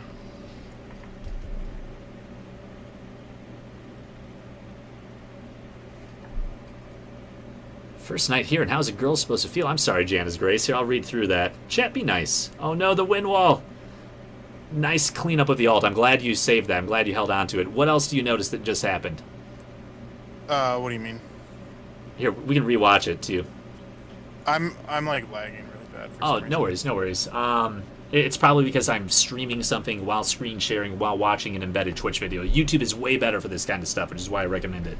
So if we do another one, YouTube video. But here, let's if you're watching at home, I'm just watching that beautiful gank you had mid. It was good. You had red buff, so it was a little bit easier to secure it. Let me find it. It's before you died. So here. Right around 147, let's call it 26. I hate Twitch videos for this. YouTube is so much better. But I'm going to play it. So it's 10:08 in the game clock. So right here, I wait till the Yasuo goes a little bit more aggro. And then I go in on him, and then he has his wind wall. I cut off his exit. And then as he's running away, hit him with the ultimate. So what do you notice right now about Echo? Also, he's really low, and the ignite got used, and he doesn't use his ultimate. The ignite got used. What should you do if you're a good jungler? Oh, are you talking about calling summoners? Calling summoners. Type ignite. Yeah. Now that I'm looking back, I see it. But if I'm like in the heat of the moment, I probably didn't. Yeah, that's fair. And you have a Leona coming on you, so don't type it just yet. But another thing I'm noticing, in your settings, I want you to turn on timestamps. Okay. Okay. So why would I recommend that? What are timestamps? Timestamps. So if you watch like high ELO streams, like the LCS players and stuff, you'll notice when they chat, there's a clock right here next to everything that's being typed. Okay. So stuff like that, right? That's what I mean by a timestamp. So if you just hit enter and then I when you notice that ignite, and then later when you're recalling, you can type Yasuo ignite and actually time it out because there's a set cooldown timer for each summoner, right? You can use that to then figure it out later. You know, like flash is 5 minutes. So like if Yasuo flashed during that fight, click YF. And then what's great is, the timer will be there, and you'll know maybe I was a little slow typing, so add 5 seconds to it, or take 5 seconds away. Right? Okay, I see what you're saying. Hey, time out for a sec. My chat's being rude. Hey, Challenger Ari, stop being a dick, okay? I'm gonna ban you guys if you're, like, being mean. Like, there aren't that many grills that watch League of Legends, right? So we gotta be nice to them. Plus, you guys are all new here, too. I've never seen you guys before, and you're just being mean. I'm glad Janice Grace is laughing about it, though. That's what people with autism say. All right. Well, I haven't had to ban someone in a while. See ya. Yeah, servers are up. Go play, guys. Come on. But be nice. For F's sake. It's probably a big fat black guy, too. I mean, you don't know who it is on the internet, right? It could be a big fat ginormous dude that's just laughing at you, calling him a slut. Yeah. So just be nice. So right here, I thought the Echo was going to use his ultimate, but he never uses it. I wonder if he just didn't have enough mana. Well, if he needs 100 mana. If he uses his ultimate, maybe he didn't think that Leona would get him. Another thing I noticed, you got exhausted in that fight. It was good to get away. I like that you're going back in here. Hey, Janice Grace, thank you for the follow. Welcome to the stream. Oh, that's sad. The Trundle all got you.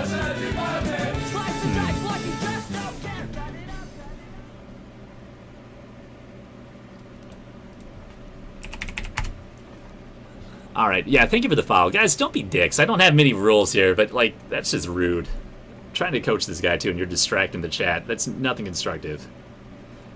Go play Counter-Strike or something if you want to do that. All right, so that team fight was better. I like that you actually came there and fought. You did red, then you ran straight there. Another thing I noticed at the beginning. Here, let me go back to it. Sorry, shiny thing's getting distracted. Where was it? It was like 146.20 something? Yeah, basically. This is... Oh, no, this is not it. It was 148 something. All right, thank you. Nope, before that, 147? Split the difference? And again, the YouTube video is way better. Yeah, here it is. Watch what Yasuo does, because Echo had a really nice parallel convergence setup. So watch the Yasuo right now. I think you actually saved him from, certain death. So can he get away from this? Who? Yasuo. I mean, the only way he can get away is if he E's through me. It was just about to land. So he can either flash to get away or not. So, I mean, if you're trying to do, nitty-gritty stuff, get a little bit better, yeah. Probably wait a second for that to stun and then jump in, because he's stunned and you can just hit all your spells and you can't wind wall. Okay. So that's one thing to think about, but this is after the fact again, so just be watching that. Because now, Echo, he's half health. Now he throws his W in, so you miss all your spells again. You get the Yasuo, which is great, but now he has time to ignite the Echo, and I think Leona only gets this kill because, he took all that extra damage. I blocked the Jinx ultimate with my E. Yeah, which was nice. So that was solid. Like you played that well, but I think if you had played the beginning of that a little bit better, it would have been slightly more optimal. Okay. And there, maybe you get one more auto attack in because you're probably dead, and otherwise let red buff tick for a second longer. Okay. But again, just little nitty-gritty things. So be watching your teammates and wait for them to set you up, and then go in. Don't lead with your E unless it's to dodge a skill shot or something. Okay. That's kind of what I'm seeing. Those are the patterns over and over. Also, right now, it's 11 minutes into the game. There's been one dragon down. The enemy team grabbed it, right? Yeah. So you already know they're probably over there when you're ganking. You probably know the Leona's going to come, the Trundle, maybe the Jinx. So that gank's a little risky, too, just because you know where they are. Yeah, they grab dragon while in the middle of it. Yeah. So, yeah. So, I mean, you guys could have run up, and then you both would have lived. So that's another thing. But again, Captain Hindsight stuff. Hey, nice, you got the Yasuo. Hey, nice, you got the Jinx. So again, going back to kind of, okay, what do I do now? You guys are kind of ahead. I mean, they got a dragon on you, so that's a little bit of stats. But what should your goal be, early game or mid game? Pushing. So typically, right here, what we're gonna do, I'm pretty sure we take this tower, and then after taking towers, if depending on our health and enemy death timers, that sort of thing, I like to take objectives. Yeah. Okay. Well, why do you want to take objectives? To further snowball the lead. Well, here, let me do this. This is my first time coaching you. My favorite thing to ask people is a very simple question. How do you win the game? By killing the Nexus. Killing the Nexus, cool. What's the other way you win the game? By making the enemy surrender. Yeah, exactly. Grills for life. Thanks for the follow. That's awesome. Yay. I might shut this down if people are following left and right, just because I want to keep talking. We've been going for like 3 hours, and I feel like I haven't given you everything you need. So, okay. So if you're trying to kill the Nexus, what do you need to do before you kill the Nexus? Take all the towers. All the towers? Well, in one lane. In one lane. So you got to kill the Nexus towers. You got to kill how many inhibitors? So basically, you have to take 5 towers and 1 inhibitor. Okay, cool. Minimum. So that's why objectives are important. You have to get the towers to win the game. Like, that should be your answer. It's not to snowball a lead. You snowball a lead so you can take towers so you can kill the Nexus, right? Yes. It's not the other way around. So just get your head on straight there. Everything you're doing as a jungle is to kill the towers so you can right-click the Nexus and get that 50 gold in your pocket at the end of the game. Okay. Okay? Okay. So be thinking about that. So going back to early game, what are you kind of trying to do? And then mid-game, when people start grouping up, what are you trying to do? So in early game, you're trying to give any sort of advantage to your lane that you can possibly get. So that in mid-game, you can start taking more towers. Exactly. And I count mid-game as when the first 3 towers have gone down. Okay. Like, that's me right personally. Here, no towers have gone down. Yeah, so right here, no towers have gone down. You guys are up a little in kills. You're actually kind of fed, even though you could have been playing a little bit better and might have been a little more fed. You know. Yeah, okay. So you guys are looking, and you just got 2 kills. You killed the Yasuo mid, you killed the Jinx bot lane. So you killed their 2 carries. Yes. So what are you looking to do? We're right here, we want to take this mid tower. Okay, so what do the towers give you when you kill them, too? This is also kind of important. They give you gold. How much gold? I mean, you get local gold, 300 distributed among the people, and then everyone gets global gold as well. Yeah, how much global gold? 100, right? Yeah. So total, how much gold is that for your team? 800. 800 gold. So you get essentially almost 3 kills every time you kill a tower for your team. Yeah. So only the first 3 are worth that much. The inner ones are worth less because Riot wanted to balance the game, so it wasn't like a win more mechanic if you just take all the towers. By win more, I mean you just win more, win faster. Yeah. So stuff like that. If no one takes any towers, the game goes on forever and everybody dances mid, grills for life. That's what happens if no one takes the towers. But so what you're trying to do is take those 3 towers down. So after you get mid, what you're looking to do is take the other 2 towers, right? Top or bot, yeah. So who's going to rotate with you? Most likely the Caitlyn. Why the Caitlyn? Because she takes towers fastest. Well, she takes towers faster, but doesn't she have a tower bot to work on and defend? Oh, you're talking about if I rotate top? Yeah, I mean, if you rotate top right now, where's the Jinx going to run? Oh, okay, I see what you're saying. So if I were to rotate top with them to the Malzahar, the Echo would probably come with me. The Echo would come with you. Why would the Echo come with you? Because his mid lane tower's gone. Because his mid lane tower's gone. He has nothing to take, right? So what happens if Yasuo comes with him top? Then we got a 2v3 tower dive. I mean, maybe Trundle comes up there too, but so it's a 2v2 or it's a 3v3. But if everybody's about even, it's even, right? Evenly matched. Is that good or bad, and why? No, we probably don't want to take that 3v3, but it's good because we're basically making them so that they can't be anywhere else on the map. They can't be anywhere else on the map, and it's actually good because you're ahead. Why are you ahead? Because we have that additional tower. Because you have that additional tower that they don't have, right? So what happens if Yasuo stays mid and doesn't follow you and Echo top? Then we can either get a dive and get an additional tower and maybe kills, or we can just take the tower and be safe. So let's say you dive, the Malphite, because Malzahar is like the easiest gank ever. He just clicks R and then you just hit all the buttons on your keyboard, right? Yeah. So you get a kill and you get a tower. Yasuo takes mid tower. Is that good or bad, and why? It's a trade for a kill and a tower. So it's if we could save the tower, that'd be ideal, but at least we're trading towers. Right. I mean, maybe Echo is taking teleport instead of ignite, so you take the tower, then he teleports back and saves it. I don't know.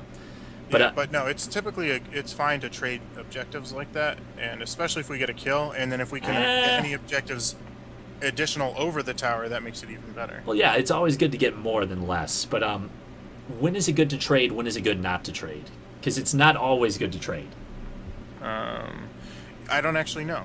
All right, so let me break it down for you. So right now, how many towers do you have? If let's say I'm going to play this. Let's say you take mid tower after this. Yeah, they haven't taken any of our towers, and we've taken one of theirs, basically. Okay, cool. So if you trade, how many towers do you have? How many towers do they have? We'll have taken 2. They'll have taken 1. Are you ahead? Yes. So is that good or bad? Good. Yeah, if you keep trading objectives, eventually you're always going to have more towers than them, and you're always going to be ahead. So that's good. Yeah. Now let's say they're ahead. Let's say they have a tower and you don't. Do you want to trade? Only if you can get something afterwards as well. So like if they're taking your top tower, and you know that like let's say Rift Herald's not up, I will trade a mid tower and a dragon for top tower. I mean, that's fair. Cool. Because you're still, like, if you're going to lose the top tower and there's nothing you can do to save it, sure, Yeah. trade a tower for it, that's even, and then you get something else. So you're a little bit ahead. But let's say you just trade the 2 towers. Is that good or bad? Okay, so if you trade mid for top tower, And you're behind a tower. it's only good. Okay, it's only good if you're getting mid. If you're getting out of the other lane, it's not good. I'd say. Why is Because mid more is- important? It's easier because that's where everyone groups. it's easiest to Why does everyone group there? You don't have to group there. because it's silver. Everyone groups in mid. You don't have to group there. I mean, if everyone That's just groups where, there. that just happens to be where everyone groups. Oh, I know. I'm being kind of rhetorical too, but Yeah. what I'm trying to get at is, are you a chess player at all? I know the game. I'm not really a player though. Well, if you know the game a little, let's say you get ahead in chess. Let's say the enemy team screws up, or the enemy player. I'm sorry, I'm thinking league now. Let's say they screw up and they hang their rook. So now they're down a rook. What's your strategy? To try to trade like a pawn for a rook, right? Well, I mean, always trade a pawn for a rook if you can. But let's say you're just up a rook, like they just left their rook wide out in the open. You take it for free. Oh, okay. So you're saying then you don't feel so bad trading one of your high pieces, like a knight or something, for one of theirs. Yeah, trade a knight for a knight, bishop for a bishop, queen for a queen, because you're always going to be up that extra rook. And if you Yeah. keep trading, eventually they run out of pieces, but you don't because you have that extra rook, right? Yeah, I see what you're saying. League is the exact same way. You get up a tower, and then you just keep trading towers because you will win, because you will always be up in gold. Yeah.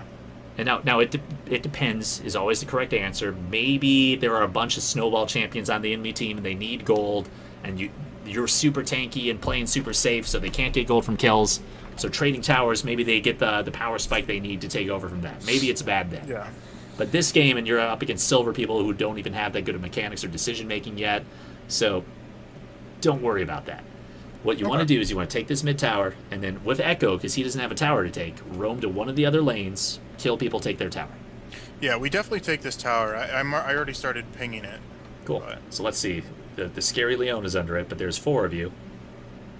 There's a Trundle. Remember, their 2 carries are dead. There's the Leo ult. Oh, it tickled a little. What is Tarek doing? Why is he just sitting there? You kill her, right? Okay, good. Maybe he, like, lagged out or something. I don't know. But hopefully you push this next wave up and take that tower soon.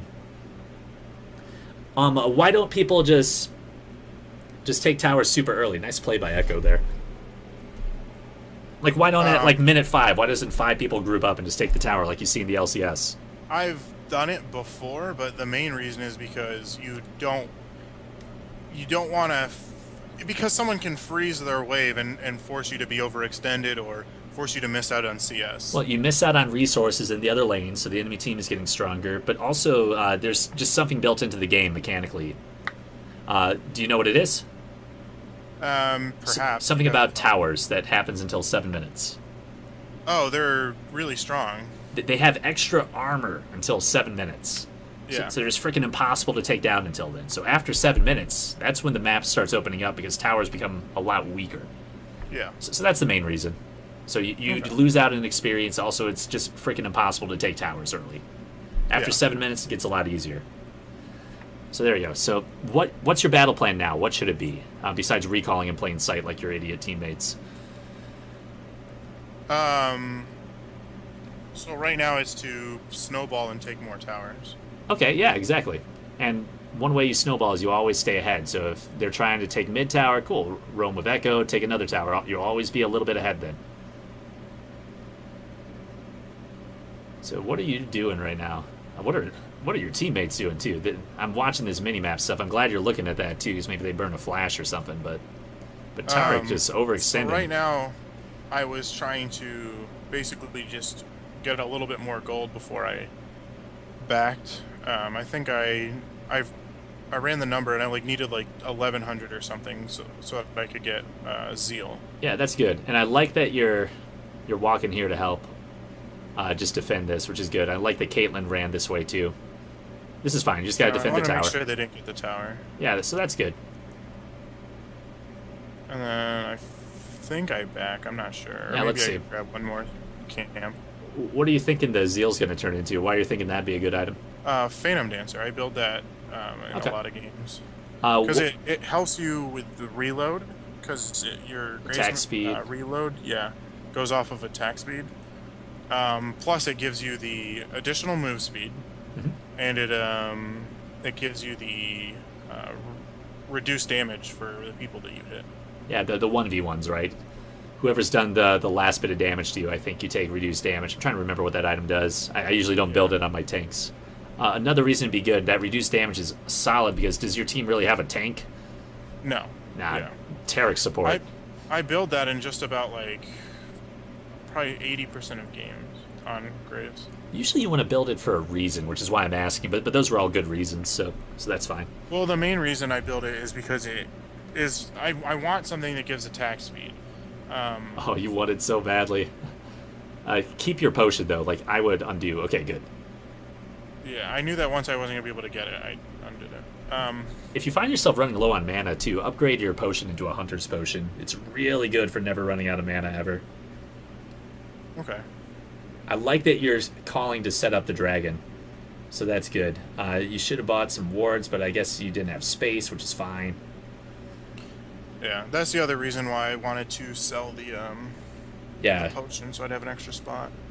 But then I was like, sometimes I have trouble, like, so in that scenario when I'm pretty sure I already have a pink ward out on the map, is it better to get a second pink ward or to get the or to have the refillable potion? Refillable potion would be really good because you had 500 gold, right? So you could have bought the refillable potion and that. You had 490 when you stopped buying. So maybe instead of an extra dagger, you get like boots or something. You get the refillable, like upgrade your boots. I don't know. You had a gold to do a bunch of different things. But I always buy a pink ward every single back. Because what if they clear your pink ward like as soon as you walk away from base? Yeah, that's fair. I need to get better about doing that. What if you're trying to do Rift Herald and there's a ward on it right now? Like, this is dangerous. This is risky. I know Malzahar is coming, but right now you're just fighting at 1v1, which you can't really do with Graves. Okay. Oh, that's sad. The shotgun used to push him back. It looks like they changed that. Yeah. I haven't played Graves in a while. But I like that you're doing this. Malzahar needs to be using his little Voidlings to tank. Good, he finally did. He needs to be right-clicking the eyeball. He's not doing that. But cool. Now that his Voidlings are out here, it's the easiest thing in the universe. Oh, and he gives right there, I was going to give it to him, but he didn't want it, so... Yeah, that's fine. That's perfect. That's a really good buff on you. So why are you going mid right now? Because I just saw the Yasuo bot lane, so I figured we might be able to get this turret. Yeah, you might be, actually. It's not a bad call, just because there's 3 bot. You don't have any backup down there. Yeah. But probably what you want to do, like let's say your bot lane didn't just suicide and die. Let's say Echo is in tower diving. Yeah, Echo right here, tower dove, and I'm like, dude, there's no way you're going to get that kill. But then he gets it anyways, so I was like, oh, wow. But probably what you want to get next, especially since Dragon is up, is not overextend mid, but you want to be grouping bot, because Dragon's up and the bot tower's up, right? So right now, let's see what you do with this Dragon. Now your only option is to steal. You know the jungler's dead, so like they can't do it. I'm glad you walked down and got them off of that. That's good. Looks like Malzahar teleported in. You guys leave him out to dry? No, we get in there at the end. Good flash there. I don't like the E initially, but I think it lets you kill the Jinx. But that was really solid to jump in. Sucks that you died, but that was a good pickup. Mm-hmm. Now, because you have Malzahar, you guys will take this down really fast. Trundle just recalled. Like, you should be able to get this. I like the Ninja Tabby here if you get that. That'll be really good. I ended up going for Swifty Boost just so I wouldn't be kited as much by their CC. So, Boots of Swiftness. Let's go over this.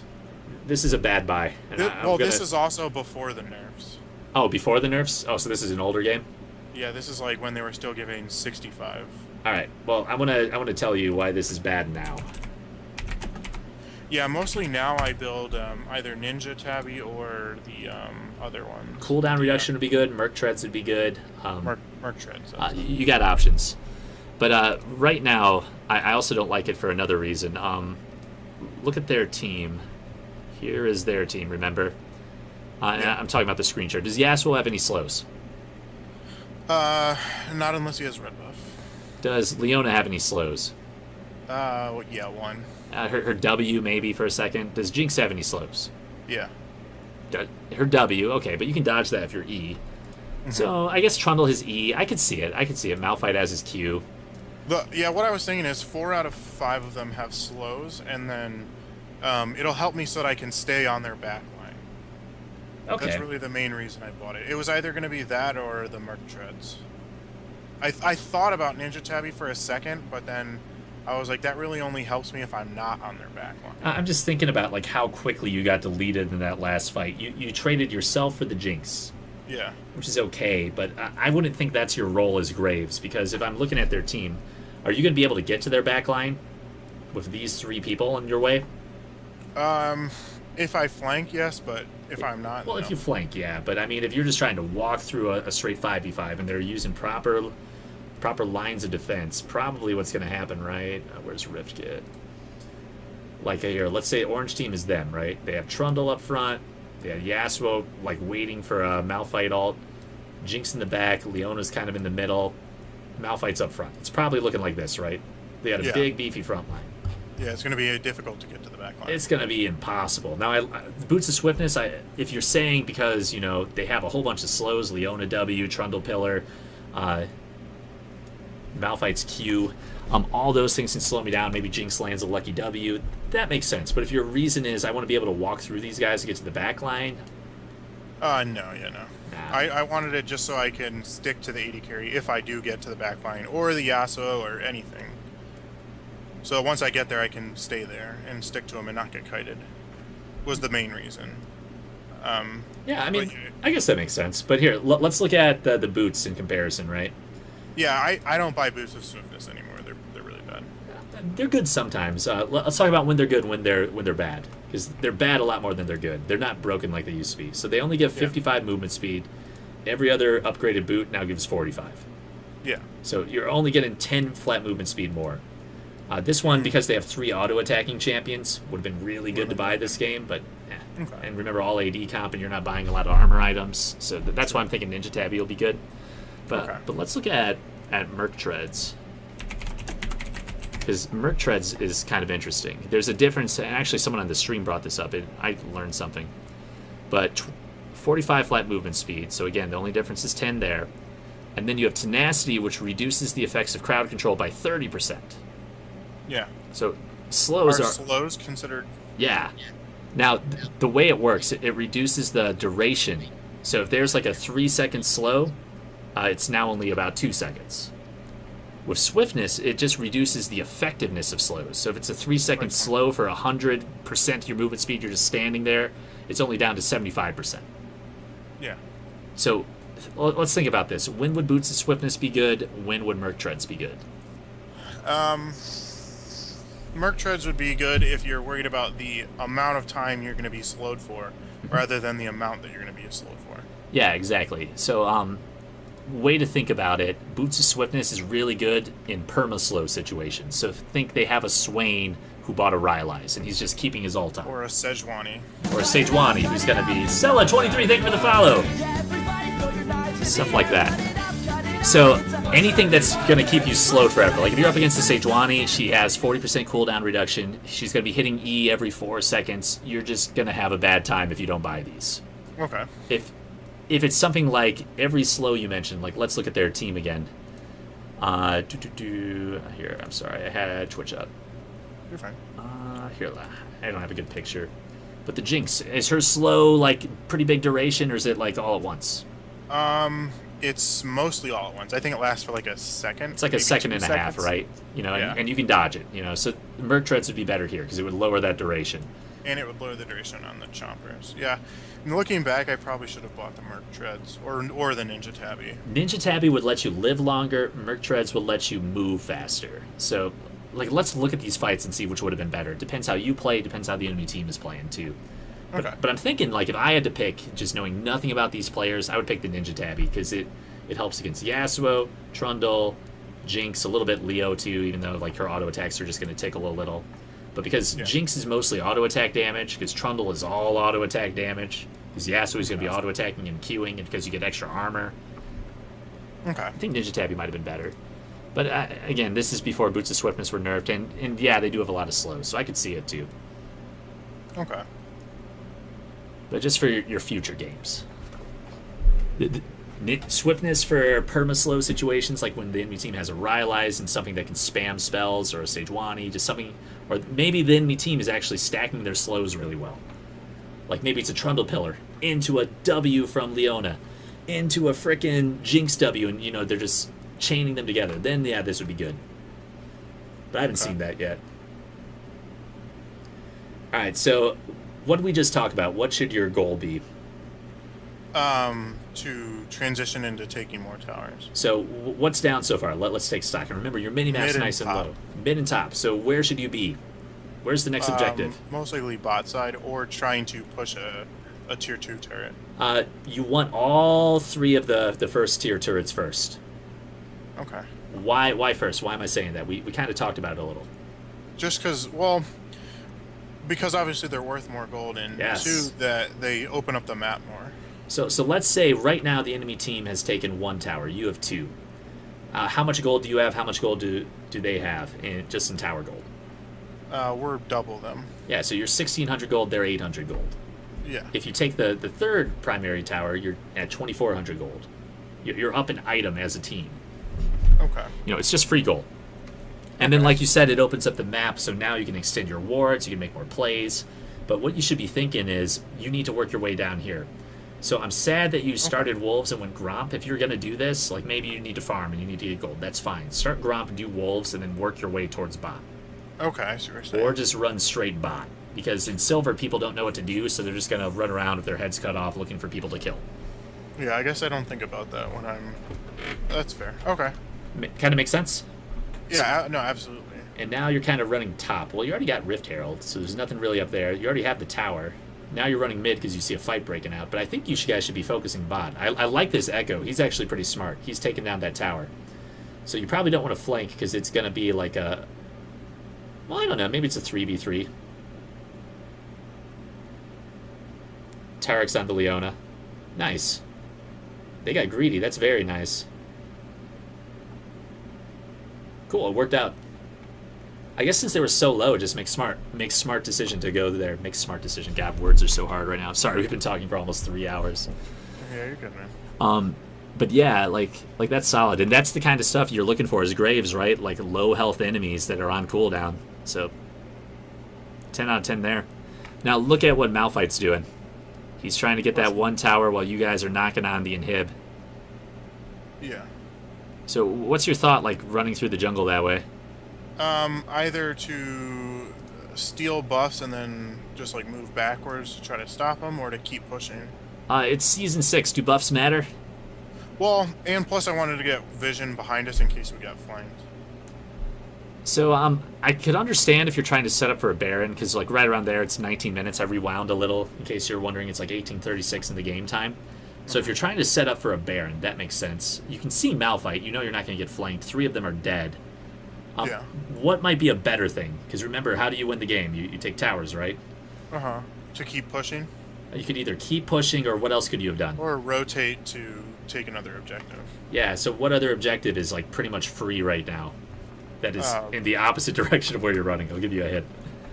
What, the bottom tower? Bottom tower. Yeah. Like here, right now, Malphite's still on your top tower, so maybe you could siege mid. Does Caitlyn have mana? No. Does Tarek have mana or health? He has a little bit of mana, but not a lot. He's got his ult too. Is Malzahar good to fight? Yes. Malzahar is good to fight. He's a little low mana, but it's enough that he can do the things. What about Echo? Echo's perfect. He's fine. Yeah, he's a little low mana, maybe, but yeah, but he's also not there, so that's something else to take into account.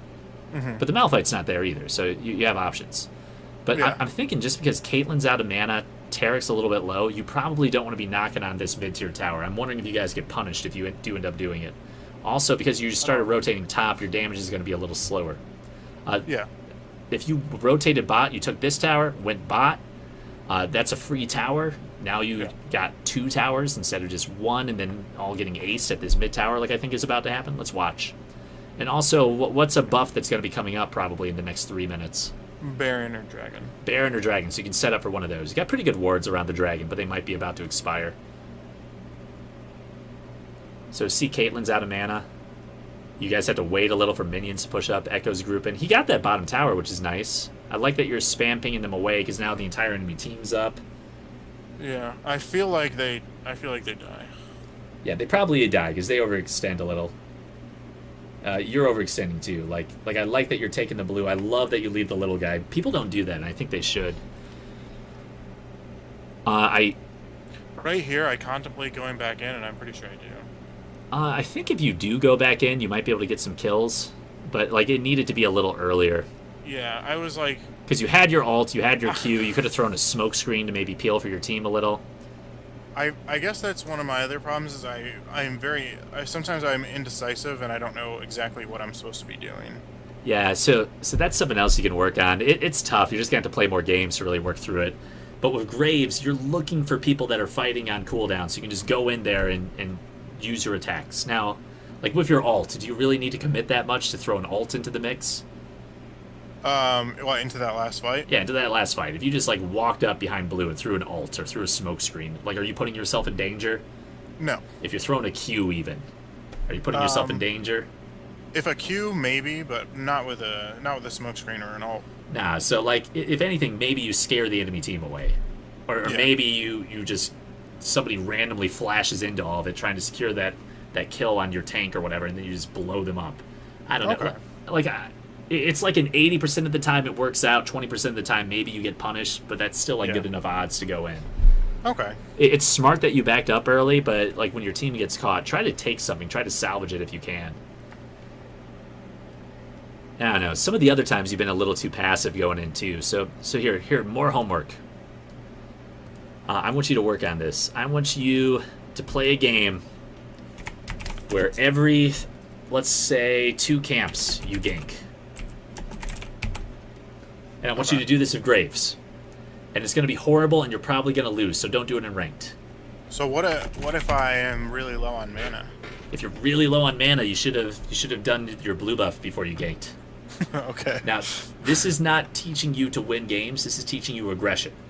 Okay. And if you do this a couple times, what'll end up happening is you'll be like, oh, I'm out of mana. What lane can I gank? Because I have to gank, because Gunday told me I had to gank. Okay. You know? And here, if you want your teammate to hate you less, because maybe you get reported for this. Like, I don't know. If it's normal, you're less likely to. Do a co-op versus AI game. As weird as that sounds, it's good for drills. It's good for mechanics. It's good for practice. And do 2 camps and gank. Actually, let's do that. Let's do co-op versus AI games, so nobody gets pissed at you and your account doesn't get banned. No, I understand. I do drills from time to time, but mostly they're just like CSing drills. Yeah, and that's good. But in the jungle, like, kind of worthless. Yeah. Like my CSing is horrible because I just spam jungle games whenever I'm duoing with people. Like I don't think I've had to play a top or mid game in a while. So there you go. I would focus less on CSing and more on awareness stuff. So play more Shen, more Gangplank, and more Nocturne, stuff like that until your awareness is up. Make your map bigger. Use that metronome we talked about. And here, where did I type that? Was it up here? That was not in the homework section. God, okay, here it is. I was typing it in Yasuo's bio for some reason. I'm just dumb. Sorry. We've been talking for 3 hours. I'm getting tired. I will keep talking until you are satisfied, though. So let me know if you're getting tired. But what I want you to do is do that, because it seems like you're not aggressive enough, and also that'll help you work on your mechanics. So we want you to save your E, remember, when you go in for a gank. Stuff like that. Okay. Oh, and someone's asking me stuff. Here, I'll talk to you in a sec, Sella. I'm coaching this guy. But that'll be really good for helping you be a little more aggressive. All right, let me ask you again. Right now, what's going on the map? What should you be prioritizing? So... We're past the mid game now, because you got the first round of towers too. So this is like into the mid game starting to happen. So, Baron is the big objective. Why is Baron important? It helps you finish off the inner towers. Yeah. The inhib towers. So think of Baron as the keys to unlocking the enemy base. Yeah. It is a sieging tool. So you can set up baits around it. It's very risky to just take it when you don't have good pressure. But if you're up against a team with really good wave clear and you have no way to siege, Baron's the way in. Yeah. Now, does the enemy team have really good wave clear? No. The only wave clear they have is Jinx rockets. Yeah, Jinx rockets. Malphite's not going to do much. Yasuo, he can throw his tornadoes, sure, but he has to get in there to right-click things. Leona's not going to offer anything. Trundle can't really do anything unless he got Hydra, and even then, he's putting himself into the way of all your poke. Yes. Are you really good at sieging with your comp? Here's your comp. Yes, we are very good. Why? Because we have me, who's an auto attack, a ranged auto attack. We have Caitlyn, who's one of the best siegers in the game, and Malzahar, who's really good at sieging. Well, why is she really good at sieging? Because for multiple reasons. She has really long range. Two, her crits do a lot of damage. I'm pretty sure her headshot hits the towers too, right? I don't think it does. I'd have to look that up though. I don't play Caitlyn. Okay. But the long range is good. Traps. She's very safe because she has those traps, so she can set up a line of traps in front of whatever you're trying to siege, and then the enemy can't really sit on it unless they want to get headshotted, right? Yes. And even if they try to engage, she can just E away, and that gives her another headshot if she lands her parachute on him. So Caitlyn, very safe, very good at clearing, and then her Q gives a really good wave clear too, right? Yep. What about Tarek? Why is Tarek good for sieging? He's got two things I'm looking for. Well, his heal his works heal really well. So if you ever sustain. get poked or hit by anything, you sustain. You just shrug off the heal. It's AoE heal. What else? He can stun people under their towers, so you can get some free damage off. So free damage, good disengage, and then you have the ultimate safety net of his... Yeah, so if you ever do get engaged on while you're trying to siege, he has his ultimate to cool. negate that damage. Why are you really good for sieging? I do a lot of damage to towers because my passive works on the towers as well. It does more damage for each pellet that hits. You have to be kind of close for that. So I don't know if you'll be the one right-clicking towers unless the enemy team is just scared shitless of you guys. But why would you be really good? There's one thing in particular I'm thinking about that makes Graves really, really good. Well, he has really good wave clear because with his Q. His Q just instantly bursts a wave. And then lastly, he can... like if someone else, like if the enemy AD carry tries to go into clear a minion wave, you can hit them with your W to deny the vision. Yeah, and then they're like, "Oh shit, what's happening?" Maybe they panic flash or something. Yeah. So that's good. You have your ult to finish off people, so that's solid. Why is Malzahar really good for sieging? He can clear waves really easy with his QW. Really good wave clear. QE, I forget what the... He can silence people. He can pick people off of his ult. He can throw minions in to like tank the tower for you. Why is Echo really good for sieging? He can dive towers really easy. He can dive towers. Does he have good wave clear? No. His Q is okay. 2 Qs and a wave is cleared, my friend. He has amazing wave clear, especially if he's building AP like he is this game. Yeah. So every last person... Not the best, but it's not bad. It's really good. It's one of the best. Okay. Like, seriously. Whenever I think of, like, great wave clear, I always think of, like, Orianna, Victor, that sort of thing. Victor's pretty good. I'll give you that. But Echo's up there, okay? He may not be, like, top 10, but he's not in the bottom 100. Yeah, okay. But every single person on your team, barring Tarek, has amazing wave clear. Okay. Only one person on their team has decent wave clear, and that's the Jinx, right? So already I'm thinking, you already have a really good sieging comp. And then what else is good about Echo? Like what does he do that helps your team? Like, let's say they're trying to wombo you guys. What can he do? He can set up a really good stun. If they wombo, he just throws his W when he sees the Malphite flying through the air. He can throw his Q to slow people down. You know? Yeah, and like I said, he's really good at diving because he can throw his Q basically right behind their tower, dive them, get a stun, get some easy damage off, and then ult right back out. Yeah, he can E towers too, which is nice for some extra damage. And then, like you said, his ult is another safety net. So you have a very safe engage. You're very scary because you can pick people off, and they have no wave clear. I would not recommend Baron because of that. So why? And sorry, I'm kind of building up to it. I'm hoping you can see. So don't recommend Baron because we already have a good siege, and we don't need Baron to do it. Exactly. If we need Baron, we're just giving them a chance to steal it. So, like, do they have a very good siege? No, they have terrible siege. They have a terrible siege. If they have Baron, does their siege get better or worse? Much better. So, like, if Baron's free, by all means take it. If you ace the enemy team, waves aren't in position, just take Baron. It's worth 300 gold for everybody on your team. You get 40 extra AD and But AP. don't try to play around it. But you do not need Baron to crack their base. Not with your comp. Your comp is Okay, sure, amazing for sieging. So, Okay. so going back to the original question, what should you be thinking about? We should be trying to push all 3 waves and then pick a lane and try to take towers. Exactly. What lane would you recommend if you had to pick any lane?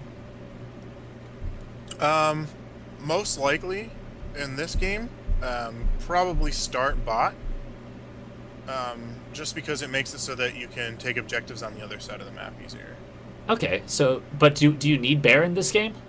Well, not just Baron, but top lane and mid, and mostly top lane. You can basically get free towers top lane if you have an open inhibitor bot. I disagree with bot. Okay, what lane should I be focusing? Mid? Not mid. Let's say you get Top? all the lanes pushing. Top. Why top? Walk me through it. The only reason I would think top over bot is so that then you can go back and get Elder Dragon when it spawns. Well, yeah, for sure. You definitely want Elder Dragon because you guys have been controlling Dragon, I think. Or they have 2 dragons, so maybe you need to, like, keep them away from it. But also, like, look at what's top. How many towers are there to take? 2. 2. How many towers are there to take bot? 1. 1. How many towers are there to take mid? 1. Is it easier to defend mid than top? Yeah, no, it's easier to... Oh, wait, hold on, what? I thought it... Isn't it easier to defend if they have more towers in that lane? It is, but I mean, that second tier tower, they'll have to come out of their base a little. Let's put it this way. Let's say you have all the lanes pushing. Let's say you have a ZZ Rot top and a ZZ Rot bot. And someone has to go, like, push the wave back out. Let's say you all went top and you all went mid. Oh, so I see what you're saying. Is it easier to take top if it's, like... If there's not everyone there? Yeah, let's say we talked about that super wave earlier, the big wave, right? Let's say you make a big wave bot, it builds up, so there's 3 waves of minions knocking on bot's door. Would you rather your entire team be mid or top? Okay, so you're saying top. Because there's more distance for them to close, right? Yeah. If you're sieging mid, I mean, cool, that's great, but it's not as good as if you get bot or top tower because there's more distance, like physical distance for the enemy team to travel. Oh, okay, I see. So thinking about that, why would I suggest top over bot? And yeah, there's the extra tower, but that's not the reason. Towers, you'll get more gold.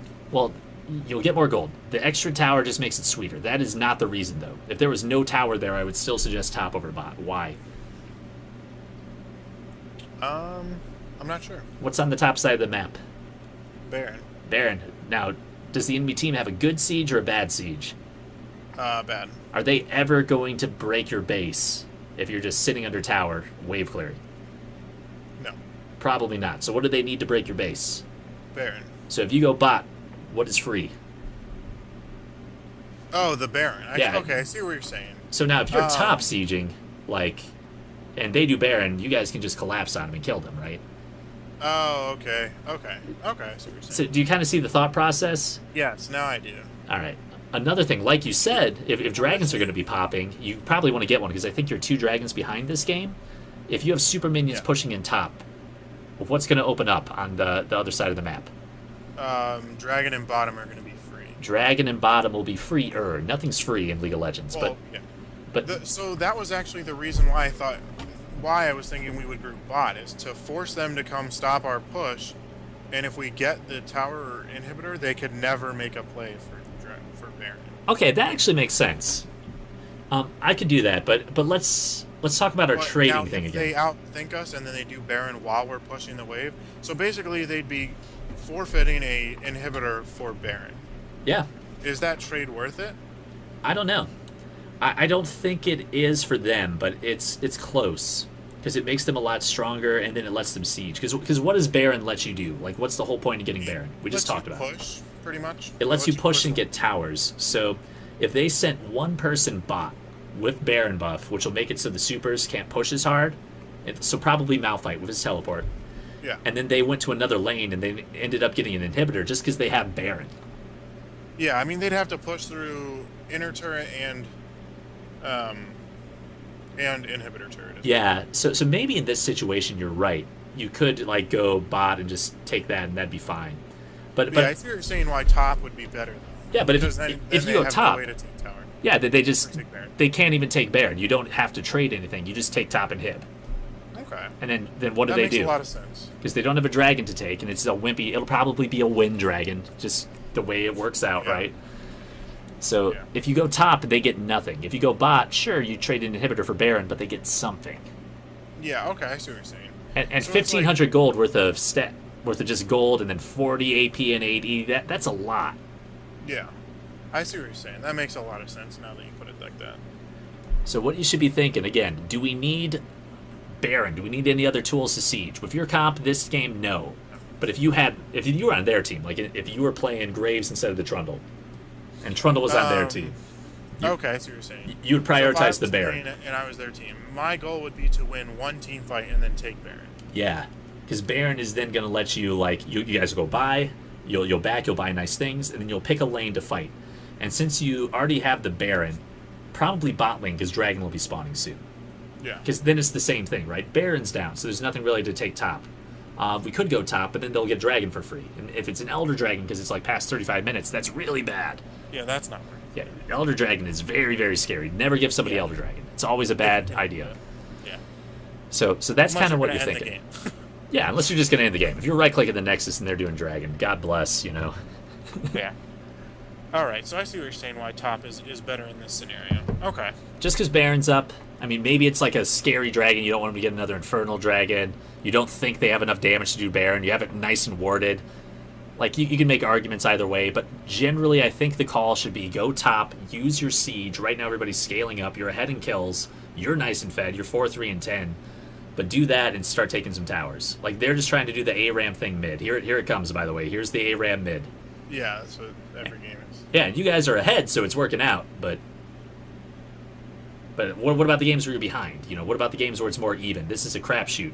You know, do you really want to do 50-50 in your silver to gold promos? I don't know. No. Now, do the sure thing. And cool, their carries are all dead. There's the Wimpy Wombo combo with all the tanks. Good Taric ult. That Taric pick is amazing. They probably won you guys the game. So now what you guys want to do is not dive, but you just want to right-click the tower, right? So hopefully your Kate does that instead of going for kills, but... silver. So there we go. Now you guys can clean up. You got Malzahar tanking. I like that you're backing up just because people are about to be up and you're super low. You're just a free kill, but you could probably farm their jungle and lifesteal off of that. But you also have 2,700 gold, so I like that you're buying too. Hey, Sterix Gauge. That's a good item for surviving wombo combos. I like it a lot. Okay, so what's your thought process now? You got the mid and hib. I'm like half watching through Skype and I'm like half watching your stream, so I'm like 15 seconds behind you. Okay, so that's horrible. If Skype is lagging, I only see like half the screen. all right, let's just stop screen sharing then. Okay. So like right here, I backed off because they were all going to be coming up pretty soon, and I was really low on health. And I've like told them all to be careful and like back up. So here, actually, maybe what might be better is you're watching and we sync up the game so you're not 15 seconds behind. Wait, what are you talking about? Like, watch your Twitch highlight and let's sync up the times and then just watch that, and then I'll say when I'm going to pause and we'll pause together. That might be better than you watching on the 15-second lag. And again, if we have that YouTube video, it's not laggy when I Skype screen share, so I'm sorry, I should have told you that. If I do this again, I'll definitely do that. Okay, what time are you at? I am at 22:32. You are clearing the Gromp in the enemy jungle. 22:32 game time. It is 1:59 Twitch time. 1:59:49. Okay, let's see. 1:59:49. I'll let you know when I get there. I'm at like 1:59:30 right now. Okay, that's fine. Yeah, just play through. Then we'll synchronize our watches and play through. And I'll probably just let it play and we'll just talk over it because we're not watching in double speed or anything. Sure. Okay, so I'm at 1:59:35 right now. So I'm walking up and I'm like warding their jungle basically. Tell me when you get to 1:59:49. I'm going to click play. Okay? Doesn't have to be exact. Okay, you can go ahead and click play. All right. So what are we thinking right now? So right now I'm team's going dead. to push the bot wave. Why? just so that it hits their tower and they have something else they have to worry about. Good. But if your entire team is dead, where's the enemy team probably thinking they want to go? Oh, towards Baron, but my team wasn't dead. Towards Baron. Now your team is back up, but I mean, if they were good, instead of going to deal with you bot lane, Trundle would have run immediately to Baron. So you being bot is horrible just because your team got aced. So, so if we go back, what you should have done is like walk towards the top half of the map just to kind of survive that. Plus, right here, the Elder Dragon is about to, or not Elder Dragon, another dragon's about to come up. So yeah, it's good to get dragon towards there. But remember, like if they get one dragon, can they win the game off of that? No. If they get Baron, can they win the game off of that? Yes. Maybe. So again, that's kind of what we're thinking. Oh no, they can't. Not off one Baron, but maybe they can. I don't know. I've lost games to throws like this, like where I give up a Baron. I like that you're pinging to go top. I don't like that you're making a Baron call right now because you don't need it. I think what you guys should do is focus bot. There's no reason for you to be mid. Why is there no reason to be mid? Because my whole team's bot. Well, because your whole team's bot, but what else is pushing mid? The super minion. If you're mid, do they have to deal with more of a threat or less of a threat in other areas? Okay, I see what you're saying. The super minions will take up one person's time on the enemy team. Oh, that wind wall. That would have been a kill. Yeah, right here, the main reason I was doing it was just to pull people away from bots so they'd be able to get it easier. I mean, that's a good reason, but let's say you went top instead of mid. Would someone still have to deal with mid? Yes. Because of the supers, so right? There'd just be more pressure. Okay, I get what you're saying. Or you could go bot, be with your team, you have, 5 people, and then supers pushing mid. Somebody has to go mid. They're looking to wombo combo you, so you guys probably want to split them up. I think the top lane would have been better. But so that was just a bad play on my part, then. Yeah, like everyone on your team is dead because you went mid. So Baron, so I'm still calling for Baron, thinking it's a good play, but it's probably better if we don't do that. You don't need it. The reason you don't need it is because your siege is so good. You already broke their base. There's an inhib open, right? Let's say that Jinx throws a rocket, and it just steals Baron. Just unlucky, right? Yeah, it just gives them an objective that they wouldn't have had. Yeah, otherwise. they're back in the game. Let's say Trundle flashes over the wall and smites. You missed them. You didn't have a good ward. They're back in the game. Now they can actually siege. Just don't even risk it. Wait for them to try to do it, because Baron is now a 6th person on your team auto-attacking them, right? And then just kill them. Use it as bait. But doing Baron is just bad. So I think instead, if you wanted to split, don't go mid. Splitting is fine. You still have Rift Herald buff, remember. You're very scary. Can anybody 1v1 you right now? You have Phantom Dancer. Probably not. So yeah. I think if you went top, that would have been fine, because it would have pulled someone top. Enemy team has a lot of disengage with Taric, with Echo, his slows. Caitlyn's pretty safe. Malzahar might die, but I mean, whatever. He's been playing pretty well. He probably knows how to position.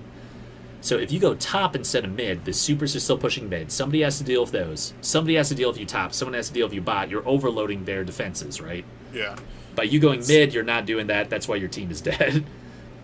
Yeah. So I guess the main reason that I did it was just because I that's one of the things I needed to learn, definitely, is that there's other ways to win games just than forcing a Baron or something like that. Yeah, for sure. By the way, your team just executed this fight really, really well. So you guys win off of this, right? Yes. Yeah. All right, cool. That was solid. Taric had a really good ulti there. Malphite had a bad ult. Yasuo did an ult off of it. At least I think we win the game. You should. You're chasing the kill. Here it's fine. Here's the one time you do want to E into her. Okay. So I force her away, and then I just figure that I don't have to chase her any longer. Oh no, Echo. So you got 10 seconds. You guys should be able to end. It's sad that Malzahar is backing. He's bad. I want to say that we don't, actually, now that I think about it. Yeah, Malzahar, you needed a little bit more of his damage. You guys probably could have ended, but now it's going to be bad times. Let's see if you do or not. I think we get this tower, but I don't think we end. Yeah, that's a good Leona ult. Good Sterix gauge. That's fine. Just die so your team doesn't. I think you could have ended there if everybody was with you, but it's still something. You got the inhibitor again. You got a Nexus tower. That's very worth. You're almost there. You almost won. We went off the next team fight. Cool. Basically. Spoilers, man. Don't tell me. I want to see what happens. Okay. Elite. Actually, we lose. I lied. We got people in Twitch chat saying, I don't know how this game is fun. To some people it's not, man. To some people it's a full-time job, but it's fun for me because it's really, really hard and it changes every 2 weeks. This is one of the most complicated games I've ever played, and it never gets old for me, but it's not for everybody. Yeah. What else? Is Baron or Elder Dragon more important? Elder Dragon is always more important than Baron. As weird as that sounds, because let's say you're ahead in Dragons, it gives more stats. Let's say you're behind in Dragons, you don't want the enemy team to get it. Let's say you're even, it's a better buff than Baron. So right there, they just got the Baron. Yeah, that sucks. And that's what they should do, right? They get an ace, now they have a chance to get at you guys. Hopefully you guys clean up, maybe get that Leona, because they're all low from that, but damn. Yeah, I try to type in chat to tell people to chase them and not let them teleport back into their base. Yeah, that's fine, though. It's fine. So, your Twitch chat, by the way, is just brutal. Ouch. Yeah, he said in base while they do jump. I had just respawned. Get rid of this. How do I get rid of the base Twitch chat? I don't care about the replay here. There we go. So right here, I just figured damage, or try to take as much stuff since they got Baron, so I figured top lane would be the best choice. Yeah, they got that wombo combo, so Tarek is on point with his ult. That's good. But let me put it this way. Is it going to be easier or harder to siege against a team with Baron? It's going to be harder. So I figured that if we could do it before they got here. They're going to get there, though. They have enhanced recall from Baron. They have home guard. Like, you're picking a fight. What you want to do when the enemy team has Baron is you want to wait out Baron. How long does the buff last for? It's like 3 minutes or something. I think 3 minutes is right. Let me check just to make sure. And then if the jungler has it, it's sometimes longer. So we kind of win that fight. So what I do here is I try to stay around. Oh, I'm sorry. I paused it because I forgot that we were synchronizing stuff. But the Baron buff, I want to tell you the right thing. Hand to Baron. It lasts for 3 minutes 30 seconds. Okay. So here, I'm sorry. Let me play again. I'm at 29:09 in the game clock. Like watching this fight, it looks like they're gonna clean up on you guys. No. I'm at 29:42, so I'll replay. I'll start playing again when you get there. Okay, cool. I'll tell you when I get there. This is amazing. I have no idea how you guys haven't died, and they're just letting you kill all of them. All right, cool. 29:30 right now. Wow, so you just won that team fight just by being a man. Good work. Because they just ignored you and you just killed everybody. That's great. Okay, 29:40 right now. Okay. So you're out of mana. Malzahar's backing. They're low. This is what I'm talking about. Do you see how hard it is for you to clear these minions when they're baroned up? Yes. It's going to be impossible to siege, even if you're a beautiful siege comp. Oh, man mode. That is a little risky. Well, the reason I did it was because I knew that Jinx would have to back to stop the super minions. Yeah, so I guess that's true. But, like, you're not going to get anything. I would just back, spend your gold. You got 1,400 gold. That might be enough for Death's Dance. Maybe farm some jungle. Don't get picked here, because if you get picked, you know, they get another dragon. Oh, here's the pick. Let's see if you get away. Good moves. Might run the other way just so she can't have any chance of chasing you. Sometimes supports take Moby boots and then you're just boned. Yeah, I threw out my my W for the slow. Yeah, that was good. They kept chasing. But all you're doing now is you're waiting out that Baron. That is your only thing. And on most people, it is gone because you killed them all, right? So that's good. You're just waiting it out on the Malphite and the Jinx. Yeah. And it's good that you're actually picking a fight in the jungle because you don't have to worry about those empowered minions. Oh, Trundle just steals this, it looks like. Nope. Nice. He tried. So you guys should be able to end off of that, right? Because you have a 5v4 and Baron's almost dead. I think we get... Yeah, I think this is the last team fight. All right, cool. But that's just Trundle making a mistake. That's not really you doing anything amazing. Not trying to be mean, again, just... No, you're fine. Calling it like I see it. Yeah, so you just kill everybody because you're Graves and they're all dead. Nice. So walk in because you got 20 seconds. Nice. Okay, cool. So do you kind of see what you need to work on? Yeah, so I mean, obviously my map awareness is not great. That's something I need to work on. And like you pointed out, like the different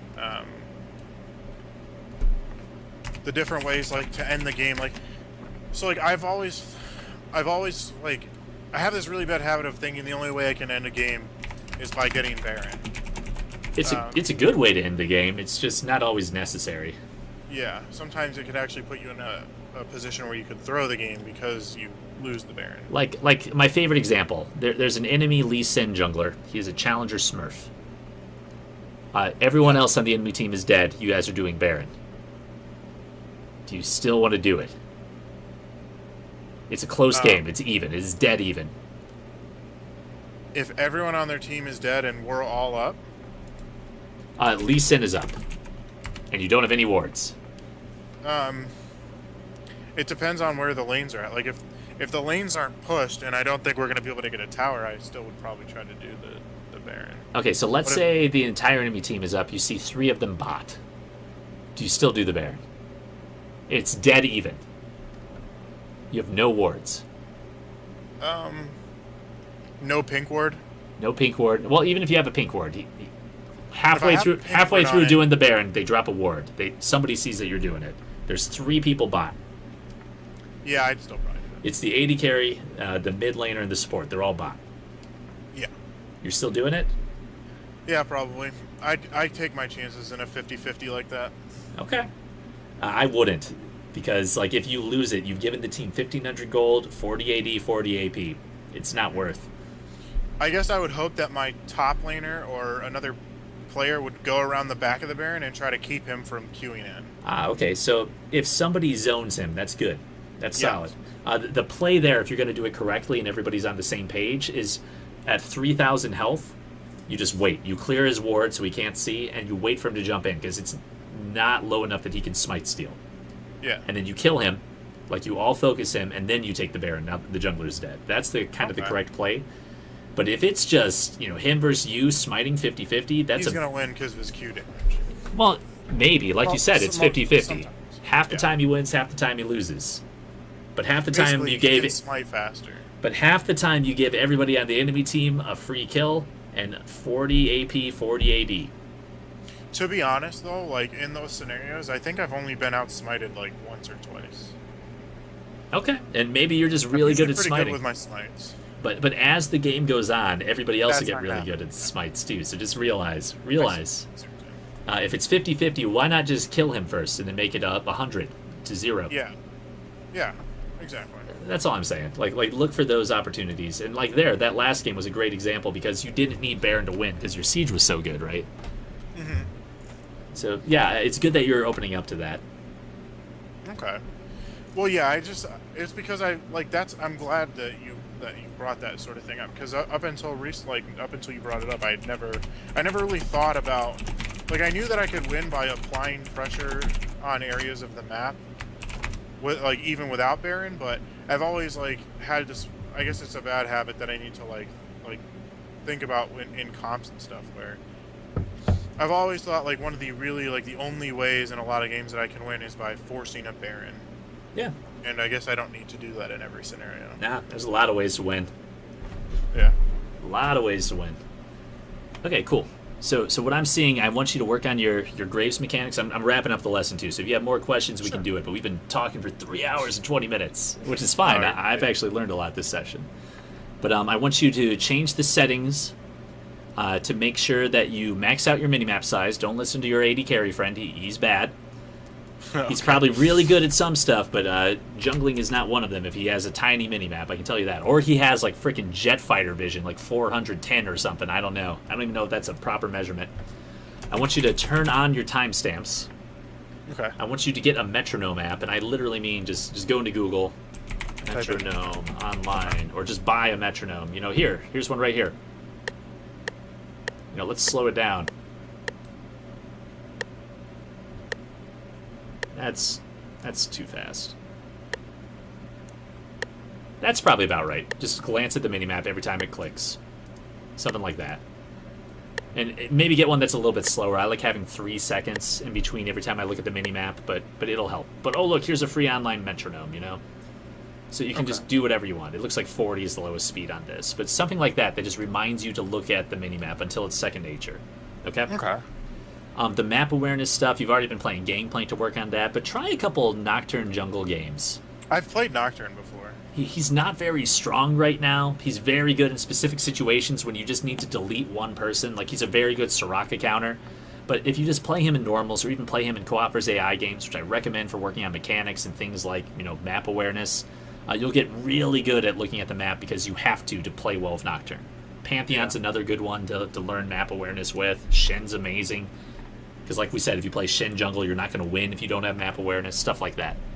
Yeah, I've played a pretty decent amount of Gangplank now, and I've played a pretty decent amount of Shen. I have my rank 5 mastery with Shen, and well, I got keep my it up rank 6 because, mastery with Gangplank. like I hear you, but watching that game, you weren't looking around using the minimap. Yeah. Oh no, I know I need to be better with it. I know that's one of the things I already. So I'm sure your Shen mechanics are great. I'm sure your Gangplank mechanics are getting up there. Like, that's solid. Kudos to you. You need to work on your map awareness. So play them and to use their global alts, which is why it'll help with your map awareness. Okay. Work on that, because that will help you more than anything else I'm seeing. Other thing, just get a sticky note, write down the respawn timers. If you have extra room, write down all the summoner spell cooldowns, just so you know that flash is 5 minutes. Like how much is Ignite? Do you know that off the top of your head? I don't know the exact time. I know it's like under 3 minutes though. Well, here, let's look it up. And again, like, I'm just showing you how to get it. I'm trying to teach you how to fish. Cooldown 210 seconds. So it's a little under here. 240 seconds is how many minutes? 4 minutes. So 210 seconds or 4 minutes, not 40. Dear God, that'd be a long cooldown. So it's like 3 minutes and 30 seconds. Okay. But just have a sticky note, because a lot of them are the same, and you can just have it. And then if you see someone use Ignite, you have your timestamps turned on, type like Yasuo Ignite in chat, or YI or something. And then later, when you're dead or recalling or something, you can type out, or walking back to lane or your jungle, you can type out the exact timer, because you just add 210 seconds to whenever you typed YI. So someone in chat was just saying something about F1 through F5 keys. I already know what they do. I just am really bad about using them. I usually just use the mini-map to go to the lane. Is that wrong? Eventually it will be. Until you hit Diamond, don't worry about it. Cue Ball Mania is right, but more often than not, it'll screw up your fingers. Right now, I want you to focus on glancing at the minimap. So if you have to click the minimap to look at it, that would be better, because it'll get you more accustomed to looking bottom right. But so right now we have like 4 sets of training wheels. Like, clicking the minimap is another set of training wheels, but it's like the 3rd set you're going to take off. Okay. Another question I have is, especially when I'm playing someone like Gangplank, I've been, in like normal games, I've been trying to teach myself to use like the A key, but it's really, really hard because I've never used it before. Is that something I should try to like put into my game? You're talking about like attack moving, that kind of stuff? Yes. Like, so I know, I right click behind myself and move backwards, but sometimes like if I do it incorrectly, I'll like misclick, or like I won't click on them to attack correctly. So like I've been trying to teach myself to use the A key to make sure that I always get the auto attack off that I want. But you can. League of Legends is honestly 10% mechanics, 90% decision making. So you can spend a lot of time working on that, and it'll help a little. But if you work on your map awareness, that'll help a lot more. So it's like working on like perfecting a Lee Sin insect combo when you're down in silver and no one's even paying attention to follow up. Like, cool. It's not going to help you win more games until you climb a little bit more. Okay. I would focus more on the map awareness stuff. Like, there are a bunch of little mechanical things I saw that we could work on. But I'm trying to like give you the biggest ones, and once you fix those, then it's time to work on like the next stuff. Like we mentioned, like the big thing I saw was like you kept leading into fights with your E when you didn't have to, and you're giving your damage. There's some other mechanical things we can work on with Graves too, like canceling autos and orb walking and stuff like that. But until you start looking at your mini map to even see that a fight's happening, like, you don't need to worry about what to do in the fight. Okay. So stepping towards those things is what I'm trying to help you with. Okay, so mostly the thing I need to worry about to initially climb right now is the overall, like, the watching the mini map, knowing what objectives, like tower wise, I need to be pushing at every point in the game. Yeah, for sure. And then after that, once I get higher rank, then it'll start to be worrying about like mechanical stuff. Well, it's not higher rank. All this stuff is important at like all ranks. It's when you master it. That's when you start working on the next stuff. Because the way it works, there's some like really big building blocks you gotta build out first, right? So like the number one thing that's holding people back in bronze, silver, and gold, if they're laners, is that they don't know how to farm effectively. Their last hitting is complete garbage. Well, once you fix that, once you do that drill you were talking about, you were probably doing the how to CS like a challenger drills. Once you get that done, what's the next thing you work on? It's probably not as important. Maybe it's map awareness or something like that, right? Yeah. Okay, well, once you get that done, what's the next thing to work on? You keep kind of siphoning down to this nitty-gritty stuff, and then when you're at the top of the ladder, all that's left to work on is this real tiny mechanical shit that like doesn't matter at all down in silver or gold, because everybody else has such big gaping problems staring you in the face, or them in the face, or whatever. Fix the big problems first, then focus on the little stuff. That's all I'm trying to say. Okay. Cool. Cool. But yeah, what he's talking about with the F keys, that's fine. If you can do that, that's like what Last Shadow is famous for. He just has like 10,000 actions per minute. What he does is he spams the F keys, and it lets him look at every single one of his lanes, and he's trained his brain to just look in specific quadrants of the screen for specific information. Sometimes he catches summoner spells that way, which he then times in chat, the timestamps like we talked about. But until you're even doing that, like, why worry about looking at all lanes at once within like a second if you're not even ready to record what you find or process what you find? So don't worry about that.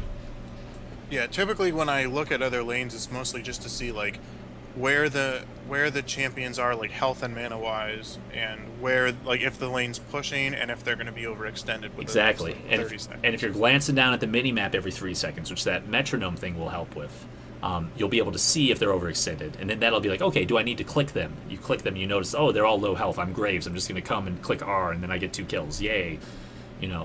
You'll start seeing more of these opportunities. You'll start getting more gold. The enemy team will start getting less gold. You'll start climbing naturally just because you have better awareness. Okay.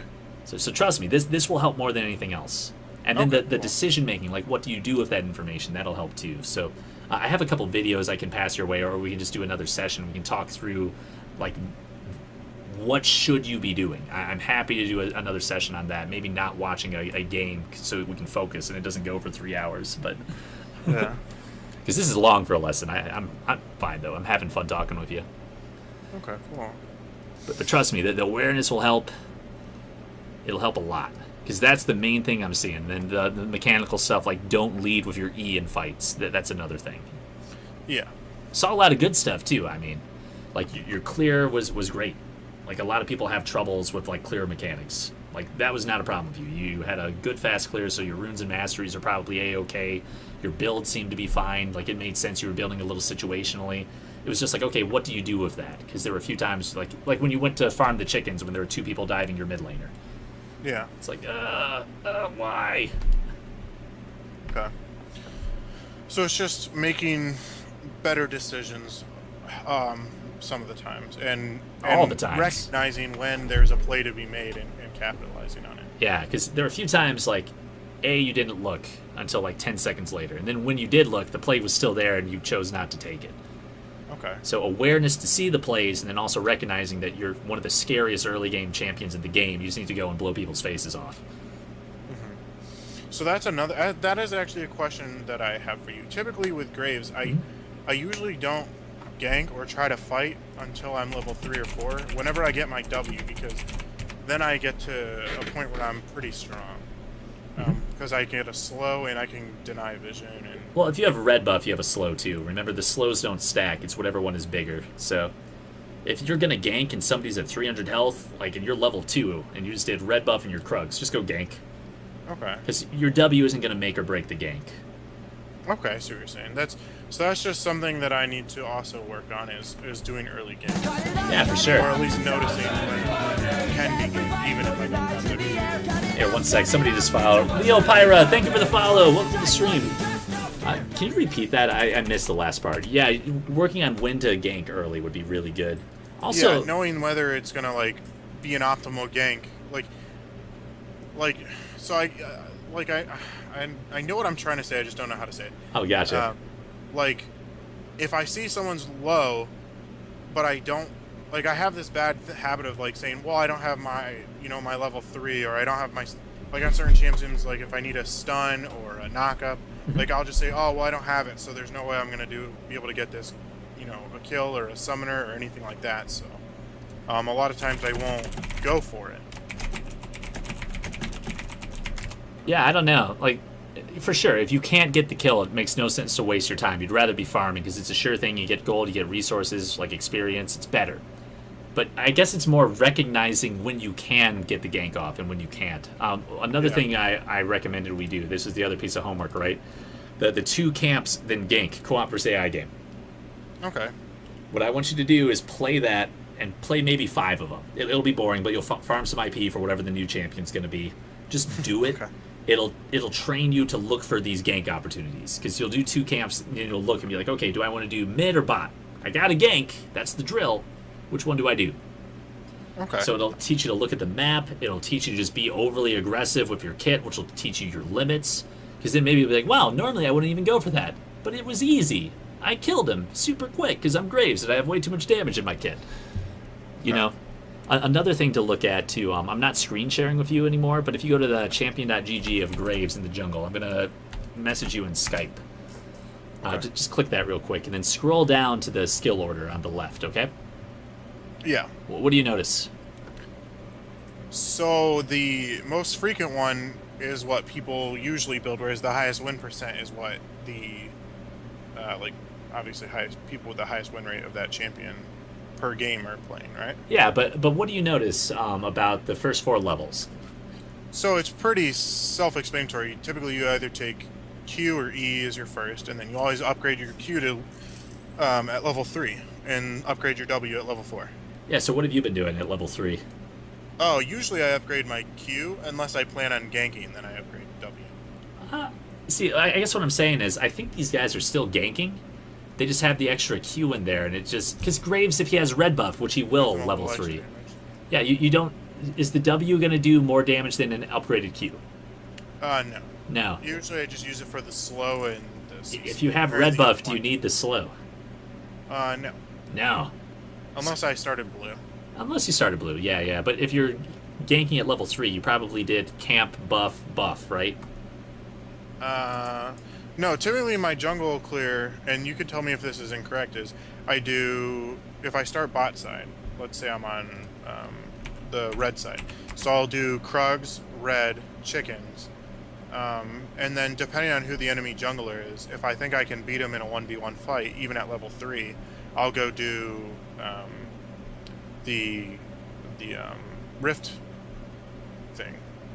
The rift? Get, the scuttle crab or something? Yeah, scuttle crab. Oh, okay. And I'll do that because I know that it won't be taken from me because I can beat the jungler in a fight. And then I'm also getting vision for my bot. Yeah, I mean, I guess that's good. With Graves, you have options because he has one of the easiest clears in the game. Like, it's super safe because your shotgun pushes them back. You can kite them pretty easily. You have a lot of damage. Your Q bounces off walls, gives you more damage, right? So, knowing that, you can start anywhere. So it really depends what you want to do. Like, you could start red buff and then gank mid-level 2. Like, that's the thing you can do, because you just need your E and your Q. I do that with Kindred sometimes. Yeah, sure. Lots of people do. People do that with Evelyn. They do that with Shaco all the time. So you could start red if you wanted to. You could start your Krugs. You can do red and chickens like you did this game. And then, you're level 3. You can look for a gank. Your red buff's still going to be up. Might be fine. You can go invade the enemy jungler if you know where they started and you think you know where they're going to be. Like, you got options. I mean, you can do red, wolves, blue, and then you're level 3 of double buff, and you can gank top or mid. I mean, you can do so many things. You don't have to be limited to one clear path. Yeah. So the answer is it depends, and it depends on what you want to do. So, like, if you're doing Krugs and you, like, notice mid lane is just going so ham because you've been doing these map awareness drills and you have the metronome just telling you to look at the mini-map, which you made big by going into your settings to make it bigger. Yeah. And you notice that they're fighting and that they're both at half health before you're even done with your, second camp because you're just finishing red now. Just walk up there and kill the cheeky mid laner who's trying to, like, do that while you're jungling, Okay. Yeah, that's something I'm gonna have to work on is paying more attention to the map, and I'll go download one of those metronome things. Yeah, sure. Does it just beep every so often? Just beeps ever so often. Okay. And I mean, you could do a timer too. Like, there's a bunch. You just need something to beep every X seconds, and 3 is probably a good amount. Okay. Because you still want to be looking at your screen and what you're doing. It's just every 3 seconds, as a jungler, you need to be glancing at that mini map. Like, when I jungle, I'll get to a camp. I'll make sure I'm like using my spells on the right thing, and then I'm just watching the mini map. I'm not even looking at what I'm doing. There's so Yeah. much information there. You could play the entire game from the mini-map. It would be probably more boring because the graphics aren't as good, but you kind of get what I'm saying. It tells you where you need to be. Yes. Okay. Another thing to think about, going back to these spells, the most frequent spell order, the highest win percent skill order, why do you think they take W4? Level 4. Well, I mean, because the amount of damage you get from your Q at level 3 is a pretty big bonus. Yeah, but why? I'm saying instead of taking another point in E, why do you think they take W level 4? Oh, because the Why don't they take it level 3? Okay, I see what you're saying. So the extra damage you get from the Q is better than taking W at level 3. Also, And then- you mentioned there's a slow, but because you have red buff, you don't need it, right?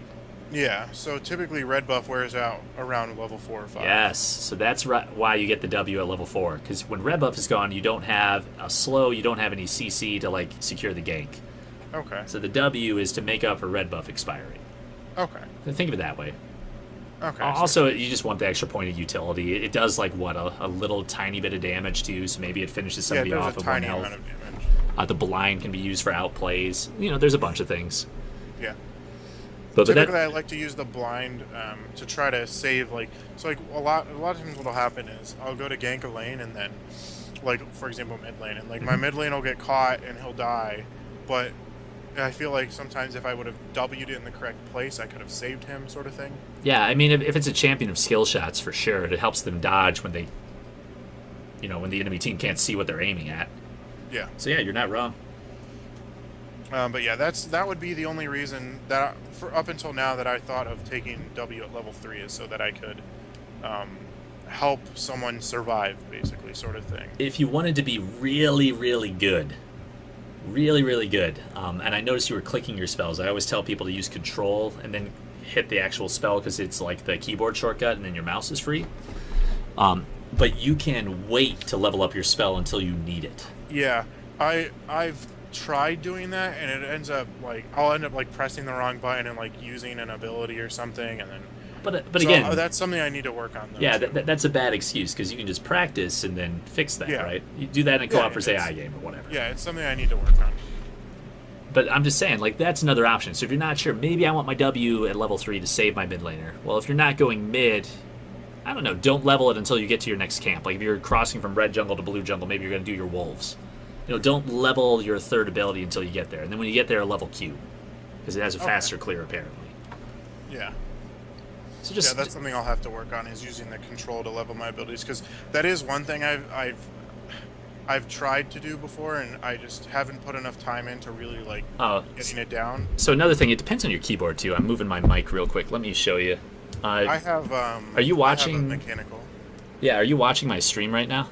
Yes. All right, so I have this Black Widow thing in here. Let me make it bigger so you can see, so I don't have the green screen. So here's control for me, like what this finger is pointing at. So, and I know there's a 15-second lag, so I'm going to point to it for a second. But if I have to actually level my abilities, I have to put my thumb all the way under my hand, and it is just a freaking nightmare. So instead of doing that, I actually bound the level up to Alt, which is right here, which is the easiest key in the universe for me to push. So then it's just move my thumb from spacebar to this, I level. It's super easy. So if you have something like that, and that's why it's hard, just cheat. It'll be better. And you can get that into the settings. So when you're making your mini-map bigger and turning your timestamps on, you can do that. Okay, I see what you're saying. Because then you'll notice, oh, I just hit 6 in the middle of a team fight. Instead of having to click it, now I can just use my hotkey that I've been practicing in a co-op versus AI game. Yeah, that's one thing that there's been a couple times where I would have either survived or gotten a kill or something if I knew how, if I was better at doing that, because I could have leveled up in the middle of a team fight without having to move my mouse to click it. Yeah.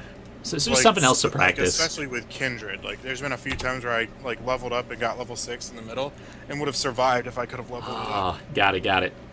So yeah, here, work on that when you're doing the 2 camps gank drill in the co-op versus AI games. No pressure if you lose, it's against bots or whatever, so it doesn't matter. So just do that. Another thing, I'm going to send you a video about making the big wave. There is a really good one on YouTube. I just couldn't find it when my random Googling.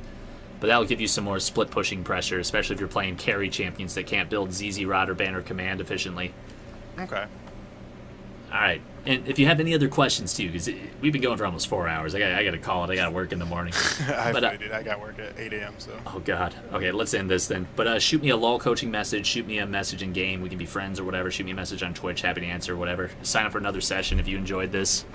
If not, that is fine too. My feelings won't be hurt. No, you're good, man. I appreciate it. All right, cool. And I'll send you this video too. I'll upload it to YouTube tomorrow during my lunch break and send it to you via the LOL coaching site. All right, cool. Good to go? Okay. Yeah, man, I appreciate it. Yeah, anytime, man. All right, and good luck. Let me know how high you climb. And if you run into new problems, we'll go over those. Yeah, I'm going to start working on all this stuff probably throughout this week, and then I'll be playing ranked and stuff, and I'll climb as high as I can on it, obviously. Cool. If you do that mini-map stuff, it might take a month before that starts becoming second nature. But trust me, you'll notice a huge difference. Like, even if you're watching on Twitch and you watch your games a month from now compared to now, oh, it'll be so much better. You'll be like, wow, is that him? You know, it'll be great. All right. Yeah, like something like that. I mean, like the moment I start doing it, it'll probably like be weird for a couple games, but it'll be weird for a lot of games. Yeah.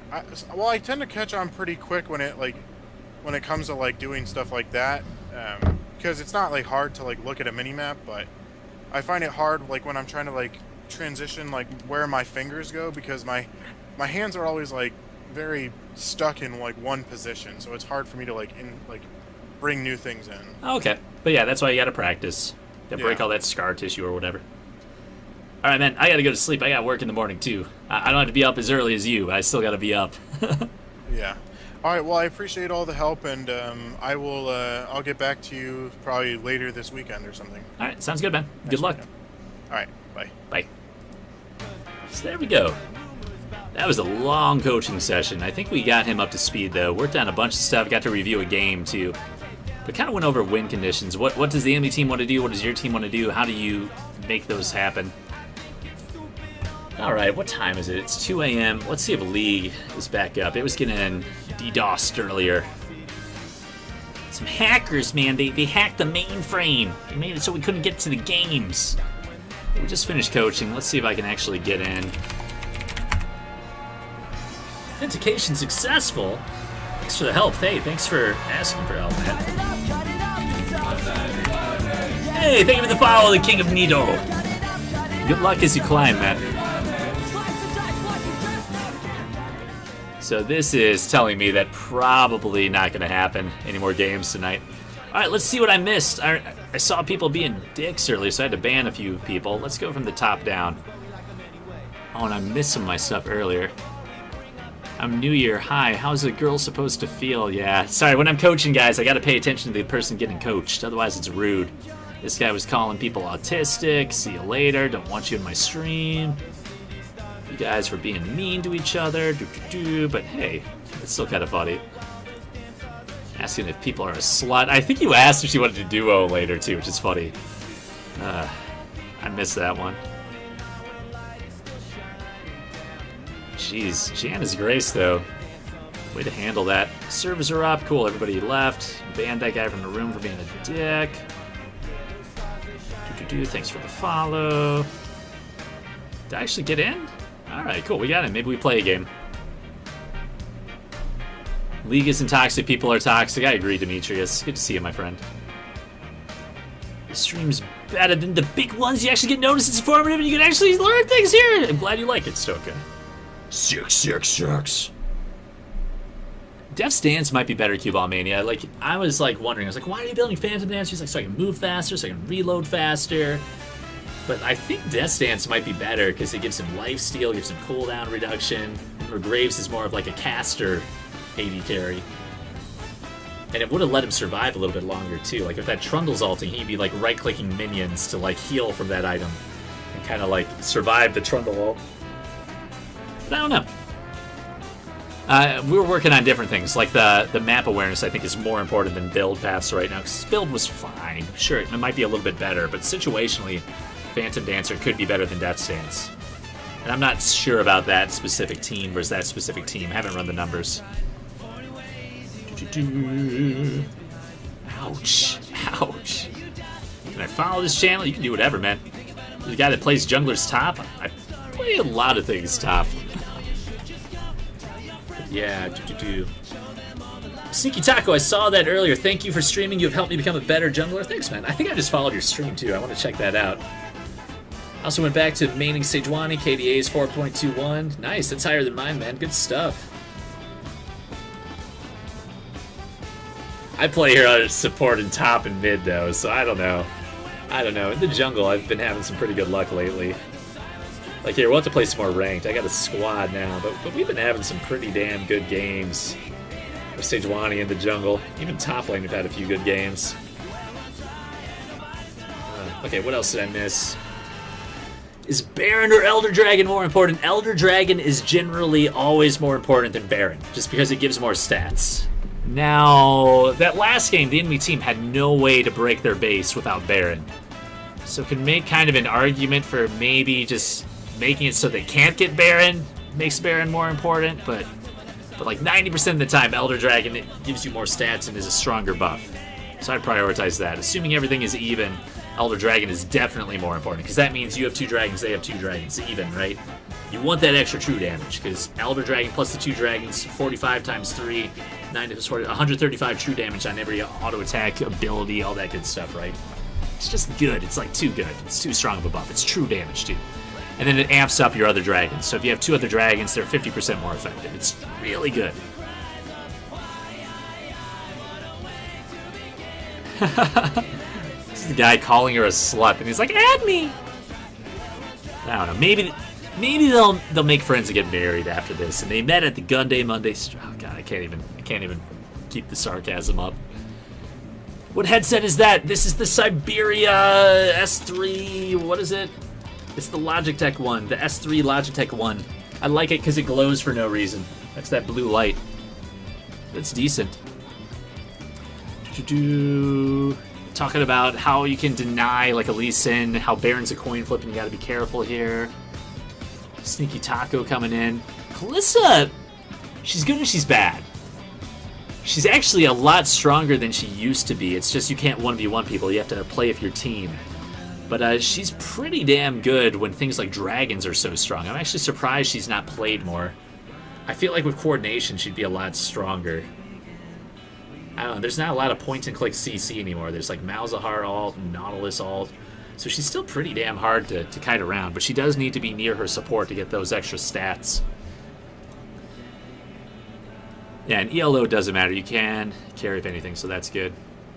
Cuball Mania recommending the function keys. Kind of talked about that. That's like later. Worry about that later. Like, and I find that I don't even need them. If anything, it messes up my keyboard positioning of my fingers and makes me like whiff an ult or something or flash by accident. So I don't know.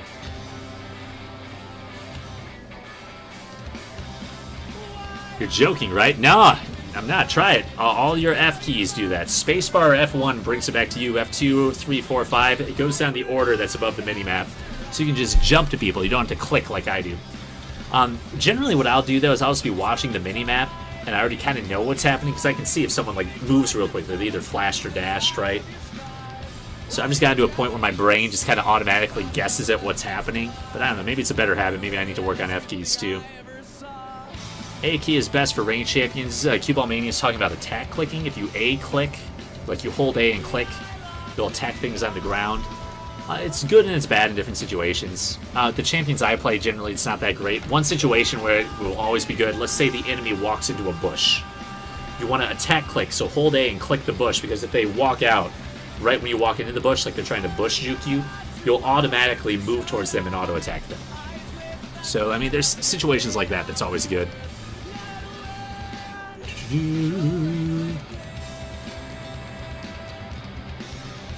Not sure what we're talking about. Maybe the Rift Herald here? Oh, I got it. It always moves to the top one. That's why people move at the top of the game. I think it has to do with the order that they're in on the side of the game. Or like above the minimap, actually. But if that's true, I didn't know that. So thank you, Leo Pyra. Just got here what happened. We were coaching for 3 hours and 40 minutes. That was a long session. Past broadcasts are up. I also have a YouTube channel down below where I throw all the coaching videos that don't suck. Sometimes like my stream just crashes, and that's what I mean by the sucky ones. I think this guy plays more champions, but it seems like he really likes Graves, so we're trying to focus on that one. Thanks for your help. Okay, cool. Do you coach junglers or other roles like AD carry or support? I coach everything. If you want something like mid lane or AD carry nitty gritty stuff, we're going to have to do some more work because I have like 10,000 games in the jungle. I have maybe a couple hundred on AD carry, so I just know more in the jungle. But I'm pretty good jungle, I'm pretty good support. And I know how to play the other roles, but I have like 5,000 Sejuani games. I know everything in the universe about that champion, or most of it. Most of it anyway. There's always new stuff that's being discovered. But I mean, the other roles, like, I don't know, you might be better off going to another coach. And if you want someone to be recommended for different roles, let me know. But support I can handle, I'm pretty good support. AD carry I'm trash at, but I know what I need to do. Theoretically, I just don't have the muscle memory to pull it off. So there you go. That's stuff we can do. Gold 1 now. Is a mod needed? We needed you earlier, Hero. Needed you earlier. But I had to ban someone myself. There was someone being a little rude. Usually I let it be like anything goes in the chat, but when you got people ganging up on like people who aren't doing anything, this is rude. Alright, I think we're all caught up. It is 2 a.m. I was going to play another game, but we coached for like 4 hours today. I'm rounding up from 3 hours and 40 minutes, but I think that's fair. I don't know if I want to play ranked anyway. I'm like, I'm 1-0 in my Diamond 4 promos, trying to climb out of there. Well, we'll see, we'll see. Maybe tomorrow. Maybe tomorrow. We got another coaching session tomorrow. We're booked solid this entire week through Thursday for coaching sessions, so we'll keep that rolling. Off topic, did you get my email? I haven't checked yet. If you're talking about the one thing I think you're talking about, that goes to a different inbox than the one I check on the weekend. But I will check that tomorrow. How about that, Cue Ball Mania? Alright, guys, I'm going to end the stream. Let's see who we should watch instead, because you guys probably want to keep watching, right? Let's see if there are any small streamers that need some love. And you should definitely go and make fun of them. And tell them Gunday sent you. So who do we want? Dewey Golf is really fun to watch. Let's actually look at him. Let's watch him. I'll host him when this is done. Go watch Dewey Golf. He is always around Diamond 3. It looks like he's in promos to D1. This guy's a really good support player, really good AD carry player. He jungles from time to time, too. Looks like he's having a bad time. Will probably need some help. He's probably sad after that failed Thresh play. But go watch him. Give him some love. I'm going to call it a night, guys. See you tomorrow if you tune in. If not, that's fine, too. Have a good night, everyone. Good luck in solo queue. Love your faces.